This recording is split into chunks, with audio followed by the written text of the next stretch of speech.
Why do 70% of critical thinkers ditch? You're not a child, you're a man. So stop wearing so many layers to go outside and get the bearskin. From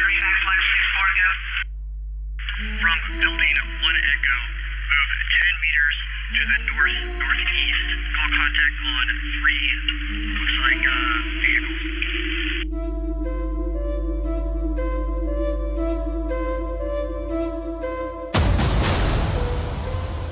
We will cut our enemies down in droves.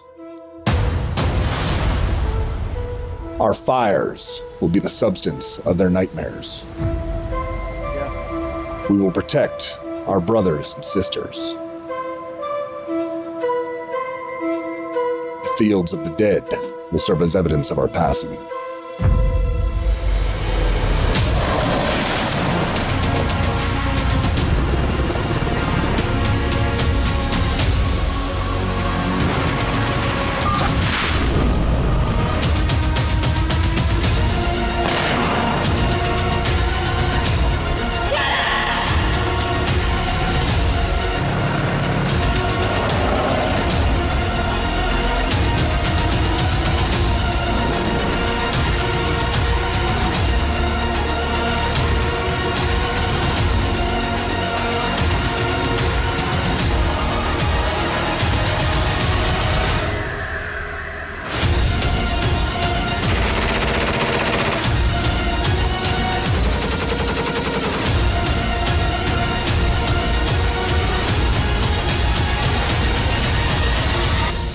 Engagement complete. 3 killed.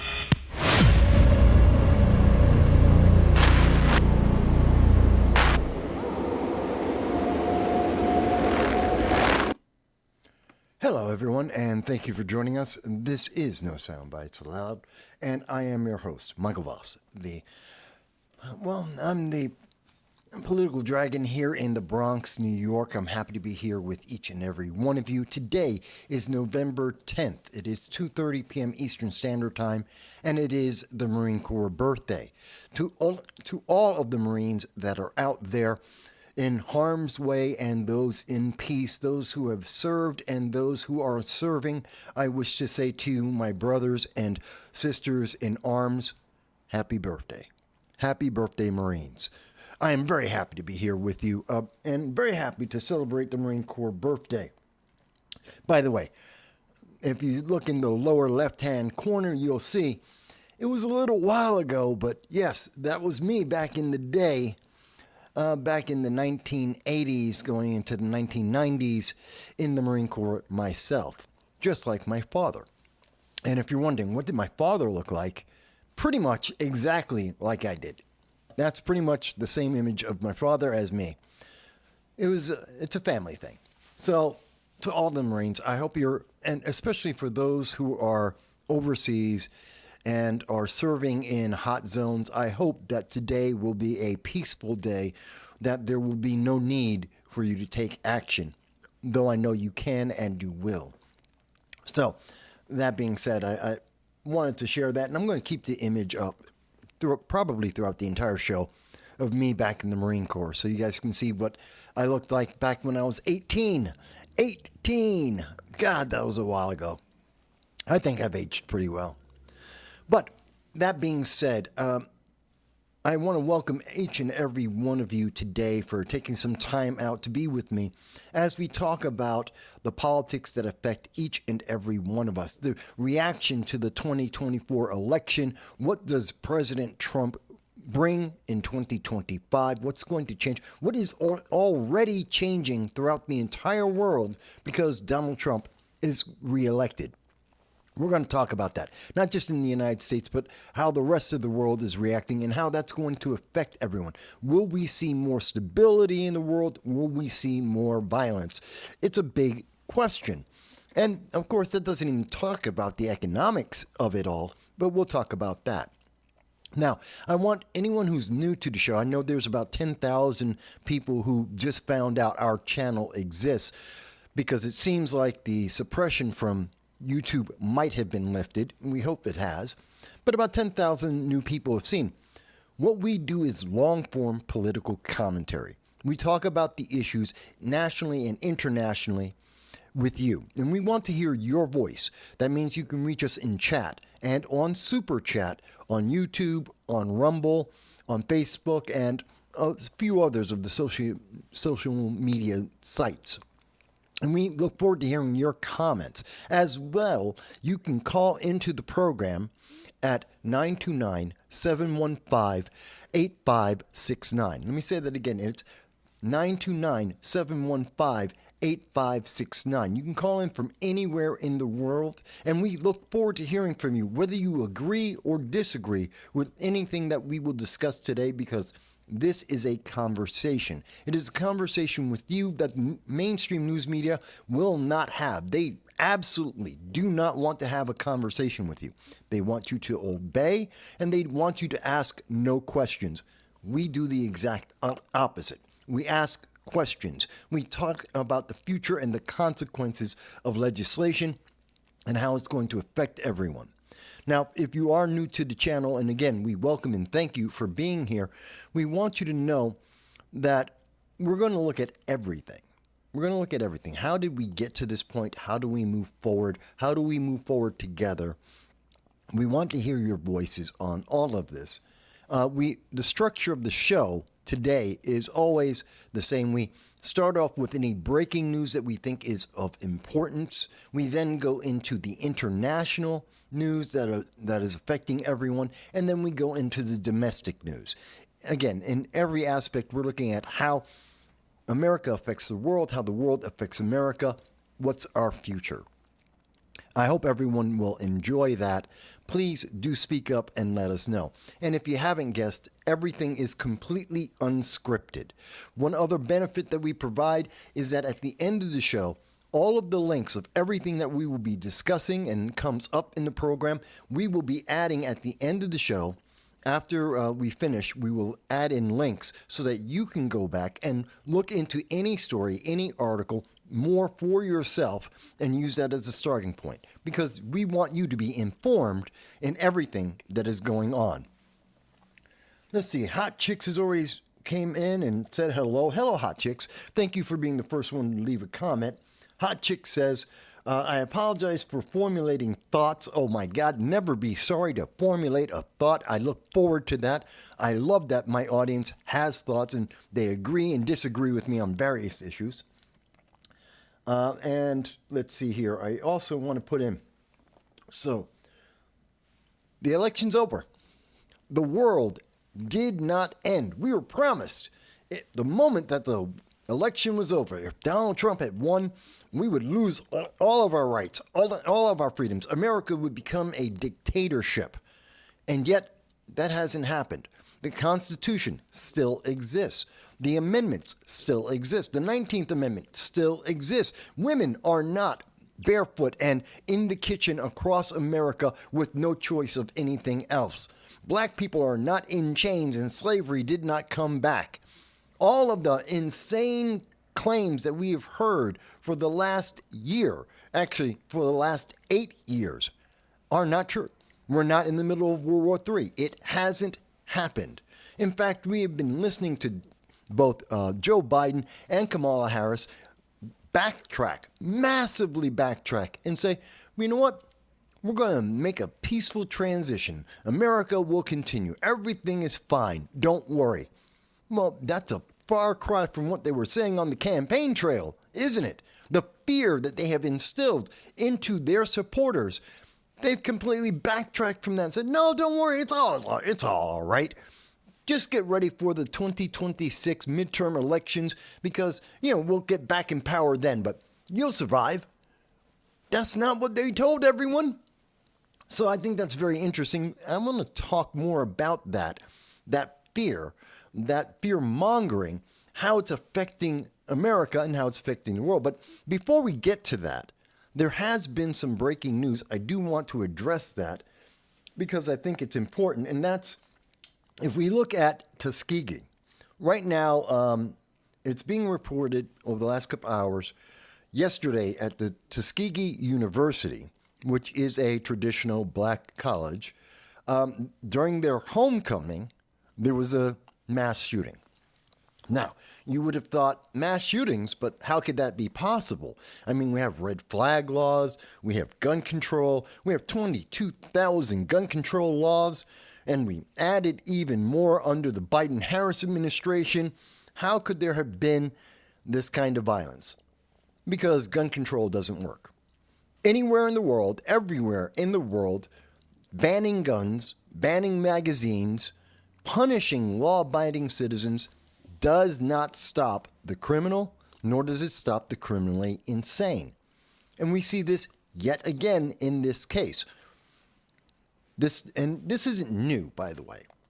The fact that there was a shooting in Tuskegee, this has happened before during their homecoming. The fact that it happened this time is still a horrible and horrific thing to see, that someone has died, dozens have been injured. The fear and the anger that we see, it's terrifying and it's horrible. But this was the 100th celebration of Tuskegee University's homecoming. And you would have thought, if at any time this would have been a celebration of peaceful getting together and people being happy, that's not what happened. And it's kind of upsetting. And I know that we don't know who did this. I mean, right now, state police are launching investigations. They're trying to figure out who did this. How did this happen?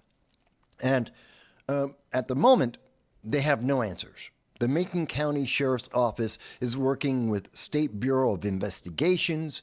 They're trying to figure out what happened, who did this, why did they do this. We have no idea.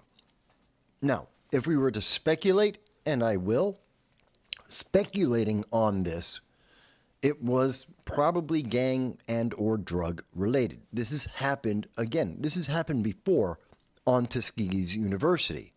And most of the time, this has been said, well, it's off campus or it's from outsiders outside of the university coming in. But there was this false impression amongst many that, well, it's a college and it's a gun-free zone and there are red flag laws and there's a bunch of security, so you'll be safe. Except for the criminal and the criminally insane, those are the targets they want. And for gangs, they don't care. Gangs and the drug trade do not care where you are. They are just violent and they will use their violence anywhere. It's really sad to see that this has happened. And it's yet another example of the roughly 6,000 to 7,000 examples of black-on-black crime we see in the United States that gets totally glossed over by the mainstream news media, telling us, well, crime is down, except it's actually not. It's up. If you may recall, during the election earlier this year, you were told over and over again, well, the Biden-Harris administration brought down crime. They reduced crime in 2022, the last time that national figures were available, and they had brought it down by 2%. And then very quietly, as we reported about a month ago, they came out, the FBI came out and revised their numbers. They changed the numbers for 2022. And in fact, we saw that crime increased by 4.5%. So are we surprised that in the environment where crime is increasing, just like you knew it was, like you have seen in your neighborhood and my neighborhood across this nation, are you surprised that we had this shooting? I'm not. Because the reasons for the shooting, which would be drugs and gangs and inflation and the division of individuals, people being separated because of equity, because of DEI, of intersectionality, that you have to be part of this group or that group. And if you're not in the group I'm in, then you must be evil. You must be the devil. We have seen for 3.5, almost 4 years now, that the left has demonized anyone that isn't exactly what they want them to be.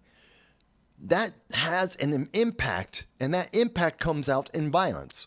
over and over again, as we have seen and as we are seeing. That's why that's one of the big problems. I feel bad. There is no justification for this. Whether it's the lax attitudes of the Biden-Harris administration, whether it's because of illegal aliens, which I don't think is a factor in this case, but has been a factor in a lot of the violence across America, whether it's black-on-black crime because of drugs or just because someone was drunk and stupid, it's something that should not happen. We should not be seeing this. And I do feel bad for the individual that died and those that have been injured and those who are traumatized by this violence.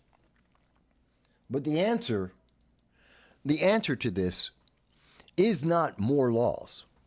It just isn't. We've put out every law you could think of.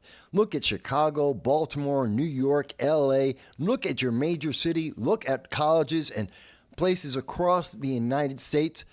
The problem isn't we don't have enough laws. It's not that we don't have specific enough laws. No, there's another problem altogether.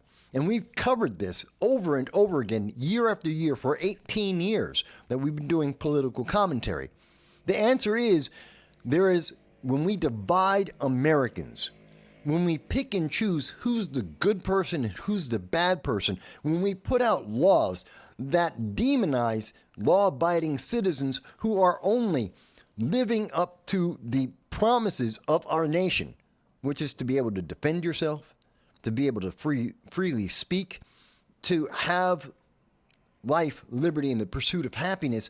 When you start demonizing people for doing these things, these fundamental basics of of America, then you get a negative reaction, and it cascades, and it builds, and it gets worse, and it gets worse. So I'm not surprised. We need to change that direction, and I think we may see that coming up in the near term. But I did want to mention that, this is the breaking news right now, and it is sad. It is sad to see that is the case in America. Let's see. Hot Chicks mentions the Navy wants to be your lawyer too. What? The Navy's my transportation. I don't need them to be my lawyer. I don't need that from the Navy. But I love the Marine Corps. Love the Marine Corps. And the Navy, the squids, they're great. They're fantastic for transportation, almost as good as the Air Force, but I do respect the Navy for what they do. It is a tough job. All right. So I wanted to talk, that's the breaking news that's out right now. And if more news develops as the show goes on, please let me know in the comments, or I will be checking back and forth throughout the show for any other developing news that we see. But I thought that was pretty important. And it's a great example that you cannot legislate your way out of crime. You can't legislate away the negatives in your country just because you want to. I wish we could. I wish it was as simple as we pass the law and the crime goes away. That's not the reality. Especially when you have an environment, as I said, that you're demonizing people for being different than what a small minority of elites want to see. That never results in a positive reaction. But we were told for 8 years, actually more, that Donald Trump is the devil himself. In fact, they've called him 1930s Germany all over again. And again, you were promised that if you were black, you're suddenly going to be going in chains. That in 2025, the Constitution will disappear. Slavery will return to America. You have been told that if we get to January 2025, women are going to lose the right to vote. They'll lose the right to have an abortion. They'll lose that right to health care.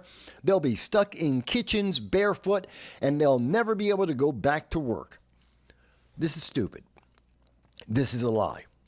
And over 51% of Americans in the election this year said, we're tired of the lies.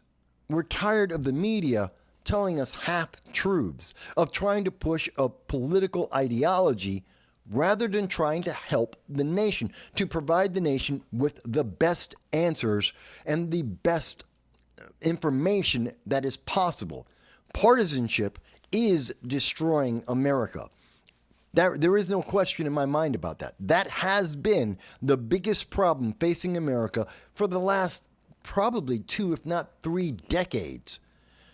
And we're just starting to see some of the consequences of that division, which is why so many people have been talking about a second civil war. And I know people were promised, oh, well, what happens after the election? Now, I have to mention, I did on this program for more than a month call this election. And I believe I got it correct more than anyone else in the internet and anyone else in the political punditry. I told you that there'd be about 120 million votes. There were about 127 million. Pretty damn close. I told you that Donald Trump would win by 312 electoral votes. That's exactly what he got. I told you that Donald Trump would win Michigan. He did. He even got Wisconsin, which I didn't expect.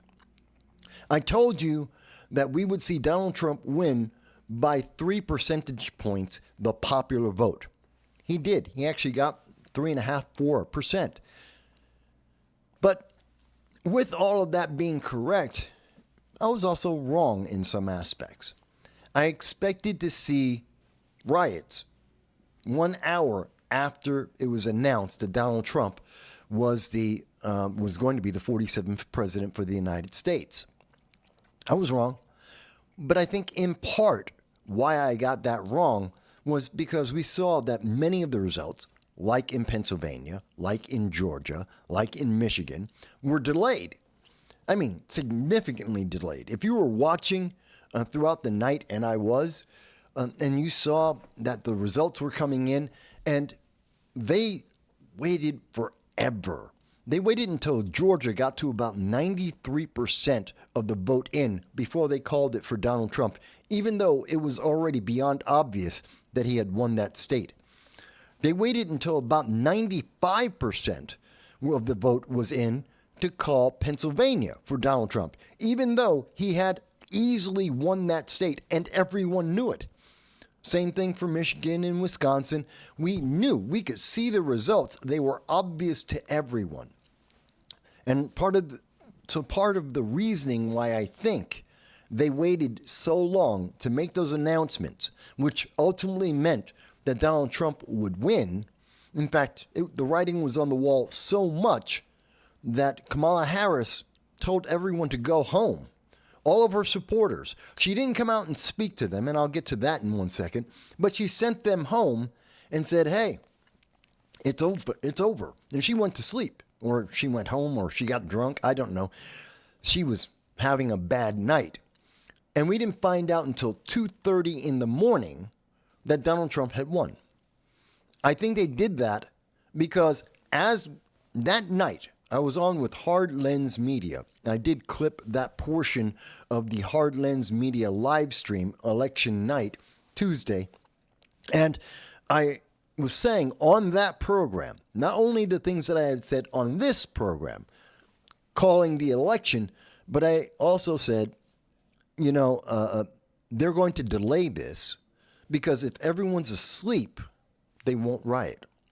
And that's why they didn't. And Hard Lens Media, Kit Cabello himself, who's leaning to the left, he's a leftist. He admits so himself, also a former Marine, and thank God for him.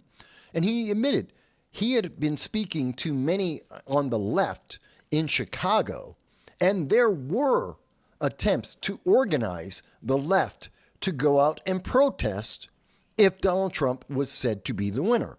And we know that this happened in Seattle and LA, and we have seen since then here in New York, there are protests going on as we speak.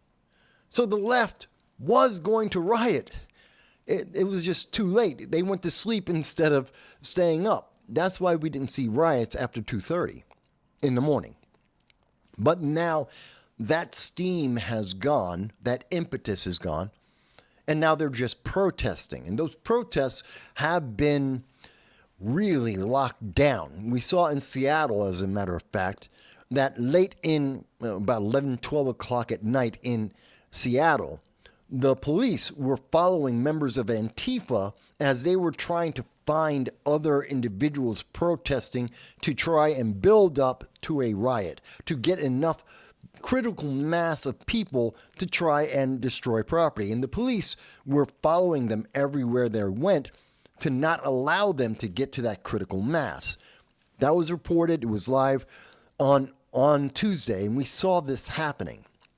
So the left has wanted to try and lash out and punish people for daring to do something they didn't approve of. And we see that too often. We see that too often. And that is a bad example for the rest of the world. But these are the things that didn't happen, and that's one of the things that I have to mention that I got wrong. I got it wrong. So I admit that to you and tell you to your face, just as I told you what I got right, I will tell you what I got wrong. Now, moving forward from that, what is the reaction now? So we now have people on TikTok. We have a very loud and virtue signaling crowd of individuals who are shaving off all their hair. They're screaming and shouting, and they're blaming everyone. Look at The View, look at CNN, Joy Reid. They're all screaming, you are the problem. You just didn't understand. You're not smart enough. We've heard this from pundit after pundit. The American people just didn't understand. How could we not understand? We've been told the same thing for 8 years. Orange Man bad. We understand that. We've been told for 8 years, World War III. We've been told for 8 years, blacks would be enslaved and women would lose all their rights. We've been told this for 8 years, even though 4 of those years, Donald Trump was president and he had the power, and none of the things they promised us happened. Not even close. The world became more stable, and America did better, had a better economy. People had more freedom, and everything they promised was pretty much the exact opposite, which is probably why Donald Trump got reelected. Meanwhile, we had the example from the Democrats that they abandoned all semblance of democracy. They gave that up. They went around and they said, okay, the public, the rank and file Democrats, supported Joe Biden because they had no other choice. Everyone else was kicked out of the party. RFK had to go run independent because Democrats would not let anyone have their voice heard. They didn't have any primaries. So Joe Biden won. And when he failed, they threw him out forcibly. They forced him out against his will. Obama, Pelosi, Schumer got together and said, we will embarrass you. We will destroy you if you don't get out. And Joe Biden was forced out. And they put in Kamala Harris and anointed Kamala Harris in direct violation of the very message of the Democrats that they represent the people. They represent democracy. And yet they had the least democratic process that I have seen in my 56 years of life. They anointed a candidate picked by the leadership, the elites of the Democratic Party, and pushed forward. And we saw the media comply and say, okay, we're on board, pushing this unqualified, horrible candidate. And there's no other way to it. The reason why people of every type, whether Democrats, independents, Republicans, black, Hispanic, women, every group that you can name came out and voted for Donald Trump. And they did not vote for Kamala Harris. And the reason for that is she's a bad candidate. And she had no plan to improve America. She wanted power, absolutely. But she did nothing and offered nothing that would be an improvement. And the world, in reaction to that, decided to get crazy. we saw that Russia, Iran, North Korea, China all decided to take action to destabilize the world, to increase the conflicts in the world because Joe Biden and Kamala Harris were weak. And they were continuing that process right up to the end, to the day of the election, because they were taking advantage of the weakness in the Democrats and in Joe Biden and Kamala Harris, taking full advantage of everything they could get from them. And now that they know Donald Trump will be back in January, they're wrapping up everything that they have been doing. Let me explain what I'm saying. Let me explain this for you guys. In that, when we take a look, I should mention, well, I'll come back to the terror attack in 1 second. But looking at, this is from Business Insider. We know that Iran developed fentanyl-based chemical weapons. This is being reported today. We know that Iran is making chemical weapons, and they are making these chemical weapons based on fentanyl, man-portable. They have made these into hand grenades and mortar shells so that they can be given to Hezbollah and Hamas and the Houthis and have terrorist organizations around the world with fentanyl-based chemical weapons to kill and to incapacitate whomever they don't like. This is the reality. And how is this possible? Because the Biden administration spent the last 3.5 years removing sanction after sanction after sanction, essentially giving money to Iran over and over again because they wanted Iran to talk to them. They just wanted to have a conversation with Iran about the Iran nuclear deal. Obama's idea to try and stop Iran from creating nuclear weapons, which was abysmal. It was a horrible idea. We know John Kerry, the then Secretary of State, in 2016, January 2016, went on to CNBC and told the world that the Iran nuclear deal increased the amount of terrorism in the world. That by having that deal, the United States had indirectly funded global terrorism. And we did see terror increase because of that. Trump killed the Iran nuclear deal. He cut off all of the money that was flowing into Iran. And we saw that global terrorism decreased. Joe Biden came in and reversed all of the decisions and got rid of the sanctions that Trump had put in place. And Iran decided to build drones that are now being used in the Ukraine. They built missiles, which were distributed to Hezbollah, to Hamas, and to the Houthis, that are now being used to attack Israel, and also all of the ships traveling through the Red Sea, which has impacted the entire world. It's increased the cost of food, energy. It's cost more for all of the goods that we buy that are built overseas. It's had a direct impact everywhere. People are starving in the world, not just because of the war with the Ukraine, but because the food that can be sent out is trying to get through the Red Sea, and the Houthis are using the Iranian missiles and drones that Joe Biden paid for with your tax dollars, and they're being delayed. So people are starving. And now we have to add to that the Iranian terrorists, their government, not the people, but the government and their military and their fanatics are willing to arm terrorists. And we know that these terrorists have been coming into America and around the world. They've gone into Europe, they've gone into the United Kingdom, they've come into the United States because of the open border policies of each of those nations. The progressive idea that there are no borders, and that as long as you have no borders, everything will be peaceful. Except that isn't what we see. Not only were there 8 members of ISIS found in California because of the open border policy, spending a year, that our FBI has now told us, spending a year plotting terror attacks in the United States. But there was an increase of 3,400% of known and suspected terrorists entering into the United States under the Biden-Harris administration. That's 3,400% increase.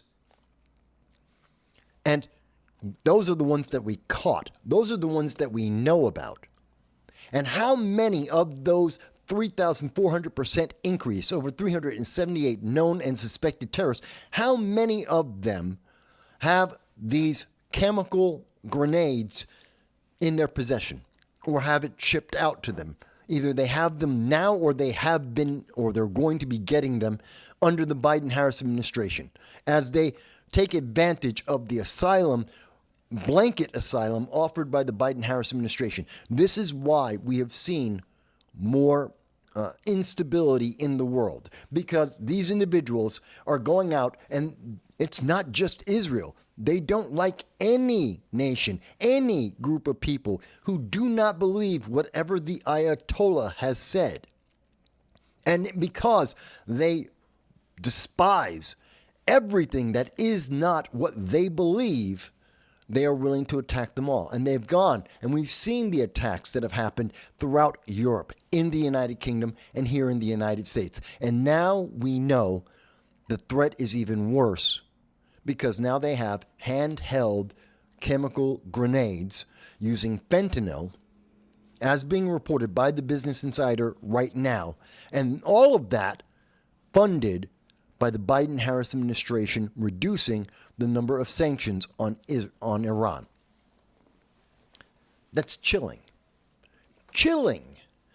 Aren't you happy right now knowing that Iran fears Donald Trump, that Iran is terrified, and that because of their terror, because the money that is being used to create the rockets, the drones, and the chemical weapons is drying up, that in January they're going to get cut off. The sanctions will be put right back in place.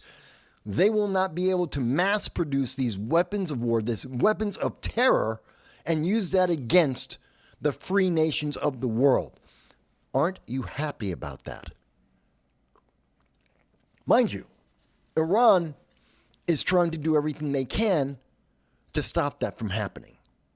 As we just found out, just days after the election, that Iran has had an assassination team try to attack Donald Trump now that he has won the election. This is the third assassination attempt, truly an assassination attempt, 3 times now, trying to target Donald Trump. We know that at least the second shooter, the first shooter, and possibly this one, the third, were connected to Iran.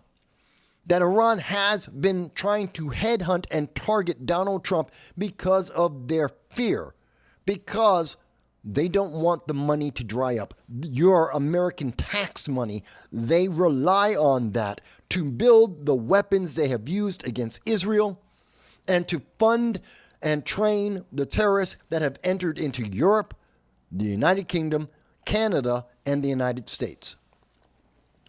Richard Kemp, speaking for the Telegraph U.S., because you will not hear this in U.S. News media. You're not going to hear this on CNN or MSNBC or ABC or the New York Times. They don't want to have this conversation with you. They don't want you to realize how bad things have gotten, how badly the Democrats have managed America and therefore the rest of the world. The world has been hurt by Democratic politics, and thank goodness we now have Donald Trump coming up in January, if he can survive, if he can live until then, because they are not done trying to kill him.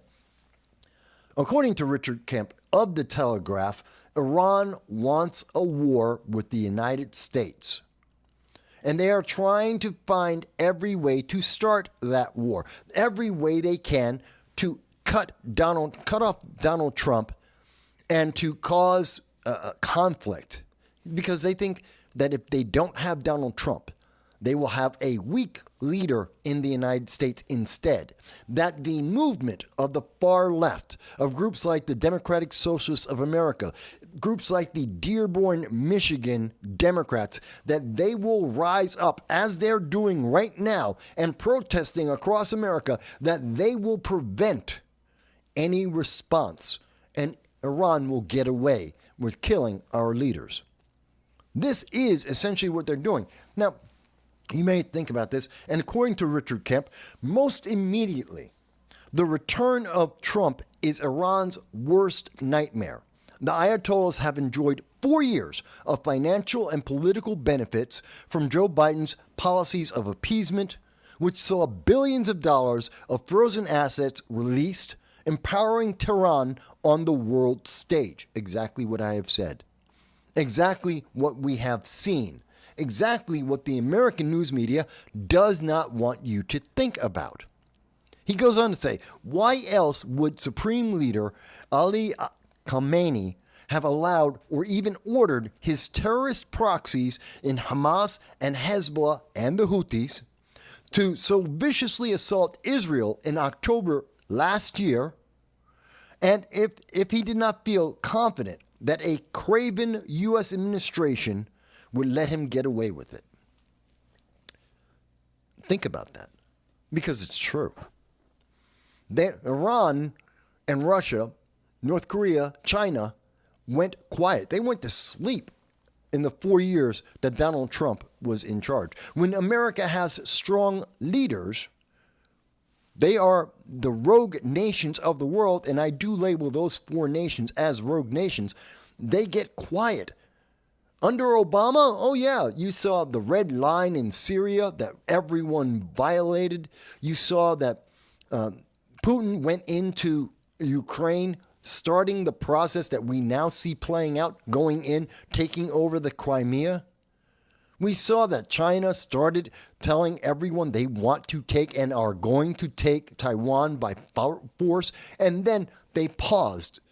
And under the Biden-Harris administration, they resurged, going back into the Ukraine, guaranteeing that China is going to go into Taiwan, North Korea firing off more missiles, rockets, and weapons than any other presidency in 8 years in just 3.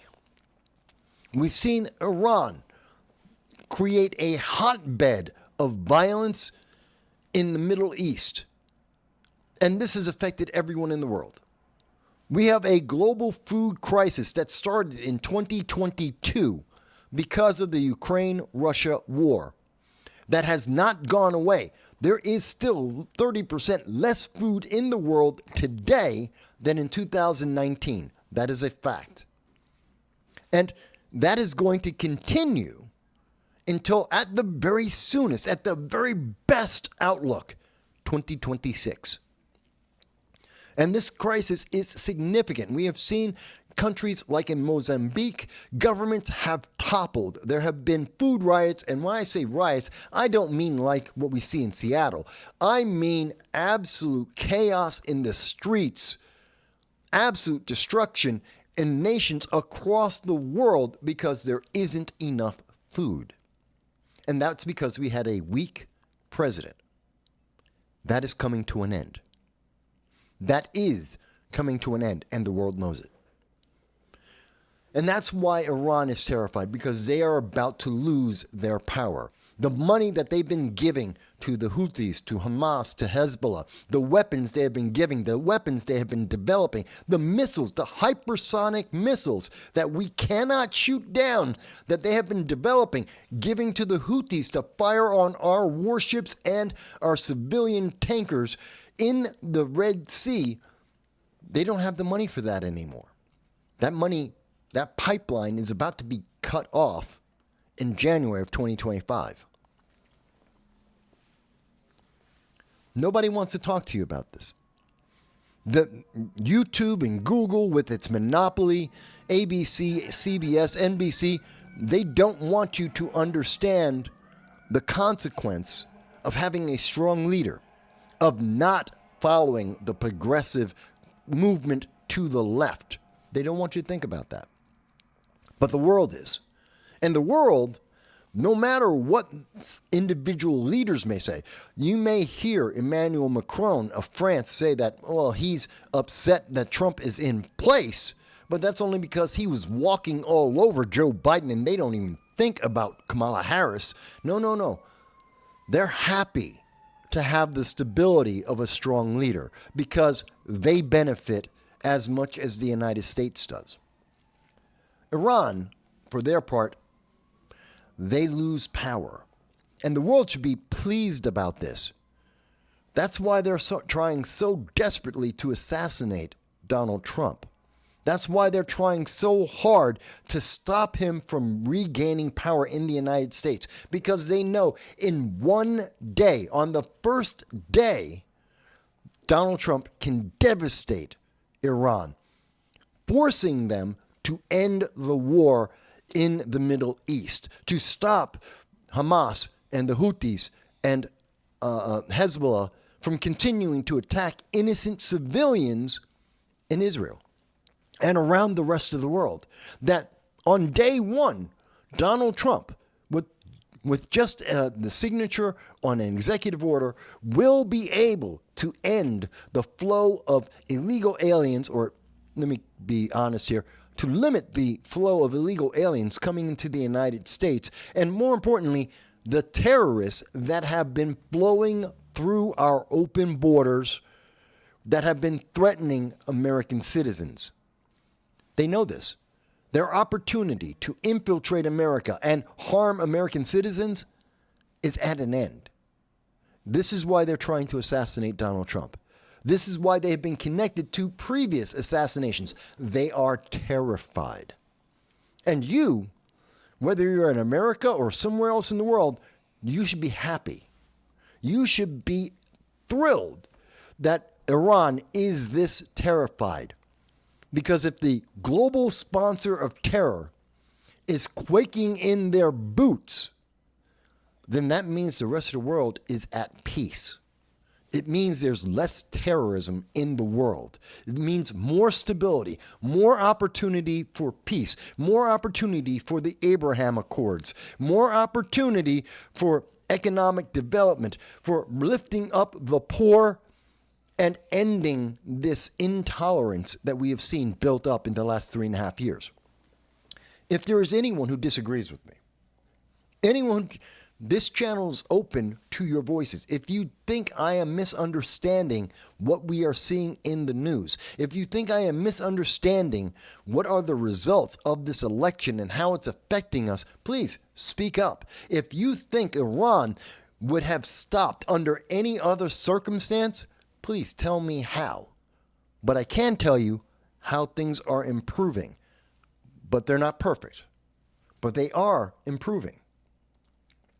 We see that the United States, in a last-ditch attempt by Joe Biden to try and regain some of his credibility, in an effort to try and salvage his place in history, and to prepare the United States for President Trump and Vice President J.D. Vance, we finally, after a year, see the Biden-Harris administration stand up to Hamas and say, release the American hostages. Send their bodies home. We have been hearing nonstop for over 12 times now, since October 7th of 2023, we have heard Hamas constantly say that they want peace, that they want a ceasefire for the war that they started. And remember, Hamas started this. No one else. Iran trained Hamas, gave them the weapons, gave them the game plan, gave them the money, and Hamas executed all of it. They went in, they killed over 1,200 Israelis. They killed they captured 256 individuals. These numbers include 34 Americans killed, 22 Americans that were taken as hostage that have been tortured, and and sexually abused. And we have been talking about this every single week since the day they were taken. And the mainstream news media doesn't want you to think about it. Do not want to talk about this. And since January of 2024, we have seen the world guarantee that Hamas could get a ceasefire instantly. All they have to do is return the hostages. Every country in the world has guaranteed that Israel will stand down, that there will be a ceasefire, and Israel has publicly said they will go into a ceasefire. All Hamas has to do is give back the hostages. That's it. I know that you don't hear that coming out of Harvard. You don't hear that in Columbia. The colleges across this nation, like Binghamton University, they're not listening to what everyone in the world has said. They're not listening to what Hamas has responded because they don't want to. But it's about time. And finally, now that Joe Biden is not going to be elected, he's losing his power, he's going to be a footnote in history. Now that Kamala Harris has been rejected, the United States says, okay, we're done lying down and letting Iran and the terrorists walk all over us. It's about time we stand up and defend ourselves. And finally, more than a year after the fact, we finally have the United States saying to Hamas, this is enough. You didn't want peace because you won't give back the hostages. We know the hostages are dead. We know that Hamas killed the hostages, not Israel, Hamas. We know that they will kill the hostages rather than let them be released or rescued because they have done that. We know that they are dead, each and every one. We want the bodies back. And since Hamas refuses, because Iran refuses, because Iran thought everyone was weak, that everyone would bend and give them more money, that the Biden-Harris administration was so busy trying to get reelected, they weren't paying attention. Now we finally stand up, and the United States said, you know what? If you don't actually want to talk, if you don't actually want to give back these hostages, fine. Get out. Stop talking. We're not going to have these fake negotiations. We're no longer going to put up with this. We're not going to let you save face and blame it on everyone and anyone else when the decision is solely in the hands of Hamas alone. Sorry. We're not going to keep playing this stupid game, buying time for Iran and Hezbollah and the Houthis and Hamas to continue to attack not just Israel, but the rest of the world. We're not going to keep playing that game. We're not going to keep trying to fund Hamas and Iran like we saw the Biden-Harris administration did when they built a pier that helped Hamas, when they gave food and aid to Jordan, to not just to Lebanon and Jordan, $157 million, while the United States was suffering from hurricanes and American citizens went hungry and without any help. That's at an end. And this is the signal. This is the signal to the Middle East. This is the signal to the world that things are going to get stable, that the United States is going to get back to its job, whether we like it or not. The United States is the big dog in the house. The United States is the policeman of the world, whether we like it or not. And I don't like it. I don't want America to be the police of the world, but we are, because we are the strongest, the most free, the most rich, the highest quality of life, all at the same time. It's the reason why every nation is jealous of us. That is the reason why we have tens of millions of people who want to come to America, and we have a dozen people who want to go somewhere else. There is a reason why America is so important, and part of that is an obligation to make the world as safe as possible whenever we can. And Iran and the Middle East is something that we can influence. Now, mind you, I'm not saying that we should have a war, but I am saying we can stop wars. We can end the war that is going on right now. So Lynn says, and I want to go to the comment here. Lynn says, I pray the hostages are still alive, but agree, many died or were killed. This is such evil. It is. It truly is. It is evil. And Lynn, I'm sorry to mention this to you. According to, and we've gone over this over the weeks and months throughout this year, we've been reporting, international reports say that at least 60% of the hostages that are held by Hamas at this time, 60% are dead. There's no two ways about that. Which means that realistically, just by the numbers, at least several of the Americans are dead. But I think it's far, far worse. I think the reason why I say they are all dead, and let me explain myself on that, is that we have seen ABC News, CBS, NBC, CNN, the New York Times, all of the mainstream news media do not mention the American hostages at all. Even in the campaign for the presidency, you did not hear mention, especially from the Democrats, of the American hostages at all. We did hear that Donald Trump said he threatened Hamas and said, you better give back the hostages before he gets in power or else. We did hear that. The world heard that. But you didn't hear from the Biden-Harris administration or the campaigns about the American hostages. They say they value them, they're important, but they said nothing. They did nothing. And when we do see that the mainstream news media mentioned the American hostages at all, the number kept going down.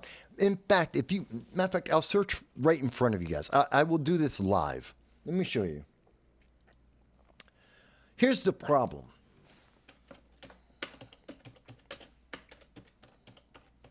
So I'm doing this live. I'm going to search Hamas hostages live, okay? And let's see. Let's go to someone who, I don't know, who's BBC. October 7th story from the BBC.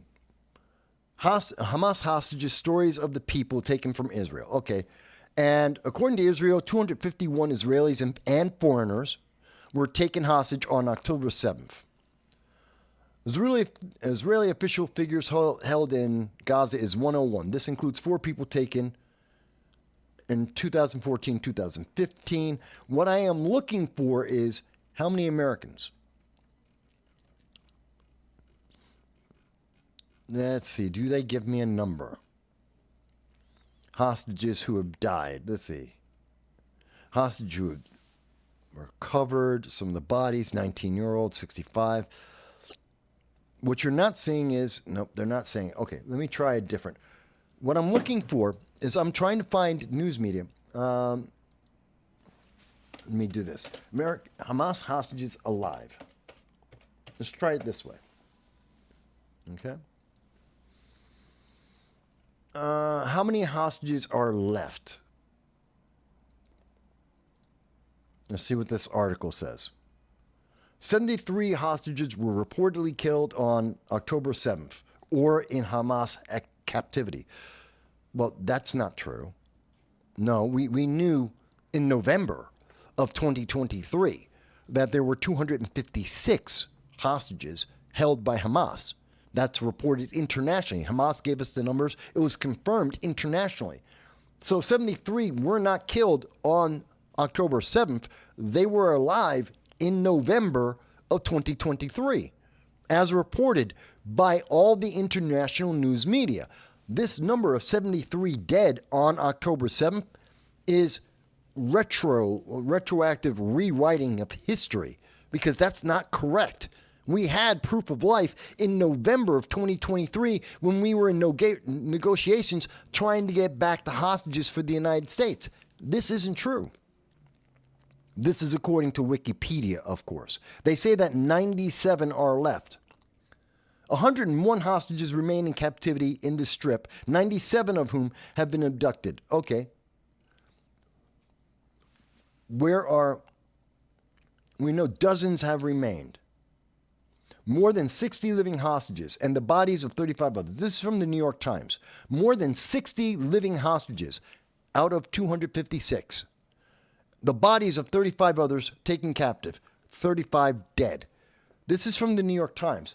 But when you try and find Americans, okay, Hamas American hostages. Let's try that.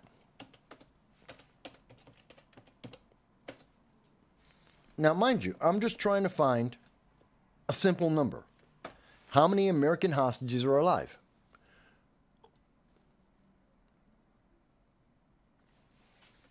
Come on, give me the number. Search. 7. According to the American Jewish Committee, let me show you this. Oh, wrong button. Sorry. There it is. So according to, when you search Hamas American hostages alive, the first response is October 7th. It's meet the 7 American hostages held by Hamas. 22 were taken on October 7th of 2023. 22. There were 9 hostages, British hostages, taken on that same day. We know that Hamas killed 2 of the American hostages since the October 7th, 2023. That leaves 19. 2 were killed and 3 were released. So 5 in total. 5 in total. 2 dead, 3 released since October 7th. That's 5 out of 22. That leaves 17. They're telling us, according to the American Jewish Committee, 7 are alive. That leaves 10. We have no idea what happened to them. Let's go on. Let's see here. According to USA Today, same day, October 7th, 2024, 4 Americans are still there. Wait a minute. This is the same day, October 7th. October 7th, 2024. The American Jewish Committee says there's 7 Americans that are alive. According to NBC, USA Today, on the same day, October 7th, there's 4 Americans that are alive. Let's see if there's another number that we find out. According to New York Times, October 25th, dozens remain. If we look for Google, and Google search will tell us that there are 6. Who are the 6 American hostages held by Hamas? We get different numbers. Now, my point is, the numbers keep changing constantly. I don't think they're alive. The reason why the numbers change all the time is because the media doesn't want you, the American people, to know that Hamas killed them all. Because if we did, 1, Hamas would lose its support. The American people would rally and say there would need to be retribution. And that would be bad for Democrats ahead of the election because they would lose the support. They'd lose all the support of Dearborn and Michigan, as they did anyway. They would lose the election because they'd lose all of the progressives that are pro-Hamas. And so they didn't want you to see that number. But we've seen, as I can show you, they're hiding the numbers from you. There's at least 10, 15 Americans that we have no idea what happened to them. They're telling us 4, 5, 6 Americans might be alive. I've seen as many as 8 might be alive. That leaves 11 American citizens that are dead or missing that aren't being spoken about. This is why we need a strong leader. That's why we should be happy that Donald Trump is in charge. Because Iran absolutely isn't. Because Iran knows they're going to be held accountable. And Hamas knows that the game is up. Because now, as we transition towards a strong leader, America has said, Hamas, we are fed up. You will not accept a ceasefire. You will not return the hostages. Then we're done. Why are we talking to you? There is no negotiation. There is no path to peace. We're done. We're not going to protect you from Israel. We're not going to protect you from the rest of the world. There is no reason for us or Qatar or anyone else to support Hamas. No one else is going to give you money. It's over. Give us the hostages back. Get your ceasefire. Then we can have a conversation. But until then, we are done. This is the first time we have seen strength coming out of the Biden-Harris administration. It's only after the election, when they can't be held accountable by the progressive left anymore. It is the first and only time that they have actually stepped up and said, give us back the hostages. And I know, Lynn, a lot of people didn't know these things because no one wants to talk about it. The mainstream did not want to talk about it. They were too busy trying to fortify the election to let you know the truth. Joanne is with us. Hello, Joanne. And Joanne says, it sure is, because we the people are fed up with our government not helping our own people while funding Lebanon. We are done. I agree with you. There's no reason why we should be funding $157 million to Lebanon. There's just no need for that. Not when we have need here because of Hurricane Helene, Hurricane Milton. That is changing.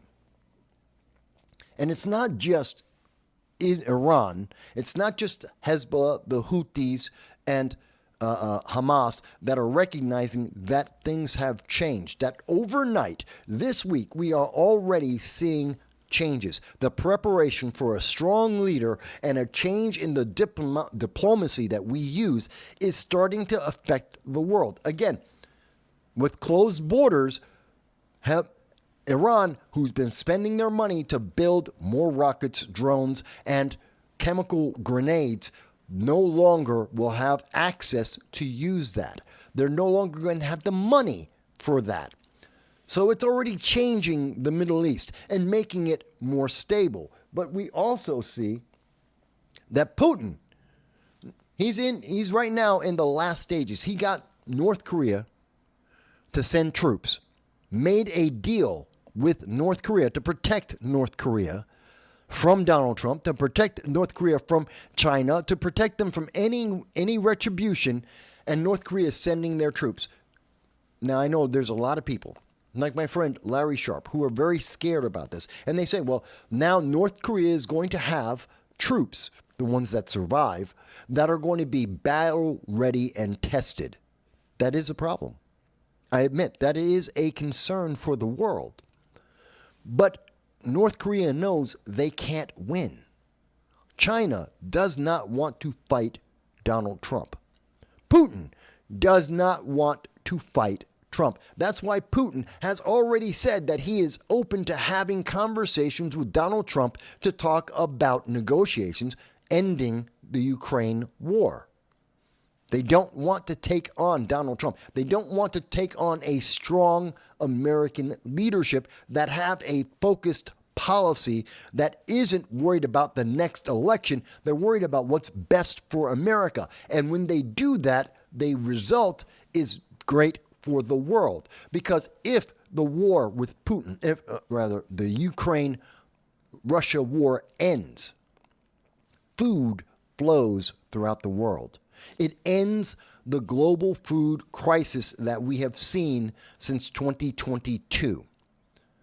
The Ukraine is responsible for fertilizer, the third largest fertilizer deliveries in the world, and they are the third largest food farming in the world. They provide some of the most wheat in the world, third largest in the world after the United States. So that's important. That food is feeding Africa. That food is feeding Southeast Asia. That food is helping to feed South America. And when the war ends, people will be fed again. Famine will be reduced throughout the entire world. This is a good thing. We want Putin to say, I don't want to keep fighting while Donald Trump is in charge. We want them to end the war. Now, mind you, does that mean that Ukraine wins? No, it doesn't. It means that there's going to be, most likely, we will see that Russia will say, we keep everything that we've won. That's what this fighting right now is about. That's why there's this intense push right now in Kursk with North Korean troops and the Russian troops going in with 50,000 troops as we speak, fighting the Ukrainians at this moment. It's to take the last bit of land that they can before they go into ceasefire talks, to go into peace talks, to keep what they have won, which is the eastern portion of the Ukraine. And they're going to get the eastern portion of the Ukraine, the southern portion of the Ukraine, connecting to the Crimea, giving Russia much of the uranium, much of the wheat and fertilizer that they need, and access to the Black Sea, which is desperately what Russia wants. And they will wait out their time until another weak American president is in place to take over the rest of the Ukraine and possibly Lithuania, Estonia, and Latvia. Don't believe me? Ask the people there. Ask the Polish. Ask the Lithuanians. Ask the Estonians. They will tell you this is the plan that we are seeing from Putin. And the very least, because they are going to get a reprieve, because Putin has already said he wants to talk to Trump. He wants to talk about a ceasefire. Because that is the case, Poland and Estonia, Lithuania, Latvia all get a chance to defend themselves, to build up their walls, because they're all building walls, just like we see that Sweden is building up a wall. They are able to prepare their troops, their people, for the possibility of a renewed war with Russia, because Russia is not done. The best interest of the world is strong America, because the bad guys pause. They're trying right now to use the North Koreans, fresh troops that they can throw into a war to try and take as much as they can so that they can negotiate and keep what they took. Now, the side effect of that is, there's going to be North Korean troops that are better trained. North Korea doesn't want to have a war. North Korea wants to threaten a war so that they can get more. But we already saw North Korea knows they can't mess with Donald Trump either. That's why North Korea was talking about reunification under the Trump administration, because they weren't going to get, their bluff did not work. They knew they couldn't have a war.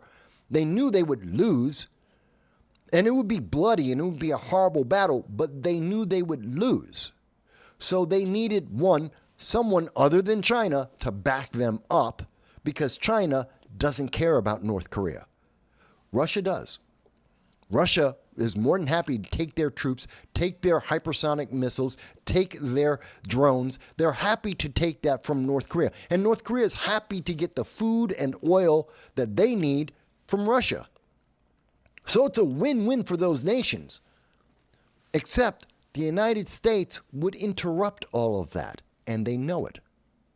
So they need to back down. They need to get quiet, which gives the world a chance for negotiation, for diplomacy. It gives the world a chance to build up, to arm, to be prepared.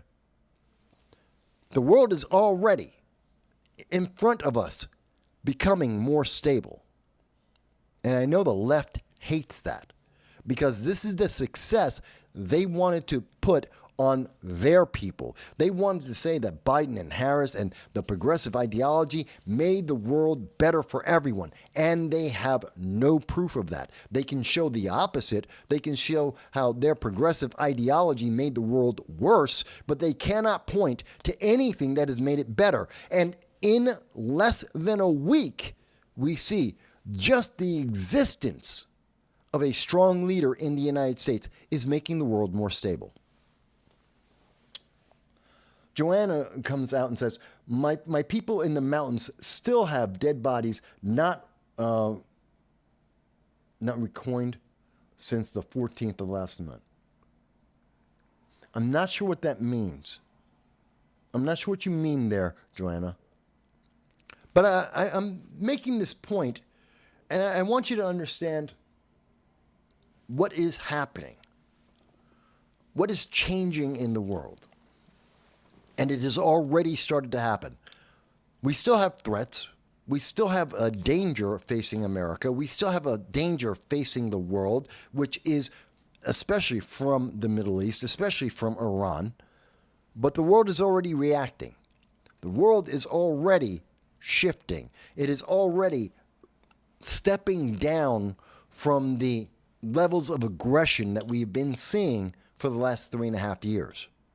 The world is retreating from the brink of war. What we have been talking about on this channel for 3 years is the potential of 3 regional wars, being in Europe with the Ukraine, being in the Middle East with Iran, being in Southeast Asia with China, going after Taiwan and the Philippines, possibly Japan and South Korea. We are now stepping back from that. It is quite possible that we may not see 3 simultaneous regional wars, which is the greatest news I can give you. I know you're hearing constantly it's going to be World War III. You heard that in 2016, just the same. Didn't happen. There's no reason for it because the world doesn't want to fight a strong, confident leader with a plan. They don't want that. They can't beat America and our allies when we have strong leadership. They can't win, and they know that. Rather, they would wait. So we are in a better position today because of the election than we have been for years. I know there's people on the left who are hating me right now. I know that YouTube is seeing this and they are suppressing this hard. Google does not want anyone to think about this and recognize how much better off we are already. And all it takes is look at the news, look at the way that the rogue nations of the world have changed their language and their actions just this week. It's almost night and day. My God, you should be happy. But meanwhile, we have people who are running around trying to cut off their hair, screaming about how they're not going to have sex with anyone. It's insane. It doesn't make any sense. It does not. Now, I know you're seeing some people are upset because, the BBC, U.S. central bank boss says Trump can't fire him. Well, he doesn't. Jerome Powell, he's right. He can't be fired. He just doesn't have to be, his term doesn't have to be renewed. We don't have to keep him because Trump will have the option to let him go and to replace him with someone else. No, he can't be fired. That doesn't mean he gets to keep his job. And I don't think that Jerome Powell has been the best. I mean, he did cut rates. We're now at 4.5%, a full percentage point decrease. That's good for everyone in America. That means if you're buying a home, you pay a mortgage, you pay for a car loan, you're spending less money. Your credit card bills are down. But that's only because they were trying to look good for the election. Doesn't mean the economy improved. But because you got smaller bills in the last couple of months in front of the election, you could, when Joe Biden and when Kamala Harris came out and said, hey, Bidenomics is working. Look, your bills are down. Yeah, they're down from the peak. Not that they're down, period. They're down from the peak. They're up since Bidenomics took hold. But this is an election trick, decrease the rates, reduce the rates just before an election so that you look like you're doing a better job so you get reelected. It's tried and true. Republicans and Democrats have done it each. It didn't work in this case. So when Jerome Powell says, no, I'm doing a great job, and look, I've cut interest rates because America's doing so fantastic. No, America isn't. So the possibility of having a better economy is on the horizon because Jerome Powell knows he can't continue to do the games he has been that have allowed the Biden administration to try and look as good as it can for elections, not for the American people, but for elections. King of the Swamp says, YouTube can't stop what's coming. They're trying. They suppress this channel so hard, and you guys have seen it. When we get tens of thousands, every time that we get tens of thousands of views on any video or short that we do, immediately the next thing we get is in the dozens because they put the suppression on us. They don't want people to hear. Again, if you don't agree with me, I'm fine with that. Let's have this conversation because I'm giving you a perspective that you're not getting from anywhere in the mainstream news media. Even the right-leaning news media do not go into these details and try and explain to you what is happening and what are the consequences that we are seeing and what consequences we can expect to see. They don't want you to have that. They want you to obey. Even Fox News, they want you to obey. They don't want you to have the whole picture. They don't want you to see what's being said overseas on these issues that are affecting America and the world. They don't want you to notice how these things are connected because they want you to obey. They want you to be subservient. And Google is more than happy to try and make it impossible to find the news unless you know exactly what to look for, which means you have to have been paying attention and following the news and following the details beforehand. If you aren't, you don't know where to look. But I look at things like the BBC, The Guardian, Deutsche Welle, Israeli Times, the Nice Times. I look around the world for news and have been doing so for 18 years. So I have a lot of places that I know to look to find this information because it's out there, as you're seeing.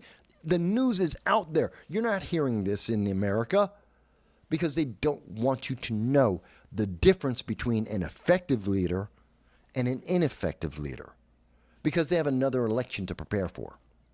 They were trying to get you to be blindsided for the presidential election.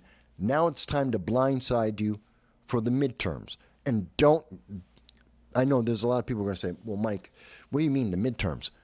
I guarantee you, I have been doing political commentary for 18 years.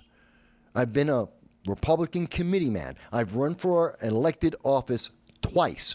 I know many, many candidates and elected officials of every single party. I can tell you without question, right now, there are conversations, especially on the left, about 2026. They are putting together who can we put in place? What policies do we need to pass to make it look like we are the better choice? How can we sabotage the changes that are happening so that Trump and the MAGA right look bad so that we can win the midterm elections and get back power? That is the conversation that is happening right now. I guarantee you every single party that lost everywhere across America have had a conversation and are continuing to have conversations as we speak. It's a fact. I think this is important, though, guys, to understand when we look at what is happening around the world. And I get very passionate about this. It's not because I'm right, you're wrong, or anything. That's not it. I'm giving you my insight in doing this for 18 years, in reading the news from everywhere in the world, from accumulating the knowledge and having debates with people like Kit Cabello on the left, having a debate and discussion with Larry Sharp, who's a libertarian, talking to members of the Democratic Party and the Republican Party on a regular basis, and following the news on the left and the right and internationally. I'm trying to give you an understanding of what the world is seeing and what is potentially possible. Right now, there are a lot of people who want you to think there is doom and gloom on the horizon and that your world is going to end. I'm telling you, that's not the truth. That's not the reality. That is the fear-mongering. There are people who make a ton of money by fear-mongering you, by making you afraid of what's going to happen tomorrow. And I'm trying to tell you, don't give them that power. Don't give them that opportunity, because the world is actually improving before your eyes. It's step by step. It's a slow process, but it is happening. Even if you don't like Trump, it doesn't matter. The world is improving, even if you think he is bad. And they don't think he's half as bad as they told you he is. They don't believe that. And you can listen to them, listen to Joe Biden, listen to Kamala Harris, listen to the pundits. They have changed their tune already. They have already changed their language. Maybe not a lot, but enough for you to notice that they already know things are going to be better. They already know it. And it's not just on the left. Changes are happening across this nation, and the world should be paying attention to this, because right now, even the House Republicans, the establishment, know that they have to change, that they too are under the weight of change. Right now, Speaker Johnson, Mike Johnson, has not been the most effective leader of the House. I think that's a fair, if not understatement. It's a fair statement to make. He has not been stellar in his ability to lead the Congress. That's going to change. We already see the conversation that we knew was coming, that now that the Senate is under Donald Trump, the House is probably going to have a majority, or very close to a majority, for Republicans. Mike Johnson is not the best choice. And so people, the conservatives out there, are saying, we're going to have a strong administration, finally. We're going to have a strong leader, finally. After years, we need this. The world is already reacting to this. We need a strong leader in the House as well as the Senate, so that we can continue this path, so that we can build momentum, so that the world can be reassured that they will be in a better position, that there will be more food in the world, that there will be more money in the world, that the world will improve. What happened to my computer? Okay. This is what they're looking for. And Mike Johnson, he's not the guy to do that. So even within the Republican Party, we are seeing these changes come. The improvements are coming at every level of government. We'll go into the various departments, the different voices that we're going to hear going forward, because they are already starting to take shape. And this is something that everyone, left or right, should be happy about. And you know what we're not going to see anymore?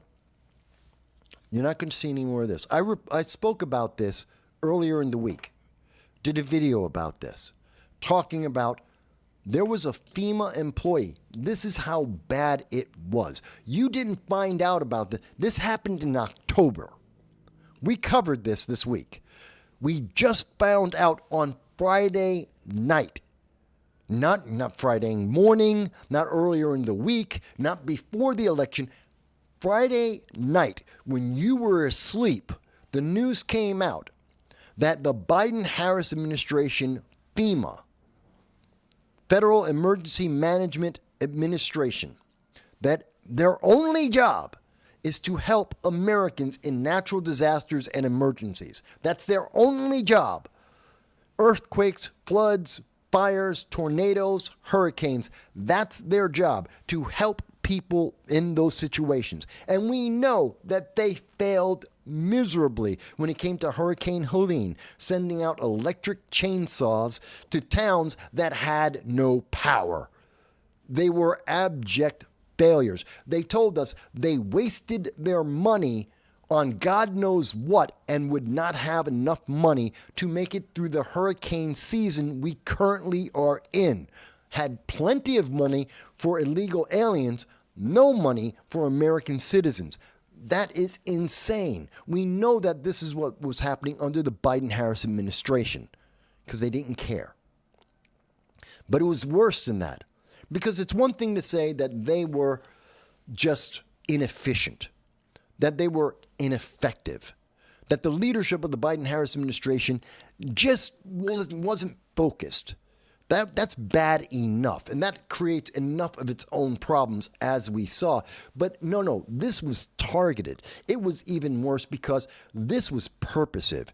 Just like with Lois Lerner under the Obama administration, we find out that in the Biden-Harris administration, FEMA have individuals who were purposefully saying and ordering, mandating that their employees, that the members of FEMA going out trying to help Americans were told, do not help Americans that had MAGA, that had a Trump sign in front of their homes.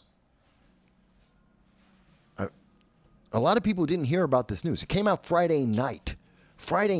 And the news media, as much as you can see this from NBC now, because the person got fired, they're trying to hold this down. They don't want to have this conversation, but you should have this conversation. FEMA, the Biden-Harris administration, employed and promoted individuals who were so partisan that in a hurricane, in a natural disaster, they were picking politics over people's lives. At least 20 homes were affected by this. Now, of course, they're saying now, after the fact, it was reprehensible. They knew about this for a month. This happened in October, approximately October 17th. Today is November 10th. It has been nearly a month that this has been known. They weren't embarrassed. The representative, a Miss Washington, who worked for FEMA, a supervisor, I don't know if this article shows her name. No, it does not. We do know who it was. We know that the supervisor was a woman, a Ms. Washington, who was responsible for this. We know it is in the federal record. The members of FEMA were writing in their government emails, in their government files, that they were told to avoid homes that had Trump signs in front of them. Individuals that were known to be MAGA were to be excluded from receiving emergency care. And they're hiding this now from you. They're saying, she was fired. Really? Because you're not mentioning her name. This is NBC News. I know who it is because I've seen the earlier articles on Friday when I made my video about it, saying this was insane, that this is unacceptable, that this isn't just the normal inadequacies of our government. This was punishment, targeted punishment. This is criminal, very criminal. And they didn't want you to know. They still don't want you to know. They didn't tell you this. If you knew this before the election, Donald Trump would have won even bigger, and they know that. If they had told you this back in October, you would have had an outrage. As much as people were upset about $157 million going to Lebanon instead of North Carolina or Georgia, you would have been losing your mind if they told you this, which is, by the way, something you should expect. Because remember, Kamala Harris, 2022, the Hurricane Ian in Florida. What did she say? We're going to give FEMA help to people based on the color of their skin because of DEI, equity. That they were more concerned about partisan politics in Hurricane Ian. Are you surprised when they told and instructed FEMA to pick people based on the color of their skin, that in 2024 they were picking people based on who they were voting for? Aren't you happy we dodged this bullet? The world was watching and saying America was playing partisan games, that they were being racist and sexist. And they were punishing people for their political ideology, about as far away from the American idea of freedom as you could possibly get. And the world was saying, well, if that's what freedom is, because that's what America is, then every country in the world followed after us. They did the same thing. And now they're saying, oh, no, that's not the path we should be going down. These people are being punished. We can't keep doing that. And the world will change to follow us.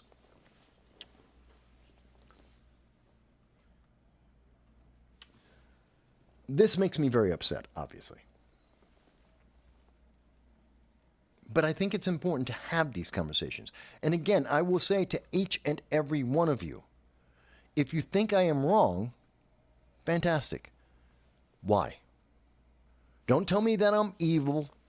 Look, don't just tell me that I'm evil. Don't tell me that I'm just a bad guy. Don't just tell me that I've heard, I'm skin folk, but not kinfolk. That's what some of the left would love to say. They say that to me, to my face. They call me every name under the book. I don't care about that. I care about America being better. So, getting rid of all the names. Oh, you're a Trumper. Whatever that's supposed to mean. I'm a conservative Republican. I have values. I have reasons. I'm explaining those reasons. I'm trying to give you the light at the end of the tunnel. I'm trying to show you what is the difference between having strong, effective, efficient leadership and not having it. I'm trying to show you the things that the news media didn't want you to know, and they're going to expect that you will forget by the time 2026 rolls around.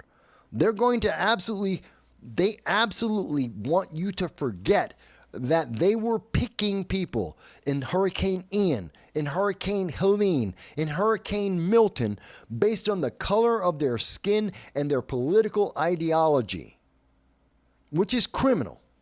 They want you to forget that. They expect that you will forget that. I don't forget these things. I point these things out. And I want you to understand that, because FEMA should never be picking. FEMA has enough problems of their own. We saw that during the Super Bowl. People stuck in the Louisiana in the football stadium trying to get water, waiting a week to get water. We saw that under the Bush administration. We know that FEMA is screwed up. They are inefficient because our government is inefficient. We know that. We don't need to amplify that and make those failures even worse because of politics, because of this idea of equity. My God. And the rest of the world adopted these stupid ideas of DEI, of diversity, equity, inclusion, these ideas of intersectionality. They were adopted around the world, and those countries are suffering. They need to see our example saying that experiment, that social experiment that was done to you needs to end now, because it doesn't work. And all it does is it causes more harm than it causes good. If there's anyone who disagrees with that, I am happy to hear you. I am happy to hear your voice saying, Mike, you misunderstand. You didn't get that. You're wrong about this. Okay, why? Why? To all the people who are screaming and cutting off their hair right now, who are promising that they're not going to have sex, they're not going to procreate, fantastic. Why? To all the black people who say, you're going to go to jail, you're going to be thrown in jail, you're going to be put in chains, you're going to be a slave all over again. Why? Where's that proof? Where is the evidence of any of that? 2025 is going to destroy America. Are you sure? I understand that's what you've been told. Again, like you were told last time. But it didn't happen then. Why is it going to happen now? What's different? What's changed? I'm trying to let you see how the world is seeing this and what the world is seeing. And they're seeing that we have been infected in America, and it has destroyed freedom for many, many Americans. Not just the freedom, but their ability to live their lives. And when that weakness, that infection in America an infection of inefficiency, of ineffectiveness, of division. When that infection has been affecting America, the rest of the world reacted, and we saw Iran jump up at the chance to use that weakness in America to affect the rest of the world. And we see that they are terrified now because they have to be held accountable. We see that Russia's reacting differently. We see that China is reacting differently. The world is reacting positively because we have strong leadership and we have the chance to be effective and efficient again if we take that opportunity. But there are plenty of people who are fighting against that. As we speak right now, in New York City, in Washington, D.C., in Seattle, in L.A., in Chicago, they are protesting. The Democratic Socialists of America, the students from Harvard, from UCLA, from Binghamton University, from Columbia College, they are gathering up and they are marching out there saying, oh my God, no, we want the inefficiency. They want to just virtue signal. It doesn't matter that it doesn't work. It doesn't matter that it's oppressive. It doesn't matter that it's destroying America and the world. They want to virtue signal. They want you to obey, and they are out protesting right now. And as many of them as you will see, and they are in the hundreds, depending on which city you're talking about, they are in the hundreds, and they are a sliver of America. They want you to think they're huge. They want you to think they're on the right side of history. They lost. The majority of Americans threw them away and recognized how inefficient they are. But now they want you to feel guilty. Now they want you to have buyer's remorse. Now they want you to be coerced. They are threatening you right now. This is a threat. We won't back down. You're threatening America right now. We are on the verge of turning things around already just by having the knowledge that in January there will be strong leadership. The world is already starting to improve before your eyes, and they are telling you, don't you dare. They are threatening us to hold us back so that their feelings won't be hurt. They don't care about the improving of global food, making sure people aren't starving all over the world and governments are toppling. They don't care about the economy and making things more affordable across the world. They don't care about inflation, which is energy costs and everything else that we buy has been inflated in part because of what is happening in the Red Sea with the Houthis, because of what is happening in Ukraine with the Russians. They don't care about that. They care about having power. At the end of the day, that is all they care about. They don't care that this hurts people. They care that they are on top of the pile of ashes that they are causing to burn. If people disagree with me, please tell me why. By the way, Jesper Jespin, when you send links to me on Rumble, I don't look at them until after the show, if at all. So you're better off actually typing to me to tell me what you're trying to say, because I won't see it, and very often those links get deleted even on Rumble. So Jesper, just type out a message to me. But I do appreciate that you are watching the program. I know there aren't a lot of people who are going to get this. And I have to say, to the people who are protesting right now, whether it's in Seattle or New York City or D.C., let me ask you, you realize you lost, right? You realize that your message, which we've had for the last 3.5 years, which we had during the Obama administration, it's been rejected. The American people said no, because your policies don't work. We don't want that. We want to try something different. Why should we listen to you guys? What is it that the left is offering that we haven't seen already that is so much better, that all of your leaders cannot articulate? You want to support terrorism. You want to support genocide. Hamas is a terrorist organization that is bent on genocide. So is Hezbollah, so are the Houthis, so is Iran. And you are supporting that genocide.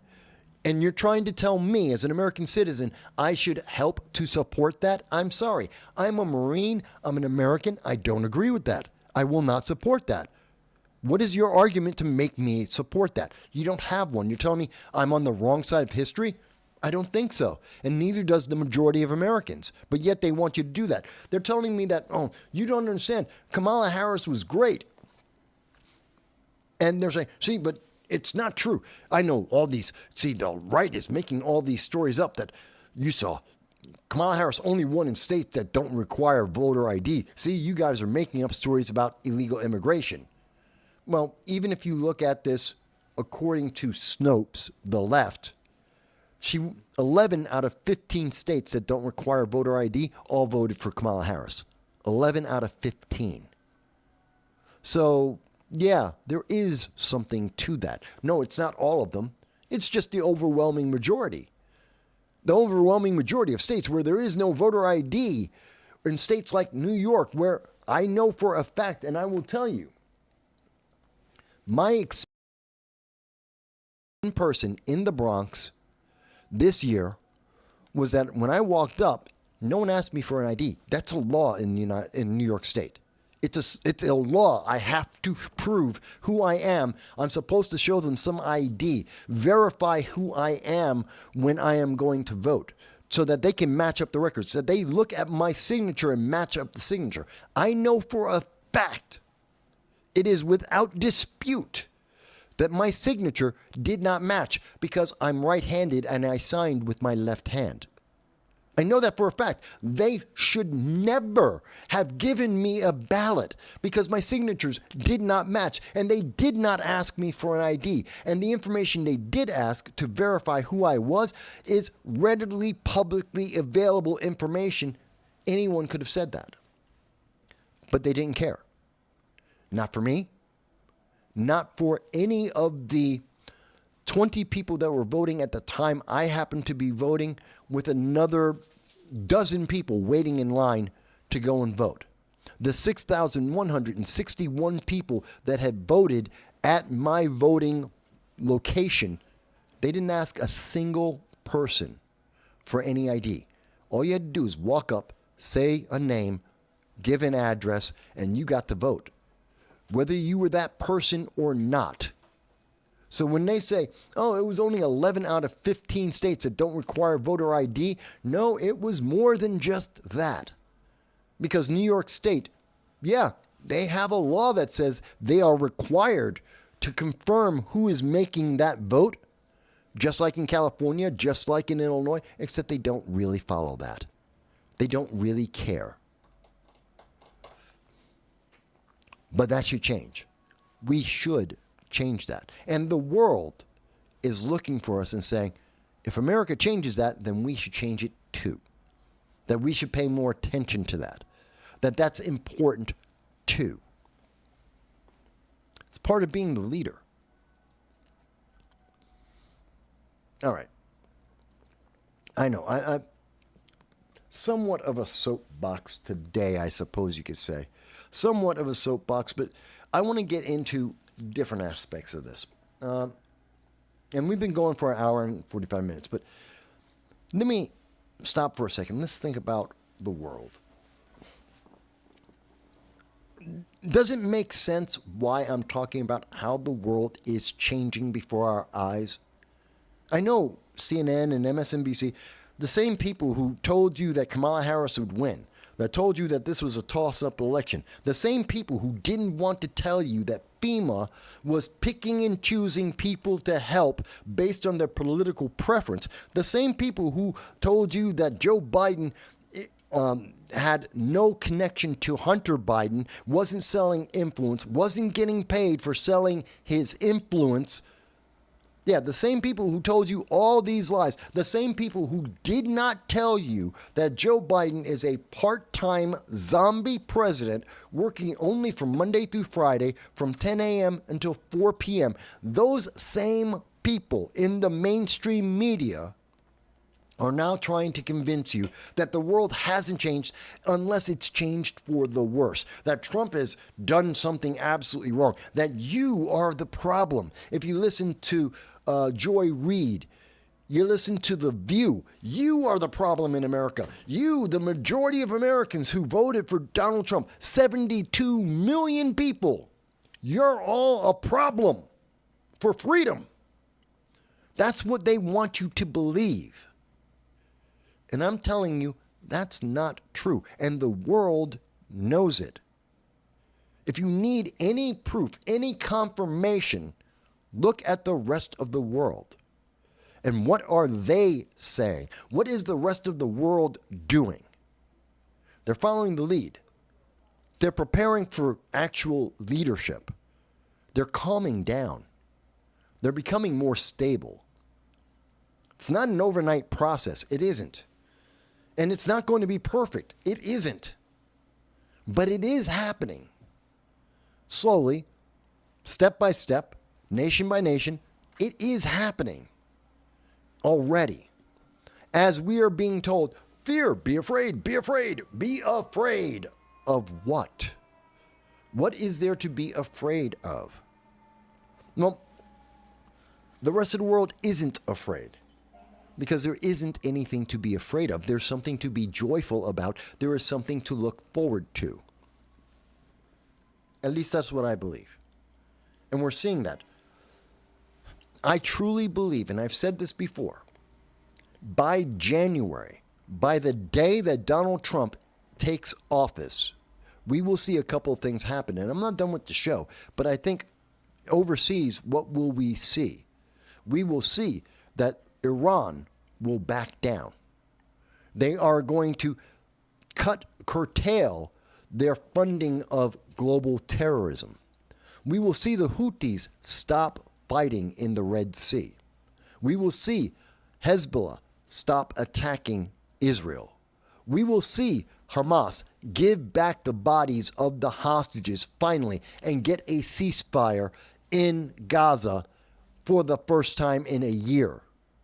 We will see that the world will have a chance to mourn the dead and denounce terrorism like the terrorism of Hamas that killed about 100 hostages for no reason whatsoever. That's what I think we're going to see between now and then. I think we're going to see Russia is going to come out and they're going to begin a ceasefire and an end to the war in the Ukraine. That they're going to do this as fast as they possibly can. That we will have at least a ceasefire before January of 2025. If not, actually be in negotiations to end the war in the Ukraine. Not because Russia is done, not because Russia thinks that, all of a sudden Ukraine is great. No. Not because Putin suddenly stopped thinking that he should rebuild the ancient Russian Empire. No, that's not it. It's that they're afraid of the consequences.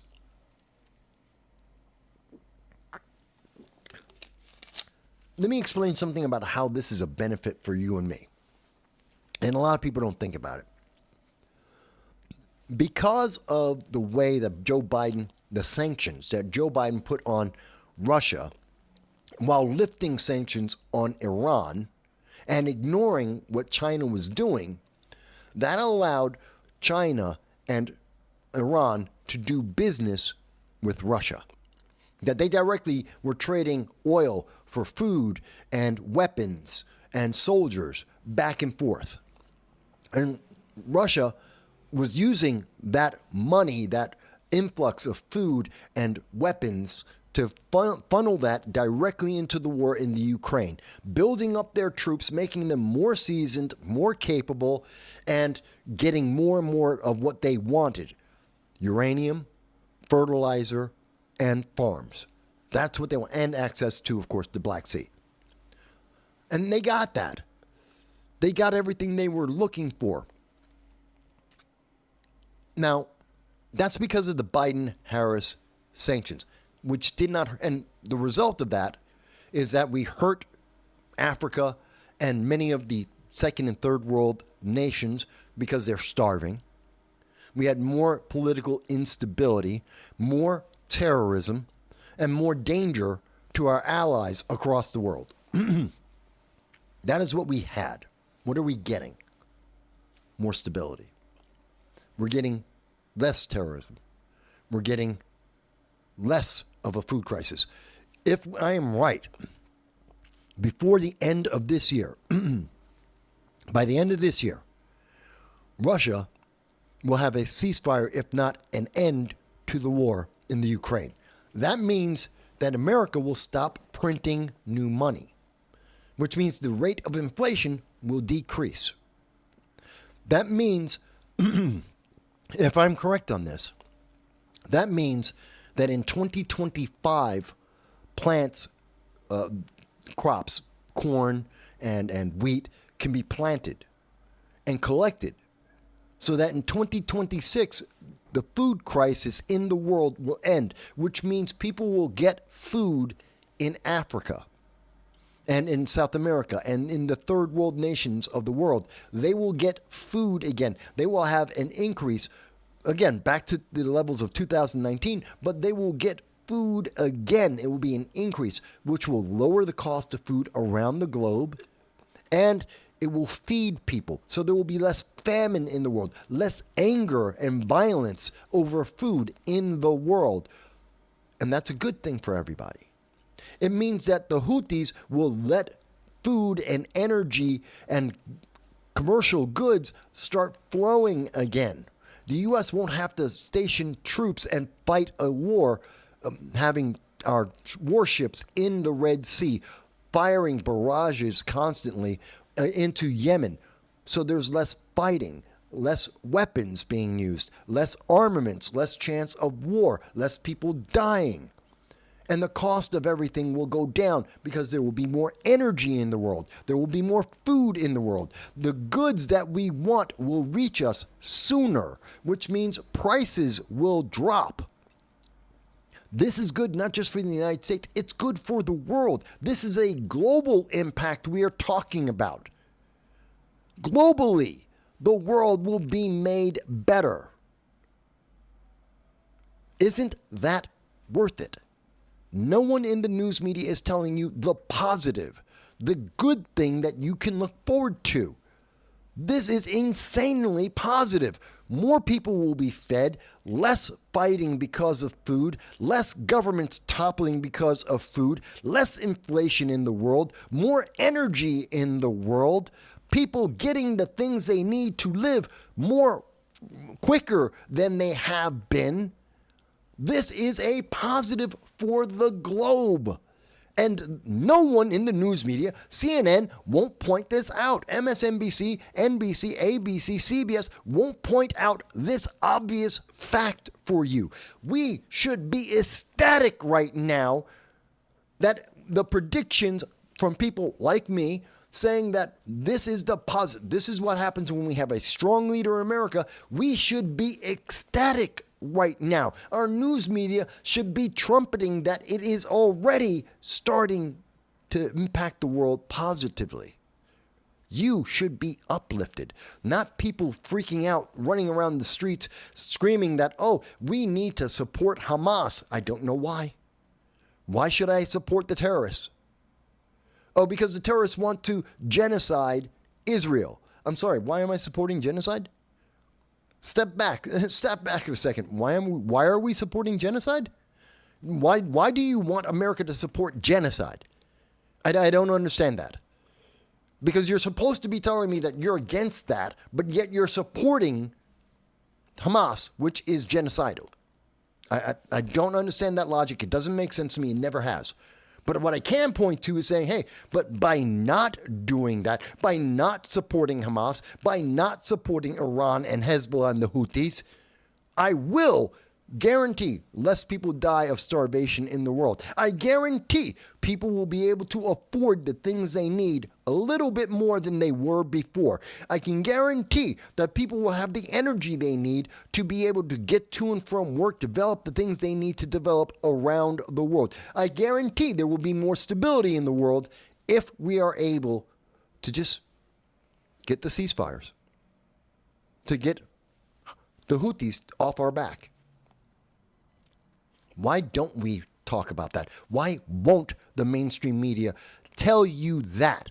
And if it doesn't happen, by the way, if it doesn't happen, then blame the Trump administration when they walk in. Blame them and say, this was what you were supposed to do. This was the potential. We see that it is starting to happen, and it's your fault if it doesn't happen. If they really want to go all, ooh, you bad guy, orange man bad, give him a fair chance to fail or succeed. I don't understand this. And I know not everyone's going to follow this. Not everyone's going to find. This isn't always the way I do my show. This isn't the way I normally do the show. It's based on, this is more emotional maybe. And it's more because of the reaction of the election. So people who are seeing this for the first time, you may like this, you may not. Just want you to know, I'm just trying to get these things through. And I'm hoping it's getting through to people. Because now you can tell me. And again, I'm happy to hear from anyone. You can send me a chat. You can send me a super chat. You can call into the program. 929-715-8569. The number is coming across the screen as we speak. All throughout the show. You can tell me, Mike, but I think that isn't the case. Let's have that conversation. Let's have that conversation right now. Because if we can make things better, let's take the opportunity. Let's tell Donald Trump and J.D. Vance and Elon Musk and Ron Paul and Thomas Massey, let's tell them, let's tell the Republicans in the Senate and in the House right now, this is the thing you missed. If I've missed something, if we're not seeing it, let's talk about it so we can improve it. Let's have that honest conversation, because we can't have an honest conversation if you're saying help Hamas. If you're pro-Hamas, we can't have an honest conversation. If you're supporting genocide around the world, we can't have an honest conversation.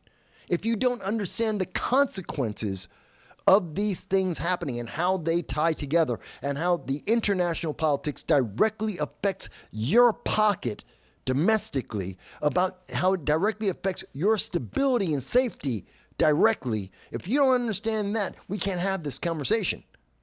So I'm trying to give you that understanding. I'm fighting against MSNBC. I'm one guy. I don't have any money. I am impoverished.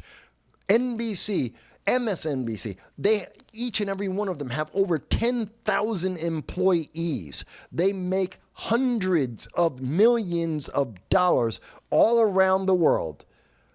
That's who I'm competing against. And I'm trying to give you information. And the thing is, that's really sad is, with their 10,000 employees, hundreds of millions of dollars, they're not willing to have this conversation with you. They can't have this conversation with you. But I can. Because I can be honest with you. Because I have nothing to hold me back from being honest with you. And when I am telling you there is a positive coming, I can show you the examples and we can have that conversation. They can't. They won't. It's not in their best interest politically, because they are more concerned about political power than the benefit to the world or to you. And that's why this channel gets suppressed. Because I am willing to have that conversation with anyone. You can type in. I'm seeing it right now. Last comment was, let's see, King of the Swamp said that it's cathartic. This is a cathartic stream. Yes. And you know what? I've been streaming nonstop for over a year. You know what? I'm allowed at least one cathartic stream. I'd like to think. Kind of a victory lap, kind of a looking forward to the future kind of thing. I'm allowed one of those, right?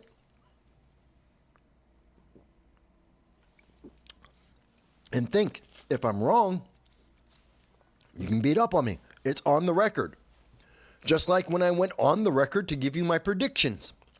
Like I've been on the record telling you that gun control doesn't work. And it doesn't work. It's a lie. We see that in Tuskegee right now. It's a lie. Oh, you're safe now. We're going to get rid of the guns, and it's a gun-free zone. You can't wear a bulletproof vest, and we're going after the ghost guns. And we threw Dexter Taylor into jail, and we killed Peanut. Yes, I saw the story about Peanut. I did follow the news about Peanut and Fred the raccoon. I followed both of those. Yeah, they're protecting you by killing your pets and throwing people in jail for having property. But you won't go to jail for under the Biden-Harris administration, under the left progressive agenda. You don't go in jail for genocide. And you want to tell me that I'm on the wrong side of history? You want to tell me that I'm the bad guy for being a Trumper and wanting to be right-wing and being a conservative? I'm the bad guy for not supporting genocide, for not supporting the people who kill our pets.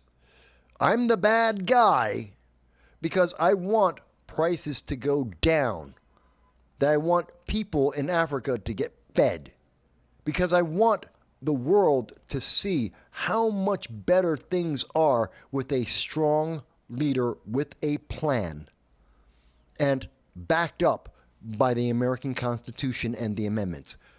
I'm the bad guy for wanting those things. And I get punished by YouTube on a regular basis, punished by Google on a regular basis for daring to say, I want those things to happen. It's insane, folks. It's insane. Look, we're going to talk some more. I hope you can see how we are already seeing, and maybe you don't, but I'm going to move on. We're going to take a break for a little while. We normally take, for those who are new to the channel, we always take about an hour-long break so I can walk my dog. He's 13 years old. And so after about 2 hours of the show, we usually take a break for an hour so I can walk him, and then I come back. And then we talk about the domestic, because I know, even though we've been mixing the election with international, it's all connected. But we're going to be talking about some domestic issues, what we're seeing in America right now, what we will see between now and January, and what's going to happen in January domestically in the United States. Are we in a recession? Will we be in a recession? How long will that recession last? It's one of the big questions that we have to ask. What about these new government agencies that Trump is talking about? Is that going to help you? Is that going to hurt you? We're going to talk a little bit about those things. And again, I'm always happy to hear your feedback, whether you agree or disagree. It's perfectly fine. We're going to talk about the crazy cat ladies, and I know some of the viewers I have are cat ladies too. You have cats as well. I'm not talking about you guys. I'm talking about the people who are shaving off their heads. I want to talk about the hysteria that is happening right now as a result of the fear. I want to talk about that in 2025. So we're going to come back and talk about a few of those things. And I want to hear when someone says, if you disagree, I want to hear you tell me why. Don't tell me I'm ugly. Don't tell me I'm old. Don't tell me I'm poor. I know those things. I don't care. Tell me why you think I am wrong in some of the conclusions that I am making if you think I am wrong. Let's have that honest conversation. The conversation that CNN doesn't respect you enough to have. The conversation that CBS and the New York Times they're not honest enough to believe that you can have that conversation, that you have that agency to have that conversation.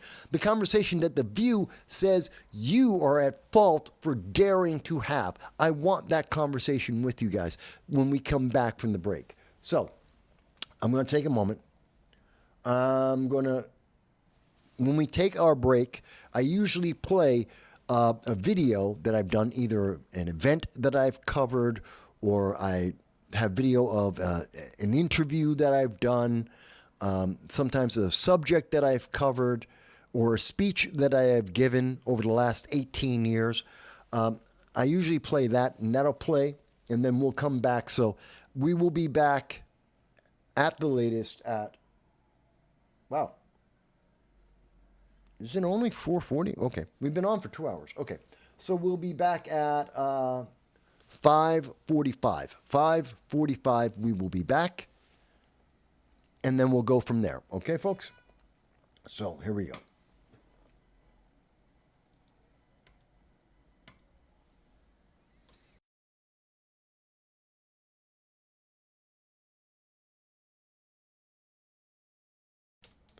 Wait for it. It's coming. Should be coming. Where is it? There it is.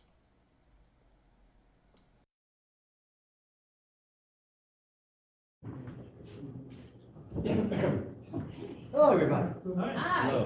And to everybody watching on the internet, I want to say hello to YouTube. That's YouTube and wherever else it's going out to. I want everyone to, I know a few of you know me, and some people may follow the weekly Sunday live stream that I do. And over the last 6 to 8 months, some of the things we're going to talk about today are from what we've been talking about for about 6 to 8 months now. So it might sound a little familiar. The other thing I want everyone to know, as I can't open this, but I'll get it open, is that I like to do interactive. I like to be interactive with the speeches. So at any point, if there's something that's not clear, something that you're not sure about, want more details on, just give me a high sign, let me know, and I'll make sure to stop and answer that question. Because I think interactive speeches are the best ones. It's one thing to hear someone just drone on, and then it's another thing to know, hey, wait a minute, tell me more about that. That's important. Especially since we're talking about a very big subject today. It covers a lot of ground, We're talking about World War III. We're talking about 3 regional wars. We're talking about America and whether we may have a second civil war. How is that going to affect everyone in the world? This is not just isolated to our nation.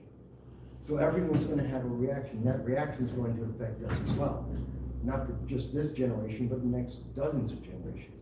Look at how World War II affected us all and continues to affect us to this day. Korea, Vietnam, most recently the wars in Afghanistan, Iraq. These things never just end, and they never just end simply. And so we have to understand that. Now, one of the biggest things I'm looking at here is I want to go back in time.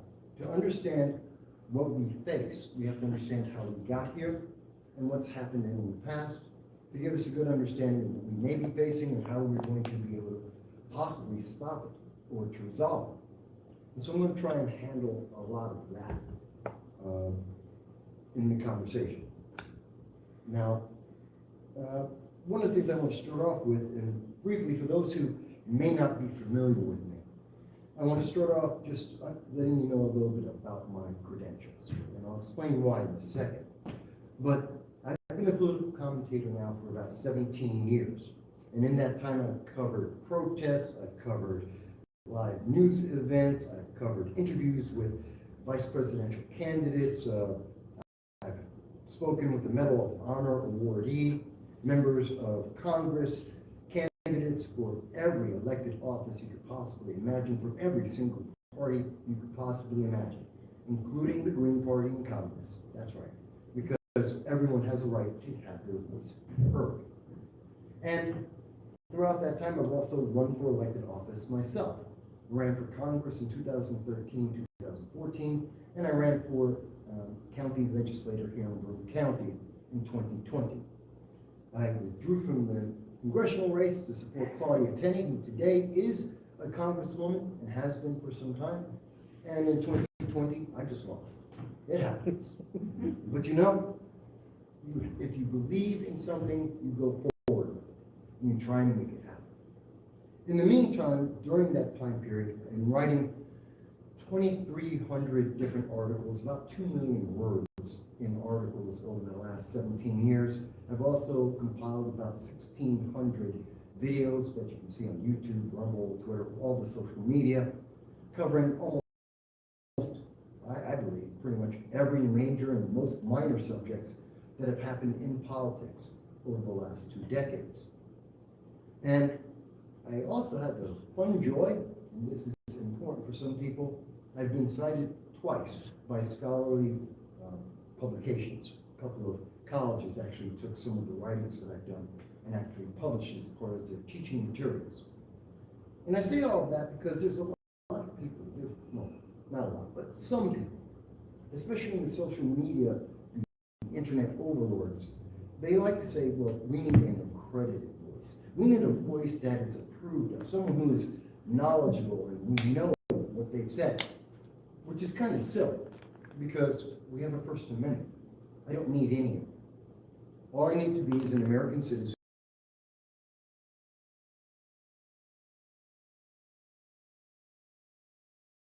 who's speaking to someone else, and that person is willing to hear what I have to say. That should be the only requirement anyone ever would have to speak to the public on any subject, whether you agree or disagree. That is what the First Amendment is for. In fact, the First Amendment, we need to remind our youth and each other, the First Amendment is not about the speech that we want to hear, but the speech that we don't want to hear.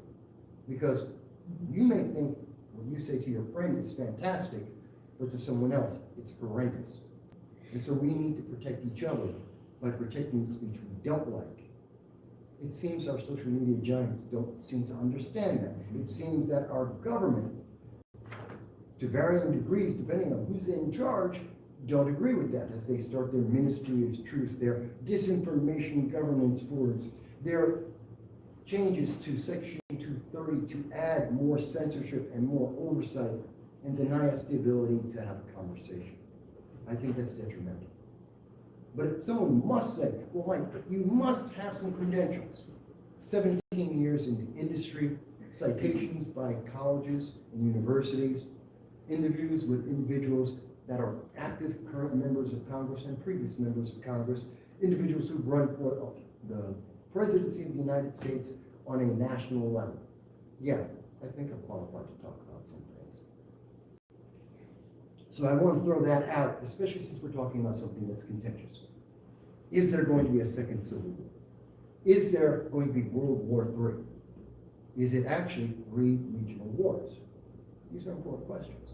And a lot of people want to tell you, everything is fine.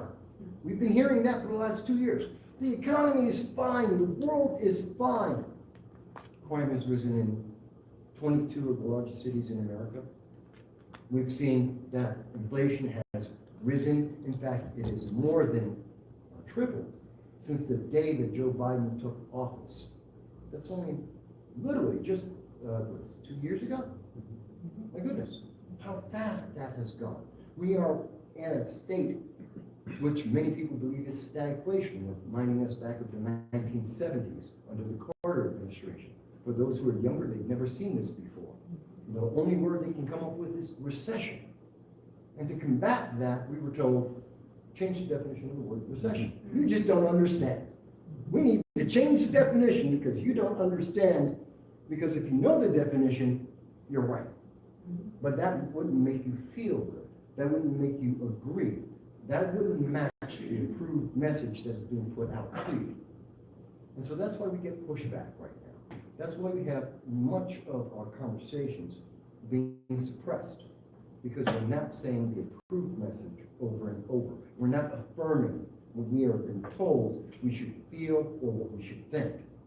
We're daring to actually be Americans using the First Amendment and actually have our own opinions and judge based on the information that is available to everyone. Somehow they think that you have to be a scientist to read a scientific paper. No, you just have to be able to read English. It's not that hard. So I wanted to cover that and get that out of the way for any of the detractors. That's not a factor. Let's throw that out for all those reasons. So let's look at what we are talking about today. and what is truly facing us is that America is failing. We're failing because we have failed to provide leadership, both for the domestic, for American citizens, and for the world. And that is critical to the world. Dominoes have been falling over that lead to a potential 3 regional wars and 2 civil wars, a second civil war in the United States. And I'm going to present my reasons for believing this and a prediction of what we will be seeing and also how we may be able to prevent it. Now, this isn't the end of the conversation that I'm going to be having. This is meant to be the start of a conversation. I want you to challenge everything that I'm going to present to you. I want you to go out and look up all the information, all the different details that I'm going to be presenting to you, and find out for yourself to make your own determination. Am I correct? Does it make sense? Is it possible? And then what can we do about it? Do you agree or disagree based on the information that you find and what you think is the best step forward? Very often in many of these speeches, in many of the events that are happening around us today, people forget to say, I need to be involved. It's not enough to just hear someone say, here's all the information, trust me. No, don't trust me. Find out for yourself. Maybe I missed something. Maybe there's a critical element that needs to be heard, needs to be discussed, that will have an absolute, world-changing, global change. Maybe there's a simpler answer or a better answer, and I've missed it. Don't rely on me. Don't rely on any one politician, one political ideology to give you the answer. Get your own. Have that conversation. And then by all of us speaking, we get to a better answer. This has been the history of the United States. This has been the history of the industrialization, the uplifting of the world. We have increased the number of people in the world. We have raised the quality of life in the world to a level that even in the ancient days, they couldn't begin to dream of this. We are gods to the Greeks. We are gods to the Romans. They could not comprehend anything that we do today. That's only because we spoke with each other. We worked together. And we worked through the issues that we all face. So let's start by debunking a common fear. We're about to have World War III. We've heard this over and over again. World War III is around the corner. The nuclear clock is at 90 seconds. We are about to be in World War III and the world will end. That's not true. It's not realistic. It's not even accurate. Because here's the problem with that. If it's World War III and all the nukes go off, everyone's dead. Who wins? There is no victory condition. Nobody has an advantage. You can send off your nukes first, or you can send them off last. But once the nukes all land, the food's gone, the animals are gone, the people are gone, the buildings and infrastructure are gone. There is no more government. Nobody wins. There is a major disincentive for every government in the world, every nuclear power in the world, to not use nuclear weapons. It is highly unlikely that we would see a nuclear war. Not to say that nukes wouldn't go off. It is very possible that we could have terrorists running around with a nuclear dirty bomb, a low-grade, low-yield nuclear weapon, fissile material, meant to poison people through radiation poisoning, or to blow up half a city. That could happen. Will it be World War III? No. Because no one wants everyone to die. Somebody wants to win. And that's the simple answer there. So let's throw out the idea of World War III. Because unless madmen take over all the nuclear weapons in the world, and I mean extremely suicidal madmen take over the nuclear powers, nuclear missiles of the world, people aren't going to fire. So that's not on the table. What is on the table at this time, and what is more likely, is the fact that we're facing regional war. because we're not in World War II anymore. We don't have an axis of evil. We don't have allies. We often look at the idea and we conceptualize World War II based on World War I, World War II, World War III should be like those. All of the good guys are on one side, the bad guys are on another side, and everyone's evenly divided, or something like that. Except that's not the way the world works at this time. What we are looking at today is not a cohesive set of ideas that everyone agrees with. You had Germany, Italy, all were fascists, which were very closely aligned to the Soviet Union, which was communist, a further extreme of the fascist ideology. They were national socialists. And so communism was the ultimate outcome of that ideology. And so it made sense that they would be aligned. And not too far away from those ideas was the imperialism, the autocracy of Japan, with their God Emperor at that time. So they were very closely aligned in a lot of their core values, their beliefs about superiority by race, their thoughts of their own perfection. And so they could work together. We see none of that today. That doesn't exist. We have China, North Korea, South Korea, China, North Korea, Iran, and Russia. And they are working together in close concert, not because they agree with each other. They hate each other. They are diametrically opposed. They have values that do not match at all. China believes in a 50 to 100 year victory plan. It is part of the one China mythology or understanding of their nation, that they have always wound up winning, that everyone who invades, even when China has been taken over, eventually those individuals become Chinese. China always wins. It's just a matter of how long until they do. Russia is looking to get back the glory of the Soviet Union, to regain its power, to regain its landmass, to be able to dominate many parts of the world and to expand their influence. Iran just hates us. They don't care. You don't believe what the Ayatollah believes. And because you don't believe what the Ayatollah believes, you need to die. That is what they have said since 1980. That is what they say today. They said it in 2016 when President Obama signed the nuclear deal, the Iran nuclear deal. On that day, at that moment, look in the newspapers for yourself.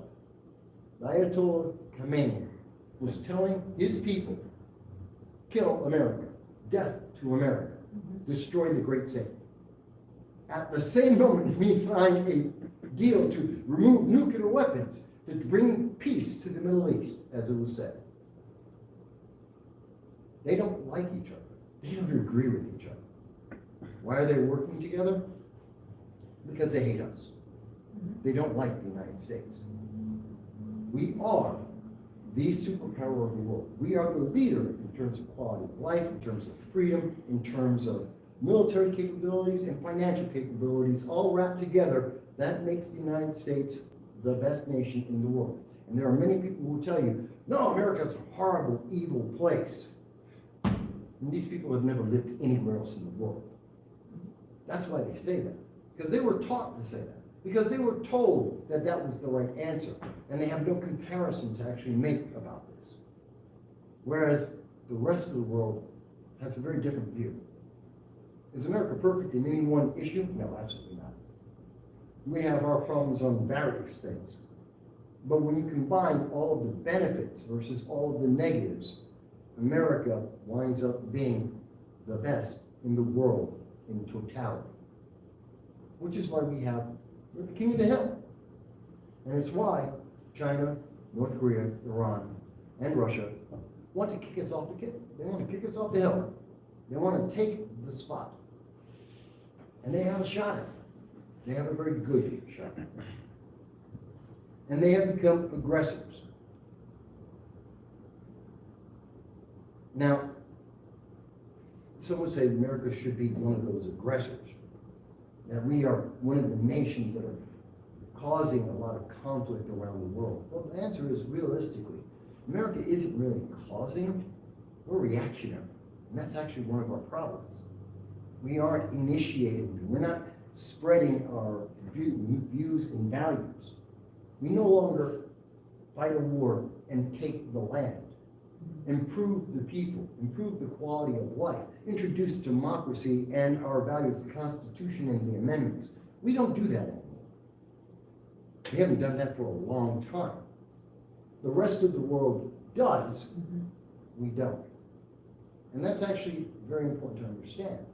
That's why their doctrines are spreading and ours are stagnating.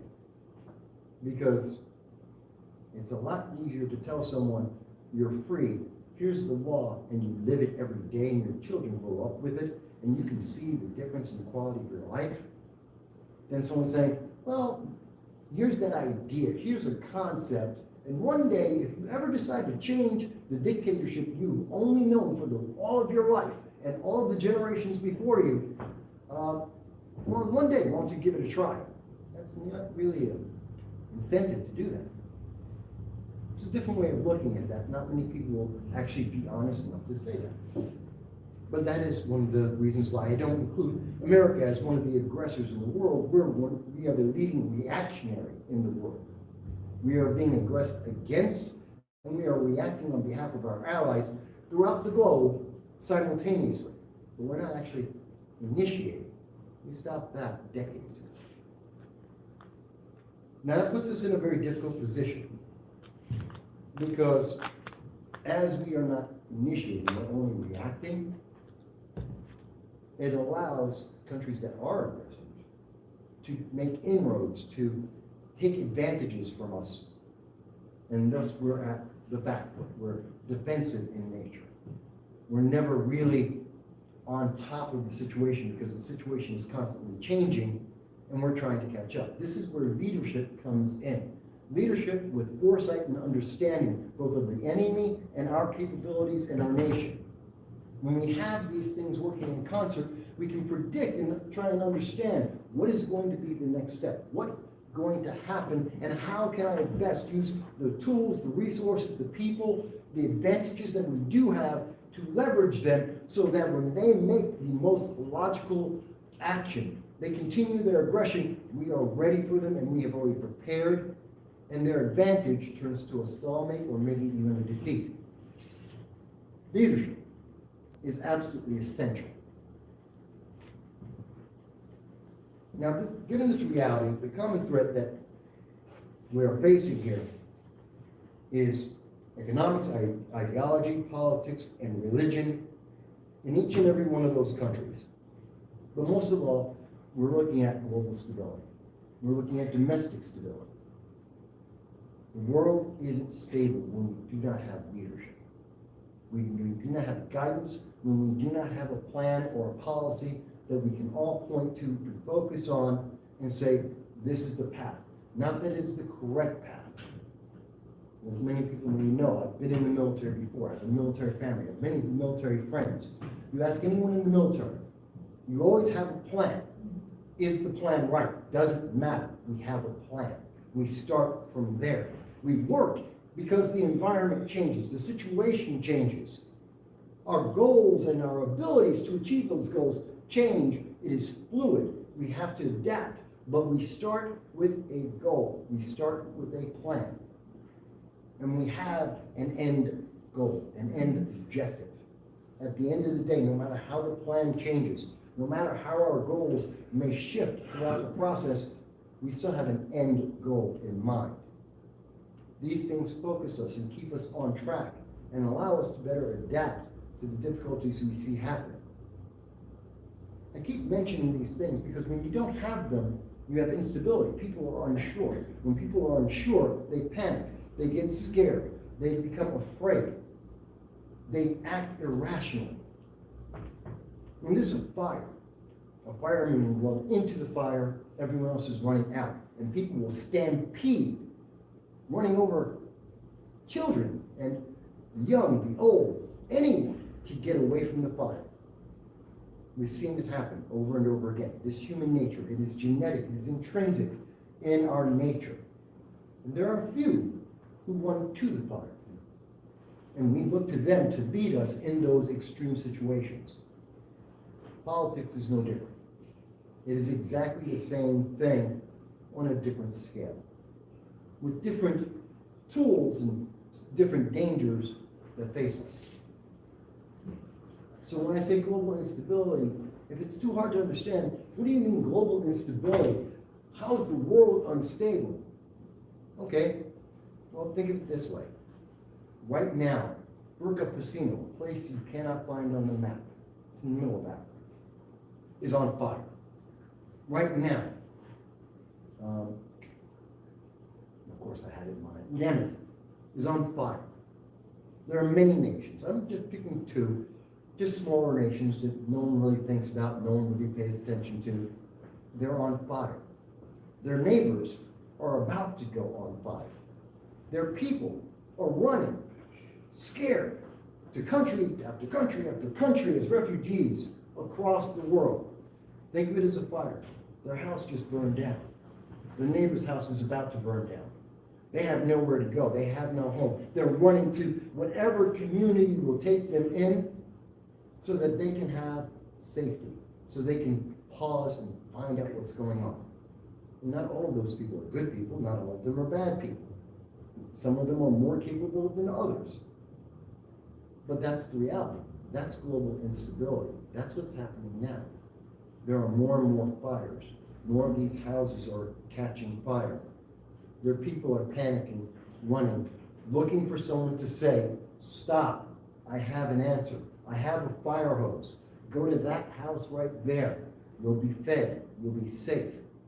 We'll help you rebuild your house. Except no one's saying that. And so more people panic. And more people see that panic and they get scared too. And that's how we have global instability in the most simple way for people to conceptualize it. Instead of thinking of the globe, think of it that way. And it makes it very easy to understand when I say 3 regional wars. That's not just a fire, that's a forest fire. That's not just one house, that's a block of houses. That's what I mean when I say 3 regional wars and not World War III, because we're going to think of, I don't know, the Terminator movie. Oh, everything's gone. Well, that's not the reality. It's not really realistic. What's realistic is we will have regional wars. I believe those wars will take place in Europe, which is happening right now. That's 1. Southeast Asia, that's 2. The Middle East is 3. For the rest of the world, massive turmoil, massive problems. So much so that they can't get involved in fights. But I'll explain that in a little bit of time. I don't even know why I write notes. It's like jump away from me there. So, a core to the potential future conflicts are found in the past actions. Some of these issues can be traced back to the 1950s. For this discussion, we can go to the Obama-Biden administration with the transformation of the United States into a service economy. China was elevated in its importance and given an advantage via the control of the supply chain of the United States. At the same time, Iran was elevated by the Iran nuclear deal, which allowed missile development, ICBMs and other missiles. And as then Secretary of State John Kerry stated in 2016 on, I believe it was CNBC, the United States was indirectly funding global terrorism to the Islamic Revolutionary Guard Corps, otherwise known as the IRGC. I want to say that last part again. The then Secretary of State, John Kerry, confirmed on national TV that the United States was indirectly funding global terror, and the amount of global terror in the world increased because of the deal that we had set forth. We endangered more lives by making the deal than had existed beforehand. As you can imagine, these things caused some issues, some long-lasting issues. Another factor at that time was the de-emphasis of Russia that was perhaps most evident in the 2012 debate between Mitt Romney and Barack Obama, when Barack Obama embarrassed, literally mocked Mitt Romney for daring to say that the geopolitical threat existed in Russia. 2 years later, Putin was in Ukraine, and that led to him being able to accumulate the assets to Crimea. He actually got some of the land in a deal structured by the United States, which many people will now look at it and say, well, that was appeasement. It was 1938, Neville Chamberlain. We gave them land to shut them up, to keep them quiet, to hold them in place, to make them stop for a while. You gave the bully your lunch money because you didn't want to keep getting beat up on. And yet, if we had the right leadership, who had the right foresight to say, well, it sounds funny, Russia's weak right now, but you're right, they could be a threat. Maybe I should pay attention to them. Maybe I should have a plan. And Russia saw in Barack Obama no plan, just arrogance. Bravado and politicking, not planning, not foresight. And they took advantage of it, and that cost the Ukrainian people, and that leads to where we are today. Without the foothold in the Crimea, there is a very big problem for Russia to go into the Ukraine to get the eastern portion and the southern portion to complete and connect the land they already had, to give them access to the Black Sea, to give them access to the Mediterranean, to give them access to uranium, fertilizer, and food, which impact the entire world. Finally, when the Obama-Biden administration was in charge, the U.S. military shrank in its size. Funding was reduced, and the equipment aged. There was still an exit strategy, or rather, there was no exit strategy for Syria, for Iraq, give me 1 second, or Afghanistan, or the Afghanistan conflicts. And these elements and the people responsible for them are critical as they largely returned to power and to policy in the United States in 2021 under the Biden-Harris administration. They basically took a lot of their people, brought them back over, took the policies and continued them. You had a question in the back? Yeah, rather than appeasement, is it more probable that Obama was really an anarchist, they thought, and that's why almost all his policies lead to future conflicts? That really he's not interested in the plan other than to destroy, and so therefore he would fund Sunnis to fight Shia, or Shia to fight Sunnis. He would fund Russia indirectly so that they would fight to gain back the old Russian Empire, not the Soviet Empire, and we would allow China to have all of our industrial might so that they would be a direct challenge to Western civilization and so forth. No, I understand the question. For those who may not have heard it, the question is essentially, and tell me if I'm incorrect, is it reasonable to say that President Obama had an agenda? That agenda was to create more chaos, to destabilize not just the United States, but many of the countries in the world by setting different factions against each other, which helped to bring us to this state. Because he's at heart a anarchist, which is one of the political ideologies that are popular these days. And I would say, no, that isn't correct. I do believe that President Obama was absolutely a progressive. He believed deeply in the progressive ideology, and I don't think he would dispute that whatsoever. I believe he truly believed the path that he was trying to take America down, the transformation that he promised us without telling us what was the transformation into. He believed it. He believed that that was the proper solution to achieve the goal that he had at the end of the day. He was focused. His focus was on creating a socialist nation, a nation that had equity as its priority and not equality, that had abandoned the Constitution and the amendments as they exist, and to adopt more of the UN's principles than the American Constitution. He believed we were fundamentally wrong, and we needed to be taken down a peg. And most of all, I believe Obama, and through his policies, he believed that the best way to create equity in the world was to take the United States down rather than bring the rest of the world up, because the disparity is too extreme. You're not going to take Haiti as an example and turn that into New York State. You're not going to take Peru and turn it into California or Texas. Good state, bad state, doesn't matter. They're not going to get to our quality of life. But you can easily take us from our quality of life and bring us to theirs.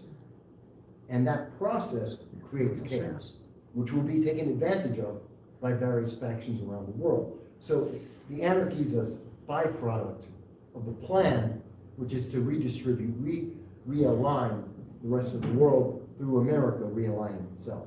Does that make sense? Well, so what you're really saying is that he's a real Marxist rather than an anarchist. He doesn't go the next step. I don't believe he thinks of himself as a Marxist. No, but I can see the Marxism in it. No, Yes. he's definitely got Marxist tendencies, but if that's fine, I understand. And so that's why I don't characterize him in that nature. Not to say that he doesn't have many of the elements you mentioned. But that's why I'm also trying to make sure I detail it. And again, double check for yourself. See for yourself and look back at the past. Let's look at his policies. Let's look at what his administration did and how it impacted the world. And then make your own decision on that. I advise people to do that. Now, under the Trump-Pence administration, some recovery was made throughout the nation. There was a direct effort made to reinvigorate U.S. manufacturing that had previously gone overseas, either to escape because of taxes or because it was given to China to manufacture our goods, some 40% of our goods. We also saw that the result was 4 Middle East peace accords, which wound up garnering him 2 Nobel Peace Prize nominations. A dramatic shift in the tone and nature of the Middle East. Something that I think we can all say is a stabilizing effect in the Middle East and does engender more peace. Iran lost their funding and the Iran nuclear deal, and that means that the IRGC, the global terrorists of Iran, were cut from their cash flow and their actions were restricted. Sanctions were reapplied to Iran, slowing down many of its efforts, especially in the illegal ICBM production efforts that they had ongoing. And Russia and China were threatened more than once with direct threats of force if they were to take a rogue action, something that might be defined as trying to enter into India to redefine the borders of India and China, going into the Ukraine or Soviet Georgia and trying to recapture those lands, to take their own people, the Uyghurs, and to put them into internment camps, never to be seen again. These things were considered rogue actions, and so threats were made on them in those regards, as well as to the quality of life here in the United States. And they were pretty effective. They had a significant impact. We saw the world shifted. Just as we had shifted under the Obama administration over 2 terms, and we saw global instability increase, we saw productivity decrease, we saw the quality of life was impeded. Well, now we had the reverse happening on a global scale. Because once again, while many of the global leaders may have liked President Obama, may have liked what he said to them in his appeasement to their sensibilities, they didn't respect him. As for President Trump, they didn't like him. He was a jerk. But they feared him and they respected him. And they trusted that when he said he would take an action, no matter how extreme, they were sure it would happen. Yep. Again, doesn't matter if you like President Trump or not, whether you like President Obama or not, these are the facts that history has shown us. These are the results that we have here. And I know there are some people who will hear this and they will have their personal feelings interfere with the facts as they exist. We have to shed that to understand what happened, how did it impact us, where are we going. I say that over and over again because many people forget that. And in forgetting that, by being absorbed by their emotions, they make the wrong decisions. They fail to take the action that's necessary or to try and fuel a solution that could be possible because they're too distracted. Even North Korea had some of the greatest progress towards peace since 1958. And for those who are younger who don't realize it, again, North Korea was in a ceasefire. There is an active war with North Korea ongoing to this day. We have never ended the Korean War. Right. We have a ceasefire. We have agreed to a ceasefire, which is why we have the DMZ, demilitarized zone, separating North and South Korea. Effectively, people say, oh, well, the war's over. No, it's not. That's why North Korea has the second largest army in the world. Well, depending on the day and the way you count, second or third largest army in the world. We're talking about something that's smaller than the state of Texas. As I recall, I believe it's about the size of the state of Mississippi. And we're talking about them having one of the largest armies in the world, ready to fight at a moment's notice.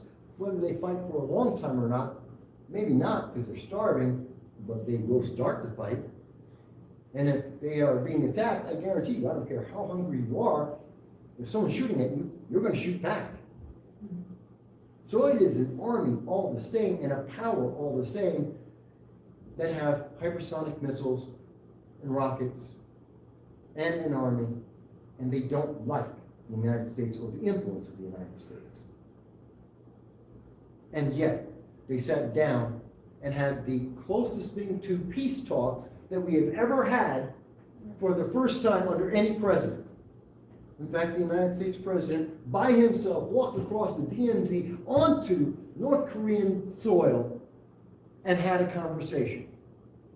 The closest we have ever come to peace talks, and one of the few times that we've actually seen North Korea stop firing off their missiles, stop firing their rockets, stop threatening their neighbors throughout Southeast Asia.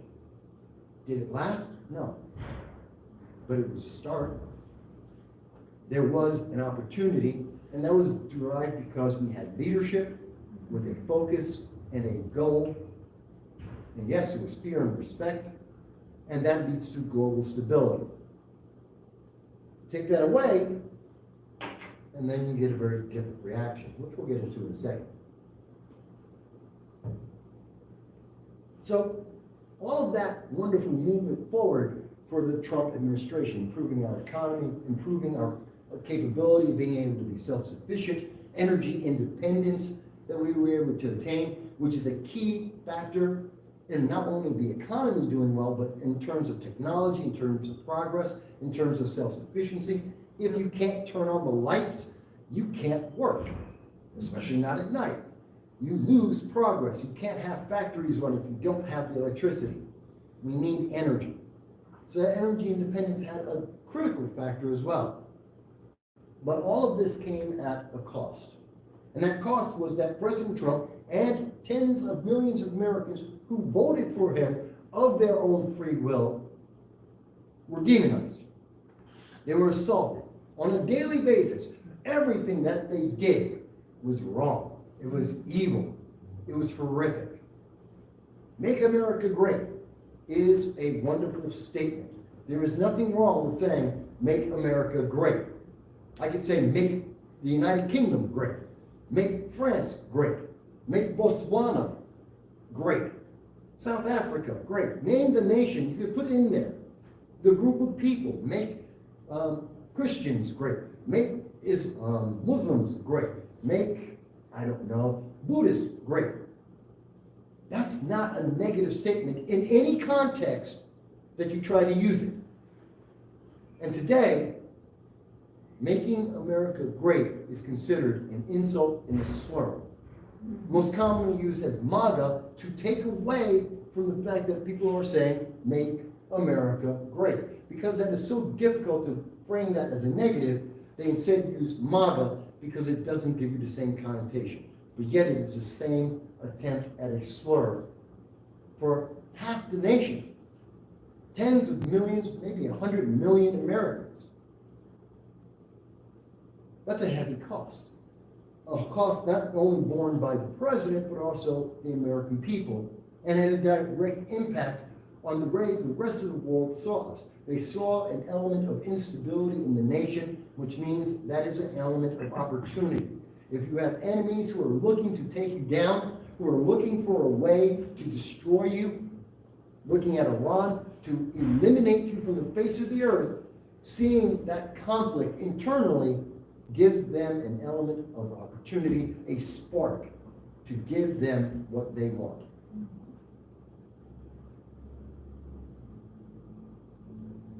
And this condemnation of the people came from the very sources that we would expect wouldn't be providing the mainstream news media, the internet overlords, social media. We saw Russia collusion, the Ukraine phone call, January 6th, allegations of crime after crime after crime, which upon investigation, nothing was there. Nothing was wrong. No crime was committed. If anything, we found other people who did make crimes or did cause problems, did violate the law along the way. And suddenly those stories just dropped off the face of the earth. But he has to be evil, and his followers must be evil. Why? That seems to be an agenda, not a benefit to the nation. It's one thing to say, oh, there could be Russia collusion. You did 3 years of an investigation after nightly news saying it absolutely was true, including Adam Schiff saying that he had the news every night. I have the news. He's on with Rachel Maddow. I have evidence proving that there was Russia collusion. 3 investigations, $35 million later, there is no evidence. There is no proof. All there was a fracturing of the American people, dividing us, polarizing us, making us weaker than we had been before, giving an advantage to those that wanted to destroy our nation. And of course, these attacks were partisan in nature, and it's very obvious, especially as they were proven false time and time again. But again, the result was increase in the division in the public with fear and an increase in the power of the government via pandemic policies and, oh God, how did I write that? Oh, and the lines were drawn around those that either accepted or those that questioned. So we separated our nation. We gave, in each step, as we saw more and more of this division, more of this anger, we saw people within the government and throughout the society drawing our line, saying, okay, we're all separated. You can't talk to this person. You can't date that person. You can't work at this job. And the government kept coming in and saying, don't worry, we'll make it better for you. We'll take care of you. Mostly by getting rid of that person because they don't agree with us. That's not the approved message. So that brings us to 2021. The Biden-Harris administration takes over. And we saw almost immediately, the same way that the geopolitics had switched from Obama's ideas of socialism and transformation and switched to President Trump's ideology of America first and self-reliance, now switched back to the Obama-era ideology. And it did so with incredible speed. Literally, within a day, we lost energy independence. signing, just the sign of one of the executive orders, one of the first 40 executive orders done within 48 hours. 11,000 Americans were out of work. Another 10,000 Americans who lived off of the income of those 11,000 XL pipeline workers instantly out of work. 20,000 people lost a job in one day, instantly. America stopped being energy independent. We lost the oil leases for oil. Again, energy being the engine that provides us both the quality of life, the comfort of life, the advancements that we want to have, all gone. We saw that the Chinese supply chain was reinforced. If we don't have the energy, well, we don't have the manufacturing capabilities that we were trying to build up. And we were incentivizing China to maintain their stranglehold on our supply chain, making 40% of our goods. U.S. allies enjoyed more support, but that support was conditioned on the fact that they had to promote progressive ideologies. We gave them more and more money as long as they became more and more progressive. Long before we gave $200 million to Pakistan for gender studies, we gave them $20 million for gender studies. We're trying to turn them into California. We did that with approximately 40 nations around the world. We were spending $2.6 billion to try and turn other nations into California, so that they could be our allies and so that they could be progressive. The real test came in Biden backing down in his public attack on Vladimir Putin and his character. That was something that went viral, and it was important because Joe Biden came in with the bluster, strength. He knew all of these world leaders, had talked with them, and he was not afraid to say the truth. He called Vladimir Putin a killer to his face. And at the first G20 summit, he backed down like a puppy dog and said nothing. You could barely look at Vladimir Putin. And Vladimir Putin laughed. Mm-hmm. Who won that? Who won in that political arena in front of the world? And Xi too. And well, Chairman Xi turned around and at the same time went to the Biden-Harris administration, and in their very first meeting with them said, "You are not progressive enough. America needs to become more progressive because that's what you claim. You can't speak to us, China, about our atrocities because you have your own. Thank you, goodbye, we're done with this conversation." Scolded America in front of the world. First meeting. Again, a loss. And our enemies are now strengthened because the more important thing than what was said was the reaction. Biden backed down. Biden had no plan. He had no focus. He had no leadership. The world saw that and said, there are opportunities for bad guys to do bad things. So let's move ahead a little bit, and what do we see? This brings us to April, May, June. And the Biden administration is deciding that they want to get out of Afghanistan. Yeah, I know that reaction, because that was a complete fiasco. Now, I don't care if you wanted us to be out of Afghanistan or stay in Afghanistan.